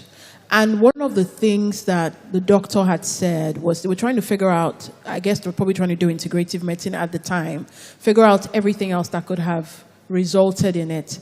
And there was something I used to use for my hair. I had natural hair at the time. And I used to use, it starts with a C. I used to rub it in. It was like some medicine or some hair thing. And they said that we were not supposed to, that for some people it's fine. For others, it can go in and it can induce pregnancy. So hearing this now, I need us to be sure. Why, does somebody know what the thing is? What's it? Castor oil, that's it, C. Castor oil. I've avoided it with like the plague, just in case that was truly the thing. So now, what you're saying, no perfumes directly. So perfumes should be wear on our clothes. Preferably. Clothes. Yeah. And then for younger girls, we want to avoid body sprays generally. Okay, so like deodorant. Yes. One time I did like a lemon thing, lemon, and that's what I use for my my deodorant. They are natural-based deodorants for kids. Okay. So the thing is, you just have to be more intentional and selective because we need to understand that people are selling products not with your health in mind. They're selling it with their baseline, what they're going to make from it. So it doesn't matter whether there's already peer-reviewed research saying these things can likely cause cancer. They will still add it because they know the general population do not care and do not know. They're just about enjoying that thing or whatever benefit they want. So you have to just be more intentional. The thing is, on Instagram that we use, you will be very surprised how many natural-based entities or agents are present. A lot of us don't know that red raspberry, for example, will help you for premenstrual syndrome. Really? Actually, if you are online, it's actually quite cheap. Maybe for a full bag of the tea, you could get it for 3,000 naira, and it will last you for several menstrual cycles. Wow. You just make it once like AI Lola tells you that you are seeing your period. You don't go and start taking 5 something days. sugary. You just start taking it. You don't need to add sugar, of course. You just make it, brew it. If you don't like the taste when it's hot, you wait for it to cool. You can make it into iced tea, add cucumber, add lemon, whatever makes you drink it. And then you start taking it a few days. And then you just notice that the cramps are better, the symptoms are better. So these are some of the things we need to be more intentional about. Nobody is saying don't use perfume, but a lot of us will use, and Nigerians will use 3-4 perfumes. They mix it because they don't want people to know the type of perfume. Are you serious? Yes. Who does that here? Typical. That's the typical. They don't want people to be because with their chest, they're even saying yes. Nigerians can, once you pass, you're like, oh, this is this and this, so they'll mix it up, and then you can imagine spraying all those things on your body. Your skin absorbs some of those things into your body. Wow. Okay. Wow. Dr. Laide, yes, you can. Sorry, we just have 1 minute left. We're going to beg for 5 minutes because we've been very good with time. We're crushing and crashing 1 hour to 30 minutes, right? Yes, and you're enjoying this, right? Thank you. We have, yes, please. So with the skin, I just want to quickly add, our skins are actually the largest organs of our bodies, right? Whatever you put on your skin gets into your blood. So those people that are bleaching. Whatever you put into your skin gets into your blood. So that is why we're now going into natural products. Whatever you can eat. Guys, can we have one? I know that we are all like, oh my God, but can we have one house, please? Whatever you can eat is what should be your cosmetics from head to toe. Okay? So the oris we're going back to now, the carrot soap, the, give me the names, the olive oil. Yeah. Those are the things we should put on our skin. When you got the mercury whey and the other chemicals, they're going into your bloodstream and they will end up in your organs. And that's why you typically have people with kidney issues, because those heavy metals go there and give problems. So the skin we're taking care of, want it to glow and all, but we should ensure that whatever we're feeding it with is something we can actually eat. Wow, thank you so much, Dr. Laide. I won't say that that takes your question, but the question I had for you, looking at breastcancer.org, a woman's risk of breast cancer nearly doubles if she has someone very closely related that already had it. So a mother, sister, daughter, sometimes grandmother, right? So are there ways that we can test? If we've had a mother or an aunt or a sister, are there ways that we can test or try and prevent it, breast cancer? Because people don't know about that. Yes, it's very true that breast cancer runs in families. So, and that's also why we need to know our family tree and family histories. Yes. Okay? So, yes. So when you have any such person in your family, you need to take proactive steps, which means you need to, first of all, do your own self-breast examination regularly. Then you step up. The next step is clinical breast examination by a professional. And then the professional might find something and tell you to go to the next step, which is breast scan. Okay? So if all those are clear, there's no need to graduate. But the next step after that is mammogram. Okay? And then there are also blood tests that are predictive to tell you for sure if you're already in that zone or not. We all know Angelina Jolie. Yeah. She had her grandma or somebody in her family had it. And so she checked, and she saw that her BRCA level was very high. And so she took her both breasts very drastic. And reconstructed. But when we tell women in Nigeria to take out that one breast that is cancerous, they cry. That's the what do you call it? The cultural Yes, the difference, cultural, yes. So because once there's breast cancer, the treatment usually is to have that breast out. No breast tissue, no breast cancer. Wow, that is tough. That is tough. It is. That is tough. Thank you so much. Because of time, I'll go straight to Mr. Obianuju, and then we can take questions if we have time for that. Back to egg freezing, and I know that this is an area that you're in, right? How do we improve the knowledge or awareness for women? Because our women are not getting married younger anymore. Like our parents' time, I think my mom was one of, my mom got married at 27, and that's because now she's a professor, so she was really chasing her books, right? But lots of her friends got married 22, 21. We're not having that anymore. I always advise people, don't listen to me, I'm not a pro, but I say no woman should come to me and tell me she's under 30 and wants to get married. I always say, like, what do you know? You're going to change a couple of times, and you want to change and make sure that the person when you change, you like who you are still with, though. So what do we do? Our women are getting married in their early 30s. What do we do about egg freezing? Because you don't want them to have removed all their good eggs, before it's time to have a child. And they're stuck with someone that is not as brilliant or smart as the good egg that went. What do we do? Okay, so when Ife invited me, I was very excited because we don't really have seminars or programs where you can talk about egg freezing. Like I said, I think it's mainly because of our environment, because you believe, like, if you want to freeze your eggs, that means you don't have faith in God. Personally, most of the people that have come to our clinic to freeze, They are 38, 39, and when they are like, oh, you know what, I want to freeze, I'm already cringing inside of me that, oh, it's almost late, you know. But that's when most people come in, because you would not see a 32-year-old thinking of freezing her eggs. True. I mean, it's not possible. Then a few people say, talk about, excuse me, sorry. A few people talk about the cost, but I mean, I think about the iPhones and the hair. You know, I mean, if people can save up to buy an iPhone or save up to buy nice hair, then you can actually save up to, freeze your eggs. It's not something you would do all the time. It's just a one-off, a backup, and then you go on with your life. Thank you. I love that you touched on cost. And cost, you don't have to pay everything all up at once. Some people have payment plans abroad. In Nigeria, do they? Do you? No, we are not running away now. Our eggs are with you. Our good eggs. Well, the thing is, already a lot of people would not pay for the cost of freezing. So that's a huge loss already. So you would want to get everything. Sorry?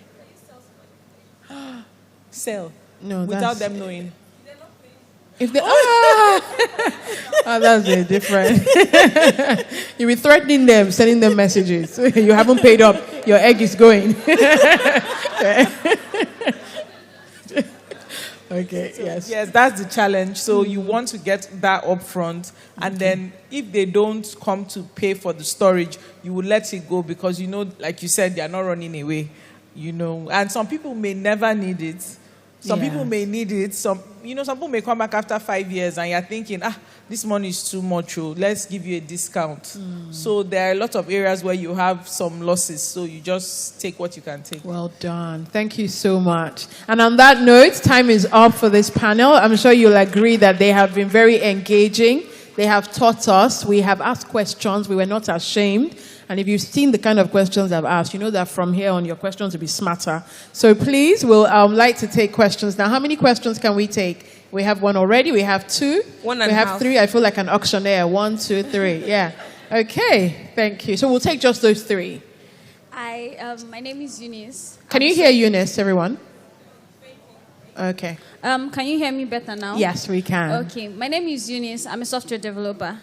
So I wanted to ask about egg freezing. So it's very interesting. And like you said, a lot of our ladies are not getting married as quickly as possible as they used to before, because we are pursuing career. And that's why I said I'm a software developer. So I'm thinking, is there a number of eggs that you have to freeze, or is it just one? Or is there or if you're freezing more, do you have to pay more for storage? Or how do we think about it? And if you, like you say, you're freezing your eggs, but is it one egg you're freezing? Yeah, and then, I get it. Okay, if you take out those eggs, how do you know the number that is left in the first place? So, and then,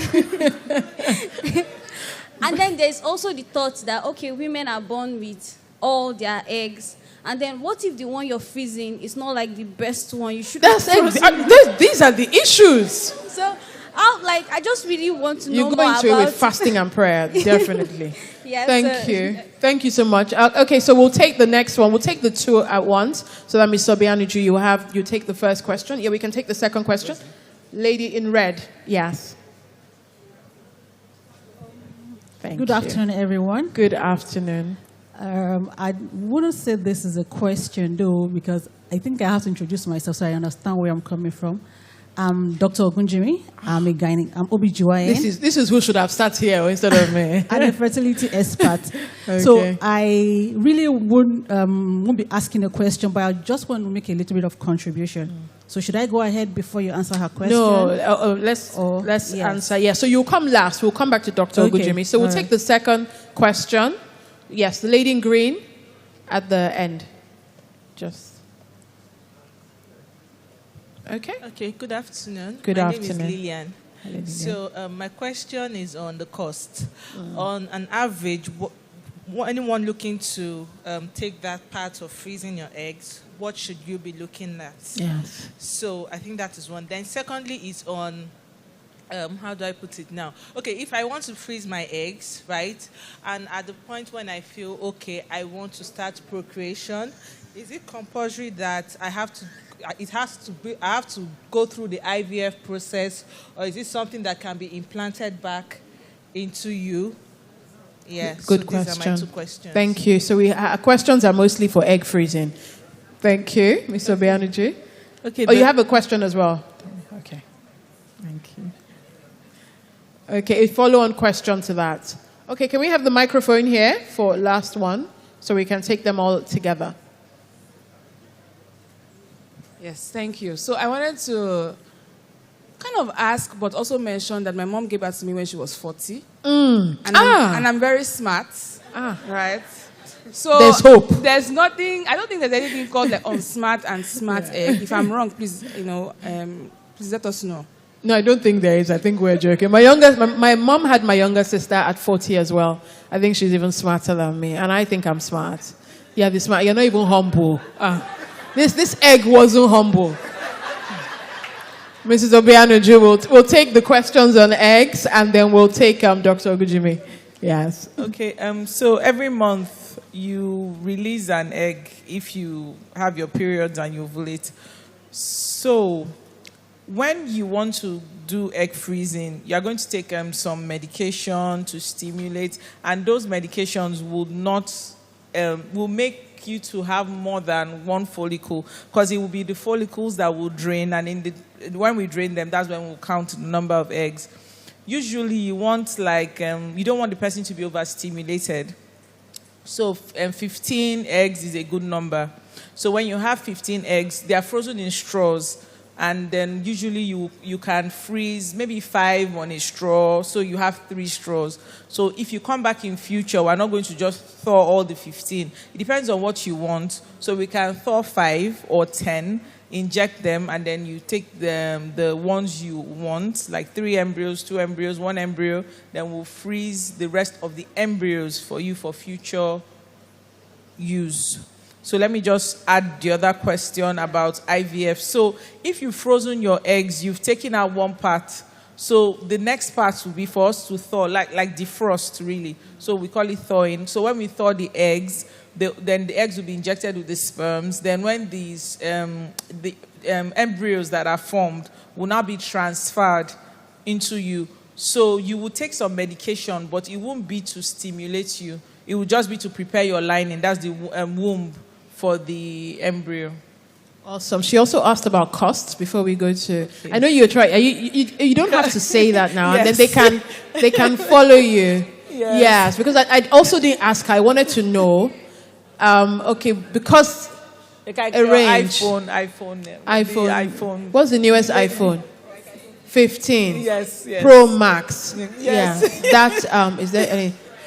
It's not bad, right? Yeah. So that range, just Google it. iPhone 15 Pro Max. Around that. Just think about it. Egg, apple, egg, apple, egg, apple, egg. All right. And then her last one, is there a good egg, bad egg? I'm the one that caused this. So No, it's just that as you age, you are more likely for the eggs to have some chromosomal abnormalities. But like we said, different people. So you can meet a 39-year-old who would come in for IVF. She will do better than a 28-year-old because everybody is different. Yeah. So they are Awesome. no good. Thank you so much. Prefer. Thank you so much. And Dr. Ogujimi, she had a comment so that we don't miss hers as well. Thank you. Okay, thank you very much. First, I will just comment something on what she said about taking out all the eggs. Will she have any left? Because we've had patients saying that when they come in for IVF, and usually what I counsel is the egg we're stimulating you to get for that cycle is the one the body is willing to give off for that cycle. You still have others that you can use. That is why you will see people doing multiple IVF cycles, especially if the first one, second one, third one fail, and they are still doing with their egg, depending on what the cause of the infertility is in the first place.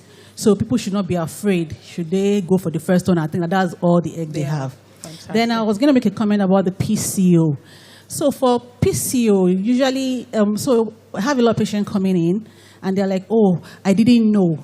And they came in probably after 5-10 years of marriage. And they were not aware. So PCO can be familiar, apart from the fact that it can be caused by environment, what you eat, and the things that you put on your body. It can, sometimes you don't even have a cause. So what we need to do for our kids is, especially for the younger age group, usually if there is a, number one symptom is that you can have a missed cycle. You've not seen your period 1-2 months and you're not pregnant, then you need to have a health check done. Yes. Okay? So that if it is that you have PCO, you will know on time. So usually when I have clients who come in earlier and we detect it, I'll tell them, you're not the kind of person that will get married and say, we're praying. Yes. You're going to get married and have intervention on time. Because the more you delay, the lesser the chances of success for any intervention we have to do. Wow. So if there is a delay in your cycle, sometimes you will have people not menstruating for 6 months. And they're okay, they're not even bothered. And I'm like, you should be worried. Yeah. And they say, oh, they gave me a medication and then the period came. Because we can make the period come. But after that, it will cease again. So you need to know. And then having prolonged period of amenorrhea is also not healthy. Sorry? Of? Amenorrhea. Okay, not seeing your period. Yeah, it's very important for the non-doctors, not us. Yes. So having a prolonged period of not seeing your period can also pose some health risk in the future. Because for PCO patients, you're at risk of diabetes, hypertension, because like she said, you have insulin resistance to some extent. Then also endometrial cancer. Because you have endometrial hyperplasia, that means that the lining of the womb, okay, because you've not had your period for a long time, grows, and then it begins to have hyperplastic changes. And then that can predispose you, especially if you have a family history, can predispose you to things like endometrial cancer later in future. So it's something that you need to don't just gloss over it. Take your health into your hands. Thank it can you. save you in the future. Thank you so much. So early intervention, early diagnosis. And on that note, we say it's a wrap. Just join me in thanking Dr. Kemi, Dr. Alaide, and Mrs. Obianuju for being excellent panelists and making me feel like I'm one of you. Thank you so much. And we must thank you too. Please, a round of applause for our moderator. Because, you know, when you have a final panel close to lunch, you're just like, oh, can you just hurry up? But we almost didn't want it to end because she handled this very professionally and listed a lot of humor. So thank you very much and helped us to drive the point home. All right. Well, I have one final question, though. Can they close up a facility where I've stored my eggs? Will I find this? If I don't find my eggs, is it possible? You people are, let's be sure. Is it possible? No. Can government say this thing is not acceptable? Shut it down. I will now go back to collect my eggs. They will now say they are no more there. It's unlikely. Okay. Just checking. All right, please, can we have Ife join them on stage for a group photograph? Thank you very much. If today has been well worth your time, please give a round of applause to Healthtracka for putting this together. And I'm almost tempted to tell Ife to make sure this is done every other month because this has been very enlightening. She's like, do you know how much it cost us? We'll get sponsors. Don't worry, we'll get sponsors to come on board. But thank you so much, Healthtracka, for spotlighting women's health conversations and educating all of us, those that are here in the room, those that have gone, those that are online. Thank you, and thank you to the amazing Tone today and just for steering this conversation. A round of applause for them one more time. Thank you. Now, I mentioned that all our panel conversations were sponsored by Healthtracka products. So this final panel conversation was sponsored by Healthtracka for Corporate. And we want to tell you a little bit more about Healthtracka for Corporate. So please focus your attention to the multimedia screen as we tell you more. Hi, my name is Greg Emmanuel. After the video is played, we'll have the closing remarks from our convener, the founder and CEO of Healthtracka. Then we'll have time to network, have the after party, now and of offers course different have light Hi, nights. my name is Greg Emmanuel. The Sales and Growth Associate with Healthtracka in the corporate. Today I'll be introducing. We offer pre-employment health screening packages that could help you identify potential health risks early on and ensure a healthy and qualified workforce from day one. We tailor pre-employment screenings to your specific needs, including basic health checks like drug testing and industry-specific requirements. We also offer food handlers test packages to enhance food safety standards and compliance. Tailored for commercial kitchens and food production facilities, our comprehensive solution ensures staff proficiency in hygiene protocols, safeguarding your product and customers. In addition, we provide on-site health and wellness programs to promote employee well-being, reduce healthcare costs, and boost the morale of your workforce. We offer a range of services, including health screenings, vaccinations, health education workshops designed to address your company's unique needs. We also run a cervical cancer screening campaign using our innovative HPV self-sampling test kits. With this, you can empower your female employees to take charge of their health using our discreet and convenient cervical cancer screening test kits. We provide Healthtracka's HPV self-sampling kits, allowing women to participate in the screening program at their convenience and privacy. We understand that every business has unique needs and budgets, and a healthier workforce leads to increased productivity. Meet all relevant health and safety regulations with confidence. Choose Healthtracka. We've got something for every organization. Healthtracka's got you covered.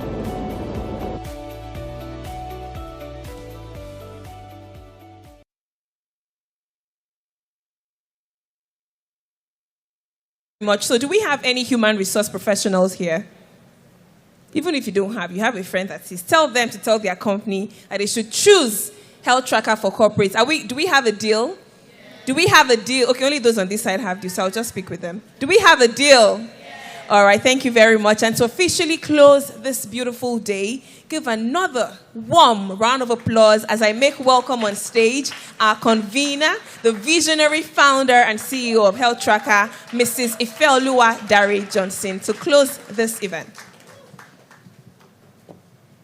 Thank you so much. I'm so filled with so much gratitude and so much fulfillment, most importantly, to you all for coming, and to God as well, obviously. I remember that, when we knew that we needed to do this, I knew exactly that we needed a platform where people could feel like it was a safe space to talk about their health, and we could bring all the stakeholders together, and it would be as safe as possible. And today it has been my utmost privilege to see that play out. And I really want to believe that you've had a wonderful, wonderful time, have you? Yeah, awesome.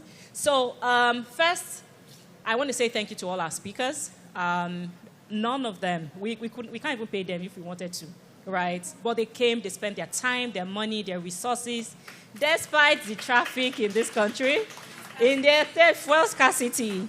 In fact, Tosin almost missed a bit because she was trying to get fuel. It is. So I really, really appreciate everyone who came and spoke and just gave their time. And for you, for making it. I have, there are CEOs, there are big people in this place. As you can see, Mrs. Ambimbola, the CEO of Advantage Health, she's been around since morning. She's a busy woman, and she came, so I'm grateful. I have Dami as well, the CEO of Shotlers. You know Shotlers, yeah? And she's here, she's been around since as well, and many more of you. The MD of Lasra is here as well, Mrs. Bilikis, Miss Bilikis. So, and there are just a lot of you that I can't even keep mentioning the names. So I want to thank you for coming. And more specifically, I want to thank my team at Healthtracka. So as I was writing, I'm like, for putting up with all my shenanigans and all these ideas here and there and just supporting me regardless. So thank you guys for all the good work that we get to do. I hope, you also feel as proud as I am at seeing how today turned out. And I also want to thank our customers who keep us in business. As someone said, healthcare is business. This event, as small as it looks, it costs a lot of money. Right, but Mojibade has promised me sponsors for the next one, so we're gonna try to do it again. As of last week, I was telling someone here, I'm like, if you see me near an event again, just chase me and say, don't ever do it. And of course, I also want to thank my husband. Is not here, but we're streamed live today. We're seeing all the media that is going on. He's just ensuring that everything is going on at the background. So please let me, in case he's watching. So let me thank him and my kids as well, who keep, they're encouraging me. The makeup artist who did my makeup this morning, and we did a video call, And she was like, oh, mommy, you look so good. Don't worry, the conference is going to go great. You know, so now I need to go and give the feedback that, yeah, it did go great. So definitely that. And then for our sponsors, of course, Healthtracka sponsored this mostly, but last minute, one of our very own speakers, the vice president of Vera Capital, was able to convince Nutrify. They just launched their supplements, and they have lots for women to actually join us last minute. So please, a big round of applause for Nutrify. So please go outside. They have a boat. They have solid supplement for women. Dr. Kemi is one of the advocates for integrative medicine. I remember that she introduced me to, was it ashwagandha, and a couple of supplements have helped my life. You know, so please go outside and just check out what is necessary. And to everyone, to my friends, my family, my mom is here, by the way. My mom is here. So to every one of you, I just want to say thank you. So from here on, it is, let's go out, let's network, there's finger foods, and just please enjoy. Thank you so much. And see you next.